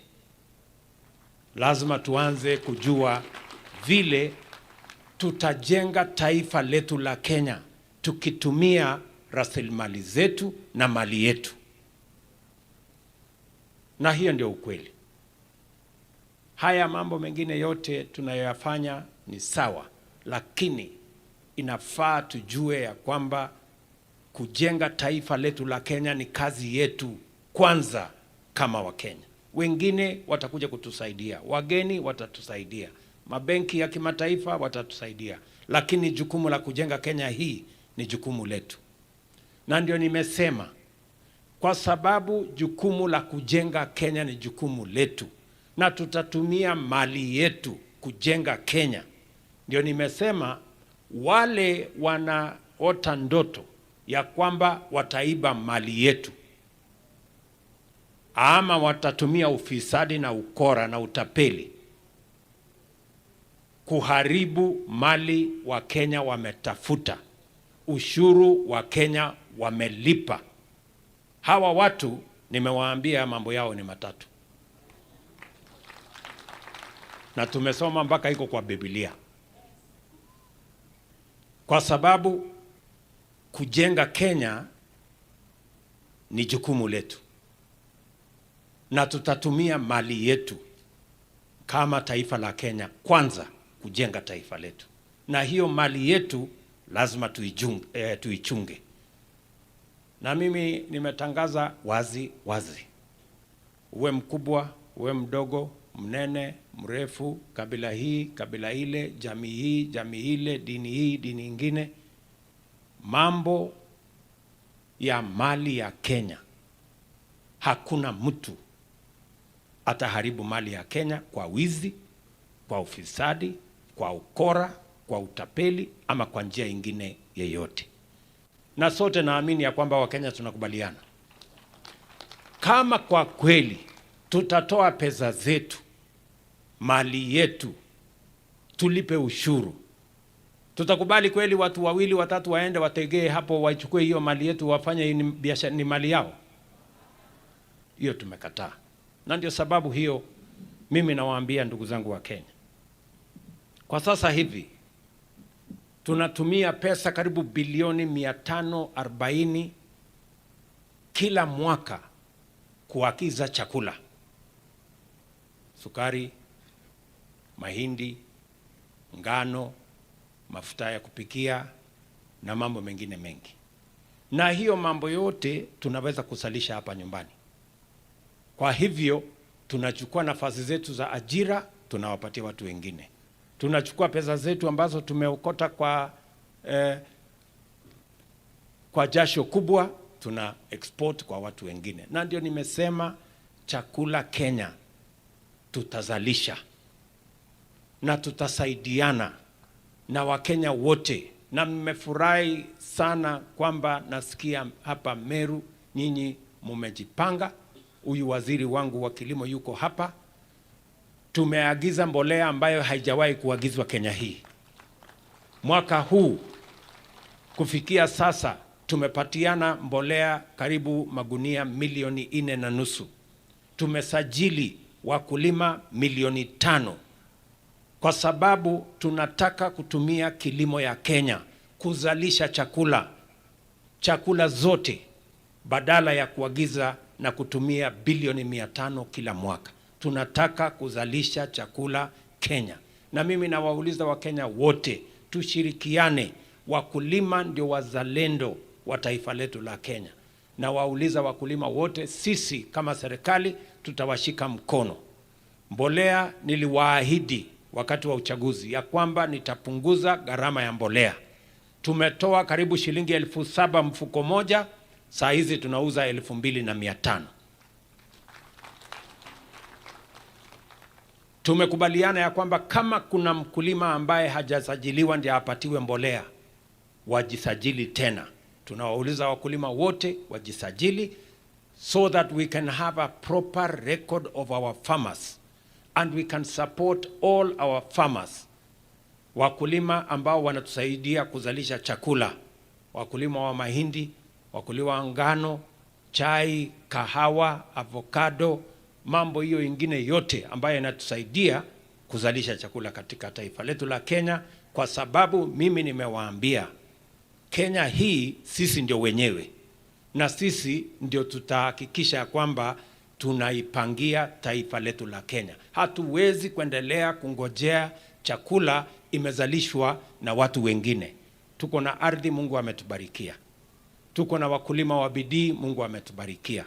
Ni jukumu letu tukiungana na serikali, na mimi nataka niwahakikishie tutaweka pesa ya serikali kwa kilimo ndio tuweze kuzalisha chakula na kutumia kilimo kuzalisha uchumi wa taifa letu la Kenya na kuweka pesa kwa mifuko ya wakulima. Jameni, watu wa Meru, tutasaidiana kuzalisha chakula Kenya hii, tuondoe njaa. Muko tayari? Vile vile tumesema ya kwamba katika hiyo harakati ya kuzalisha chakula pia tunataka kuhakikisha ya kwamba tunanyorosha mambo ya masoko, soko ya chai, soko ya kahawa, soko ya maziwa, soko ya zile bidhaa zingine zote. Tumesema ya kwamba lazima tuikalie vizuri mpaka ikae imenyoka. Kahawa tumeweka pesa katika mambo ya kahawa.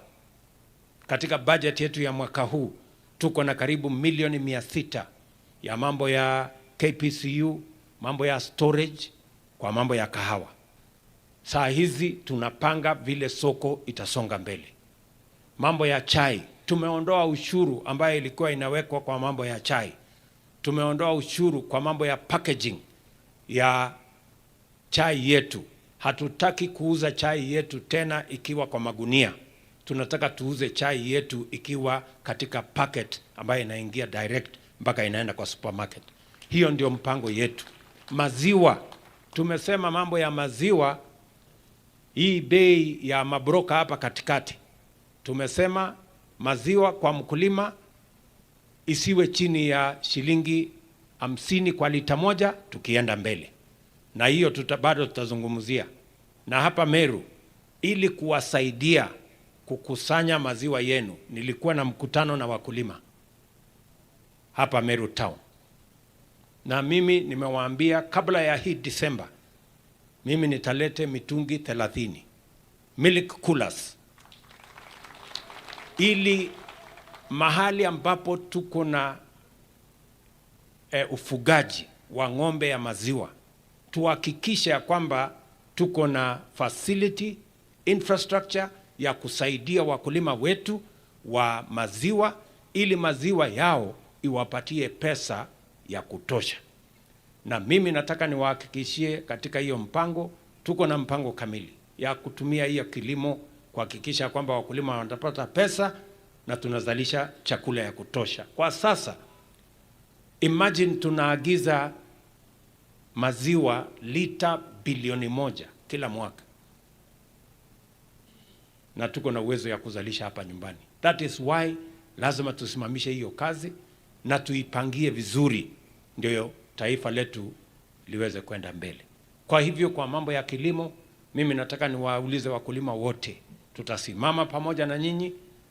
Tumeamurisha mwaka huu tunaweka pesa katika Agricultural Finance Corporation, kwa sababu tunajua kuna wakulima hapo katikati hawana pesa ya kutosha ya kununua hii mbolea, agrovet, nini. Tumeweka pesa pale bilioni 10 ili wakulima wanaweza kukopa pesa kwa riba ya chini. Na tumeambia watu wa AFC, interest kwa mkulima isipite 10%. Isikuwe kama ile ya kule. Si wewe umesikia hiyo maneno? Huyu mtu nimemzungumzia sana huyu. Na nimemkaza kweli kweli. Na ni mtu ya kutoka Meru hapa, na ndio yeye ndiye anasimamia mambo ya Agricultural Finance Corporation. Nyinyi mnanielewa? So hiyo mpango yote tunapanga, tunataka kuhakikisha kwamba tunabadilisha mambo ya taifa letu la Kenya. Vile vile tulikubaliana na nyinyi ya kwamba katika harakati hii lazima tuwe na mpango vile mmesema hapa. Na mbunge wetu Bwana Taitumu amesema vizuri. Hapa kweli mko na shida ya ukosefu ya usalama. Si ni kweli? Hapa tuko na wizi ya ng'ombe, hapa tuko na ukora, watu wanauawa kiholela, mifugo inapotea. Na sio hapa peke yake. Sehemu nyingi ya Kenya, Lamu tuko na shida kama hiyo. North Rift tuko na shida kama hiyo.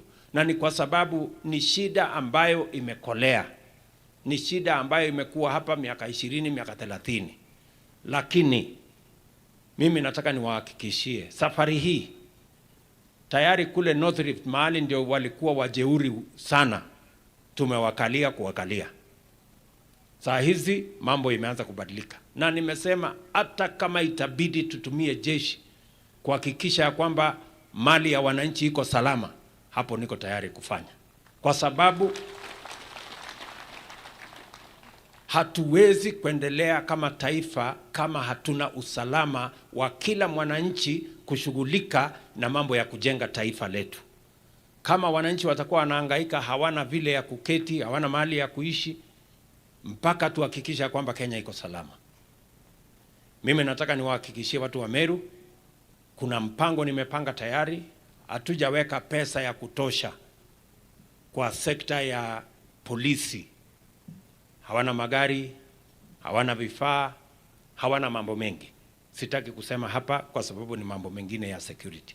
Lakini mimi nataka niwahakikishie tumeweka pesa sasa na tumeapprove equipment, cabinet imeapprove mambo ya modernization ya polisi ya Kenya, na tunaweka shilingi bilioni 25 kuhakikisha kwamba askari wetu wako na vifaa ya kutosha kukabiliana na wakora na wezi wote.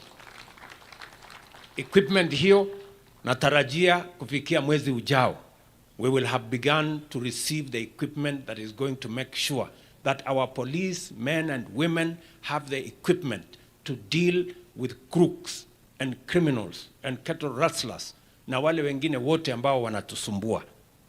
Ni tumenunua hata mpaka na helikopta iko na bunduki. Hii watu tutawakalia ngumu, siku yao ni ya kuhesabiwa. Kwa hivyo msikuwe na wasiwasi, itaitumu simu itakusumbua muda kidogo. Lakini vile nimefika hapa, nataka niambia hawa watu wako, mnipatie tu nafasi kidogo, mwezi moja mbili, hawa watu mtawasikia tena. Tunaelewana jameni? Yes, we must secure our country and it's not negotiable. Hatutafanya mjadala na watu ambao wanaua watu wengine. Na niliwaambia wale wa huko North Rift, wakaona ati vingine tunasema mchezo. Hatusemi mchezo. Because tuko na mambo ya muhimu ya kushughulika katika taifa letu la Kenya. Niliwaeleza vile vile ya kwamba mbali na kupanga haya mambo mengine mengi, pia lazima tupange ajira ya hawa vijana. Vijana tuko nao wengi. Vijana karibu 4.5 milioni Kenya hawana kazi, wakiwemo kina mama na wengine hapo katikati. Na ndio sababu tumesema tunaweka mpango ambayo tuliweka kwa budget. Watu hawakuelewa, walikuwa wanafikiria kwamba tunalete mambo ambayo sio mazuri. Tumeweka housing fund, mahali ambapo tutapata pesa ya kupanga ajira ya hawa vijana. Na ajira ya hawa vijana tutawapanga katika sehemu kama 3 au 4. Ya kwanza ni affordable housing. Hapa Meru, darudi hapa, tunapangia saa hii karibu tunamaliza mpango, tumeanza kuokota pesa ya housing fund, na hapa tutakuja kujenga nyumba 20,000 ya kwanza ya Meru County. Na tutahitaji vijana kati ya 30,000 na 40,000 wa kufanya hiyo kazi. Ikiwemo hapa Imenti North, hii town yenu tutakuja kuweka affordable housing. Lare hapa, si ndio? Hapa Lare tutaweka program ya affordable housing. Tutahitaji vijana kama 1,000 watakaofanya kazi ya hiyo affordable housing hapa Lare. Ni mnanielewa? Na hiyo mpango ni kwa sababu tunataka kuhakikisha kwamba Kenya tunaibadilisha kwa mipango ambayo itajumuisha wananchi wote. Mimi nataka niwaeleze ya kwamba program hiyo ya affordable housing inasonga mbele. Ya pili, tumekubaliana vile vile ya kwamba lazima tuwe na mpango ya value addition, agroprocessing, manufacturing. Na ndio mmesikia governor amesema tuko na county aggregation and industrial park ya Meru. Na hiyo county aggregation and industrial park ni ya 500,000, 250,000 kutoka county, 250,000 kutoka national government. Na mimi nataka hiyo program, hiyo aggregation center iwe imekamilika miezi 9, tuwe tumeikamilisha, so that next year iwe imeanza kufanya kazi. Mnanielewa? Na hiyo mahali hapo ndio tutakusanya mazao yenu, mazao ya Meru, tuifanyie storage, tuweke cold rooms, tuweke vifaa common user facilities ya agroprocessing, tuweke mpango ile ingine yote, tuhakikishe ya kwamba tunazalisha ajira tukiongezea dhamana mazao yenu kama watu wa hapa Meru. Na vile vile nimesema tutaongeza soko zingine. Hapa Meru soko 12 mpya tunajenga. Si tulikubaliana na kina mama mboga ya kwamba hata na wao watafanya kazi mahali pazuri. Katika hiyo mpango ya kushughulikia mama mboga tunaweka vile Taitumu amesema, tunaweka soko kubwa hapa Lare. Tunaweka soko ingine Mutuati. Tunaweka soko ingine Kangeta. Tunaweka soko kubwa pale Maua vile John Paul alivyosema. Na soko zingine 12 hapa Meru tayari tumesitangaza kandarasi ya kujenga. Kwa sababu tunataka tuhakikisha kwamba wananchi wasihangaike, mali yao isiharibike, tuwe na mahali ambapo pana usafi, kuna stima, kuna maji na kuna storage ambayo wanaweza kuendesha biashara zao katika harakati ya kuzalisha uchumi wa taifa letu la Kenya. Na ndio mimi nawauliza watu wa Meru, tuungane, tushirikiane katika hii kazi. Haiwezi kufanywa na mtu mmoja, haiwezi kufanywa na national government peke yake, haiwezi kufanywa na county government peke yake. Itabidi sisi wote tushirikiane tukiendesha hiyo kazi iweze kwenda mbele. Vile vile mmeniuliza mambo ya maji.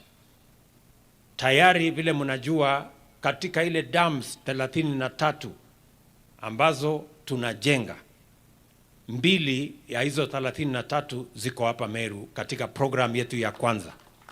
Program yetu ya pili tutaongeza zingine za Meru. Na tuko na mpango kamili. Na rollout ya hiyo program tulikuwa tunangojea hii budget ambayo imepita miezi 2 iliyopita. Sasa tuko na program ya vile tutaendesha hiyo mambo ya maji. Mimi naelewa ya kwamba hapa Uradam iko hapa, zile zingine ambazo zilisemekana ziko hapa, tutapangana tuhakikisha kwamba we deliver water, kwa sababu maji ni muhimu. Itatusaidia kupunguza magonjwa, watu wasikunywe maji machafu, na pia itatusaidia kwa mambo ya mifugo na mambo ya kuzalisha chakula. So mimi nitarudi hapa tena kwa shughuli yenu ya mambo ya maji ya hapa Meru. Na kwa kweli mmesema ukweli ya kwamba kama tunaweza kutoa mafuta mbali, maji tunaweza kutoa mbali vile vile, mpaka watu wakunywe maji, na tuwe na taratibu ya kuhakikisha kwamba Kenya inasonga mbele.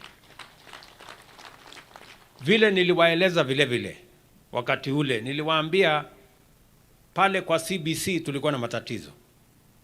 Walimu walikuwa wamepungua shuleni. Kufikia sasa tumeajiri walimu 56,000 in the last 8 months between January and now. Walimu ambao hawajawahi kuajiriwa Kenya in 5 years tumeajiri in 1 year, kwa sababu elimu ni ya muhimu. Elimu ndio inatupatia usawa. Mtoto wa tajiri na maskini, mtoto wa mtu mrefu na mfupi, jamii hii na jamii hile wanakuwa sawa kwa mambo ya elimu. Vile vile tumehakikisha kwamba watoto wetu wa TVET tunawapangia, kwa sababu kulikuwa na matatizo.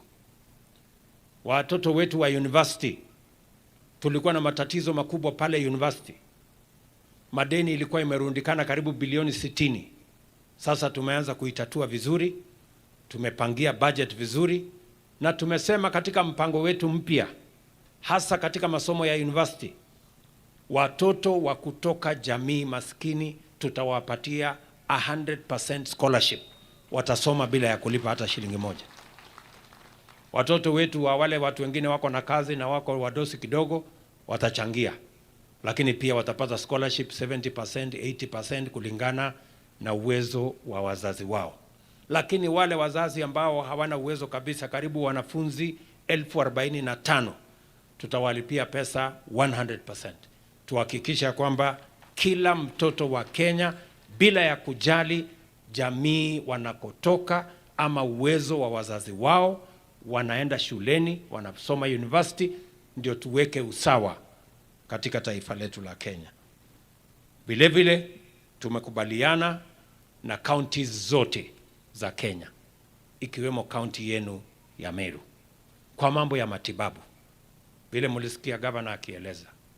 Hapa Meru bado kidogo tuko na matatizo ya mambo ya afya, na nimeipiga darubini vizuri, na tumekubaliana what kind of investment we are going to make kwa ile health facilities tuko nayo hapa Meru. Community health promoters, tunaanza pale kwa bottom. Wale community health promoters tuko nao ambao wamekuwa identified na Meru County na tumefanyia hawa training ni 3,715. Tayari nimetoa shilingi milioni 100 ya Meru County ya kuwanunulia equipment, na nitafanya launch ya hiyo facility tarehe 20 mwezi ujao. Na tayari tumeweka katika budget yetu, kila mwaka tutakuwa tunatoa kama national government shilingi milioni 100 ya kulipa marupurupu yao. The county government watachangia, kwa sababu tunataka afya ianze kwa kijiji. Hawa community health promoters watakuwa kwa kila kijiji, na tumewaallocate community health promoter mmoja nyumba households 100. Wako na vifaa ya kupima pressure, wako na vifaa ya kupima sukari, wako na dawa kidogo ya homa. Wewe ukipata homa hakuna haja kwenda kuhangaika hospitali, tutapatana na wewe hapo kwa kijiji. Nyinyi mnanielewa? Alafu zile vifaa zingine tumekubaliana the model of delivery of equipment ya mahospitali zetu ndio tuweze kutatua matatizo ya magonjwa ama afya, kwa sababu kufikia sasa watu wengi wanauza mali yao, watu wengi wanauza ng'ombe, wanauza nini kwenda kulipia mambo ya hospitali. Tumekubaliana na wabunge, na wako hapa wabunge wetu, kwamba tunarudisha sheria ya NHIF bunge. Vile tulikubaliana na nyinyi ya kwamba hiyo NHIF ilipwe kulingana na kiwango ya mapato ya mtu. Wale watu wa chini, mama mboga na wengine ambao hawana pesa ya kutosha walipe chini. Niliwaambia wale wanalipa 500 watalipa shilingi 300. Si ndio tulikubaliana? Na mkapiga kura. Si nyinyi ndio wenye amri? Sasa wabunge mmesikia my friends. Sasa mwende mbadilishe sheria. Hawa watu walipe 300 na nyinyi muongeze malipo yenu iende juu. Ama namna gani? Si mtu kama mfuko yake iko na nini, si alipe kidogo? That's what we are going to do. So sheria tayari iko bungeni. Nimeongea na leader of majority, nimeongea na kamati chairman wa kamati ya bunge, na tumekubaliana hiyo sheria in the next 1 month hiyo imekamilika, ndio tukiwa tuna launch community health promoters health facility, sheria zote ziko tayari, because we must change our country. And as I said, the business of changing Kenya, the business of transforming Kenya is a collective responsibility of every citizen, and all of us must play our role. So tutashirikiana namna hiyo, na mimi nataka niwahakikishia kwamba hiyo kazi tutafanya pamoja na nyinyi, na tutahakikisha kwamba tunashughulika kama wananchi wa Kenya tukiwa pamoja. Mambo yale mengine tunaambiwa na watu wa kusoma hewa ya kwamba tutakuwa na El Nino. Mimi nataka tuchukue hiyo nafasi kama wa Kenya.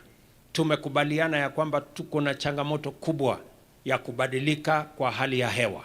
Mazingira yetu yanabadilika. Na ndio sababu tulikuwa na kongamano kubwa la climate change hapa Nairobi. Njia ya kukabiliana na climate change ni kuhakikisha ya kwamba tunachunga mazingira yetu. Na ndio sababu tuchukue nafasi hii tukiwa na mvua ambayo tunaambiwa inakuja in the next 1 month, tupande miti. Tumekubaliana tunapanda miti bilioni 15 in the next 10 years. Na sababu hiyo tumepanga miche, jeshi wanatusaidia kupanga miche, polisi, prisons, KFS, KWS na idara nyingi za serikali zimeungana ili kutusaidia kupanga mambo ya seedlings. Kwa hivyo, we will make sure that there is adequate seedling supply in the country so that every citizen can participate in tree planting as a means of mitigating the effects of climate change and ensuring that we are part and parcel of repairing our environment and making sure that the environment serves us and serves our future. So tutashirikiana namna hiyo. Hiyo ndio kazi ambayo jameni mimi nataka tushirikiane pamoja na nyinyi. Watu wa Lare mnakubali tushirikiane na hiyo kazi pamoja? Tumekubaliana? Mimi nataka niwahakikishie huyu mjumbe wenu Bwana TJ ni mtu muungwana na ni mtu wa bidii na tutamshika mkono ili awafanyie kazi. Vile mmesikia anahangaika maofisi yote kupanga mambo yenu. Na kazi hiyo anafanya, tutamshika mkono, tutafanya kazi na yeye, tukiwa tunafanya kazi na wabunge wote wa Meru. I must say that the members of parliament from this county are patriotic, ni watu wa bidii, ni watu tunashirikiana na wao kupanga mambo ya Kenya, na mimi nataka niwahakikishia kwamba hiyo kazi tutafanya vile niliwaeleza kwa bidii. Vile tumekubaliana, niliketi chini na hawa viongozi juzi. Nilikuwa na hawa Nakuru, niliwaita tukaketi chini, tukapanga mambo ya Meru. Mambo ya maendeleo, barabara, stima, maji, vile tutazalisha ajira kwa vijana wa hapa. Mimi nataka niwaombee, mimi nitawaombea Mungu. Ule shetani ambaye anataka kulete kizungumkuti hapa Meru ashindwe. Tunaelewana jameni? Na waomba viongozi wote ya kwamba mambo ya siasa ya 2027 iko mbali. Tuanze hapa, kila mtu, na hawa wananchi ni watu wako na macho. Wanajua ni nani wa kufanya kazi, wanajua ni nani wa kuzembea. So tafadhali, mimi nawaomba viongozi wote tushirikiane, kila mmoja wetu wako na nafasi ya uongozi. MCA ako na sehemu yake, wabunge wako na sehemu yao, senator vile mmesikia hapa ako na sehemu yake, governor ako na sehemu yake. Mimi nang'ang'ana na Rigiji huyu ananisaidia. So tusaidiane, tufanye kazi. Hawa wananchi ni watu ambao ikifika 2027 watasahihisha kazi yetu. Mwenye kupita atapita, mwenye kuanguka atabaki nyumbani. Si namna hiyo jameni? Si nyinyi ndio mtajua vile nani amefanya kazi, ni nani wa kuongea? So tafadhali nawaomba kama viongozi wa hapa, maneno hii nimesikia hapa kidogo, sio mbaya sana, mumeongea, lakini sijaona mahali iko makosa kubwa. Hii makosa ile iko ni kidogo na inaweza kurekebishwa. So tutarekebisha mahali iko kidogo, mahali kuna makosa kidogo turekebishane, ndio tuweze kusonga mbele tukiwa pamoja. Hatuna nafasi ya kupoteza na ugomvi. Hatuna nafasi ya kupoteza na kupigana. Tunataka tuungane, tushirikiane. Yule mkubwa ni yule atafanyia kazi wananchi kuliko mwenzake. Tafadhali, mimi nawaomba ndugu yangu viongozi, please, nawaomba kwa heshima tushirikiane hivyo. Huyu Linturi anafanya kazi mzuri akinisaidia katika wizara ya kilimo kama waziri. Si namna hiyo? Msimrudisha hapa nyumbani tena kuja kumkoroga hapa. Huyu mtu ni mtu muungwana, ananisaidia kusukuma huko na kupeleka dunia hiyo. Na yeye kama kuna mambo yenu mnataka anifikishie, yeye atanifikishia. Si namna hiyo? Mama wenu hapa wa county afanye kazi ya county. Ndio? Na uunganishe hawa watu wote, waunganishe wawe kitu kimoja. Tusiwatenganishe, hawa ni grupu hii, hawa ni grupu hii. You know, tuunganishe hawa watu wote ndio tuweze kwenda pamoja. Mnaona hata mimi navumilia wale wa maandamano na mara naongelesha hawa kidogo nini, kwa sababu sasa unajua hii dunia na mambo ni namna hiyo. So tunasungushana tu hivyo, lakini tunahakikisha kwamba kazi inaendelea. Naelewana jameni? Mimi nataka niwahakikishie watu wa Meru, ipande juu ishuke chini, iende kulia ama kushoto, kazi ya kubadilisha Kenya ni ya lazima kwetu, na tutahakikisha kwamba we are not distracted in the business that was given to us by the people of Kenya to change and transform our country. Tutashirikiana hapo pamoja. Na wasihi na waomba viongozi wote tushirikiane kwa pamoja. Sio lazima tupendane. Hata kama hatupendani, wananchi hawa wametupatia kazi, tufanye kazi pamoja. Mapenzi itakuja hapo katikati, Mungu akitusaidia. Si ndio jameni? So tushirikiane hivyo, but I want to give you my assurance. Wananchi msikuwe na wasiwasi na hii makelele. Hii makelele ni kidogo. Hii ni kidogo hii. Hii mimi nitanyorosha maneno mpaka dunia hii ibadilike. Haiwezi kukwama. Sijui kama tunaelewana. Yes, our focus is clear and our agenda is on course, making sure that we transform our country. Kwa hivyo nafikiri nimesema mambo haya. Ile kitu mimi nawaambia. So mnajua hata wale wengine wanapiganga kelele, wako na makelele mingi. Na mimi nimewaambia mimi sina shida na kelele. Hata watu ya upinzani, mimi sina shida na watu ya upinzani. Wanafanya kazi mzuri, wanakosoa serikali, sio hamjafanya hii, mmekosea hapo, hii hamjafanya vizuri, hiyo ni sawa. Ile kitu nimewakataza ni fujo na vita na kuharibu mali ya watu na kuharibu mali ya umma, kuchoma barabara, kuharibu biashara ya wananchi. Hiyo nimewaambia no. Hii ingine ya makelele hapa katikati mimi sina shida. Hata waziri siku hizi nimewapeleka bunge. Nimeambia mnataka kuuliza maswali wa bunge mawaziri na waletea bunge, hata hakuna haja ya kuwatafuta. Sasa wako bunge, uliza maswali yako. Hata wakitaka, nimewaambia kama wanataka ofisi ya leader of opposition, tutengeneze ofisi kubwa. Mimi niko tayari tutengeneze ofisi kubwa hapo. Mtu ya opposition hako hapo, tumnunulie tarumbeta kubwa hapo kwa ofisi. Awe anatangaza asubuhi, serikali imekosa mali fulani. Lunch time, serikali imekosa mali fulani. Jioni, serikali imekosa hii. Hiyo shida gani iko? Si mimi nasikiza, nikisikia anasema ukweli, si mimi narekebisha. Nikisikia ni makelele, si mimi nawachana naye. Sasa shida iko wapi? Tunaelewana? So maneno hiyo ndio tunataka Kenya isonge mbele. Jameni, tumepoteza muda mrefu hii Kenya kwa mazungumzo ya bure na mambo ya kulumbana ya bure.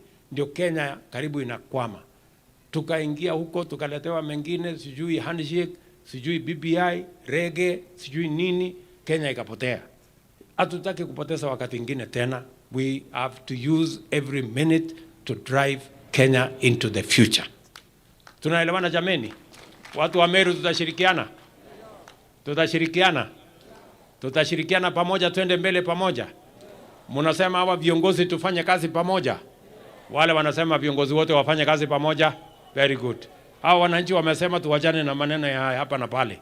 Tuungane, tupeleke Meru mbele wakati tunapeleka Kenya mbele. Na vile mmesikia, mimi nimepata shamba sasa ya serikali hapa Meru. Nataka kuja kujenga hapa Ikulu.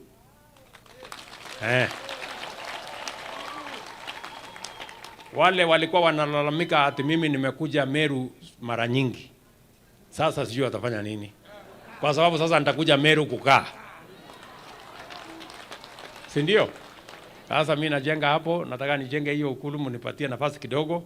Ndio mambo ya Meru tunamalizania hapa. Hata hakuna haja ya kuja Nairobi, tunamalizania hapa.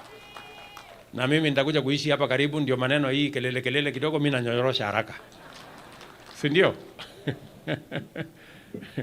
So wale watu wako na shida na mimi kuja Meru, wako na shida kubwa sana. Kwa sababu sasa mimi nitakuwa hapa kukaa. Si ndio? Na kupanga mambo ya dunia hii ingine ya Kenya, napanga na hapa Meru. Tunaelewana jameni? Na ni kwa sababu niko na mapenzi makubwa sana na watu wa Meru, kwa sababu ni mashujaa wa taifa letu la Kenya. Nyinyi ndio mlitusaidia tukapata uhuru wa taifa letu. Na tutashirikiana, tutafanya kazi pamoja na Kenya itasonga mbele. Asanteni sana maaskofu wetu kwa kutuombea, kwa kuombea taifa letu la Kenya. Najua mambo yenu ni mawili, sio matatu kama ile yangu. Mumesema mnataka, tuko na deni ya mazungumzo na kukunywa chai pamoja. Hiyo deni nitalipa. So nitapanga. Wale watu yangu ya ofisi, musikie miko na deni ya hao watu. Sasa muende mtafute diary, tupatane na hawa viongozi wa kanisa. Alafu ya pili, mumesema ya kwamba moja ilikuwa ni deni nilipe na ingine ni kazi niwafanyie ya tent. Sasa sijui nitaitumu ama nani. Taitumu, utakuja upangane na mimi, uniambie ni namna gani next week nipange. Sawa?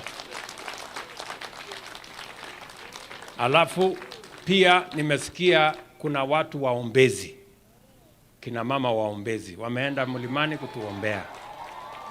Asanteni sana kina mama kwa kutuombea. Asanteni sana. Asanteni sana kwa kuombea Meru na kuombea Kenya. Maombi ni kitu ya muhimu sana kwetu. Sisi wengine tumefika hapa kwa sababu ya maombi. Si ni kweli? So nasema asante sana, na tena nimeambiwa ya kwamba ati nyinyi ni wafugaji wa kuku. Mimi ndio mfugaji wa kuku mkubwa. Sasa nimepatana na watu yangu. Na hiyo biashara mnafanya ya kuku ni biashara mzuri. Hata nyinyi mnajua. So kwa sababu sasa nimesikia mko na cooperative na nyinyi ni wafugaji wa kuku na ni wamama waombezi, nitatafuta 3 milioni nipatie huyu niwatumie. Musikie. Lakini sio ya kwenda kujenga ofisi. Ofisi pengine mnaweza kujenga na shilingi 1500. Hiyo ingine muongeze biashara ya kuku. Si mmesikia mimi natafuta chakula Kenya, sitaki njaa. Mnisaidie kusalisha kuku na mayai na nini tufukuze njaa. Mtanisaidia hapo? Mtanisaidia hapo? Bas, mimi nataka niseme nikiwa hapa Meru, asanteni sana kwa kunikaribisha Meru. Asanteni sana kwa umoja ambayo tunashirikiana sote kama Wakenya, na mimi nataka niwatakie baraka ya Mungu. Murungu abudharime. Mungu awabariki sana. Thank you. Asante sana. Tumpongeze rais mara nyingine, na kwa vile bado tuko kanisani nitamwalika Bishop Maore aje atufungie ibada yetu ya leo kwa maombi, alafu nitawaelekezea taratibu za kuondoka. Karibu Bishop. Asante sana. Praise the Lord. Your Excellency, our dear President, Your Excellency, Deputy President, and Your Excellency, our Governor. On behalf of this clergy, I'm being asked to very briefly and very quickly register very special gratitude to you for being available to come and worship with us. So receive our thanks on behalf of this clergy. And secondly, they have said that the stand they took when we were seeking the offices during the election, that is stand where we chose, and our member of parliament is aware because we stated that in his home, that the church will not sit on the fence again in national affairs. We are not relenting on that. You can count on us now and in the future. And the Lord bless you. Let's bow our hands and pray. Mighty God and everlasting Father, in the name of the Lord Jesus Christ, we give you thanks and we give you honor and give you adoration. Your one says that blessed is our nation whose God is the Lord. And Father, from our head of state to the national leaders, to the clergy, and to the members of this country, we regard you and hold you at the very high esteem in all our affairs, in the affairs of our lives, and in all matters. And therefore, dear Lord God Almighty, we express this very special gratitude unto you and the recognition that Kenya belongs to you, Meru belongs to you, and our lives belong to you. We give you honor, Lord, and give you praise. Father, we declare that there is peace because thou, Jesus Christ, the Son of the living God, you are the Prince of Peace, and we have made you the Lord. And this shall be the case with our lives from this moment on, even forevermore. Receive glory, receive honor, because you have done great and wondrous things unto us. Father, we state from this ground that your name is above every name, and the power of darkness that seeks, Lord, to withstand what you are intending for us. As your children, we declare today out of this altar that that power is incapacitated, that power is defeated in the name of Jesus Christ of Nazareth. Victory belongs to the church. Victory belongs to your children. We give you honor. We give you praise. Thank you, our Father, for we all pray this in Jesus' name. And now surely goodness and mercy shall be with us all the days of our lives, and we shall dwell in the house of the Lord forever and ever. Na neema ya Bwana wetu Yesu Kristo, na upendo wa Mungu Baba, na washirika wa Roho Mtakatifu, uwe nasi sote sasa na milele. Asante. God bless you. Naomba tuweze kutulia, tumruhusu rais aweze kuondoka. Asanteni sana na Mungu awabariki.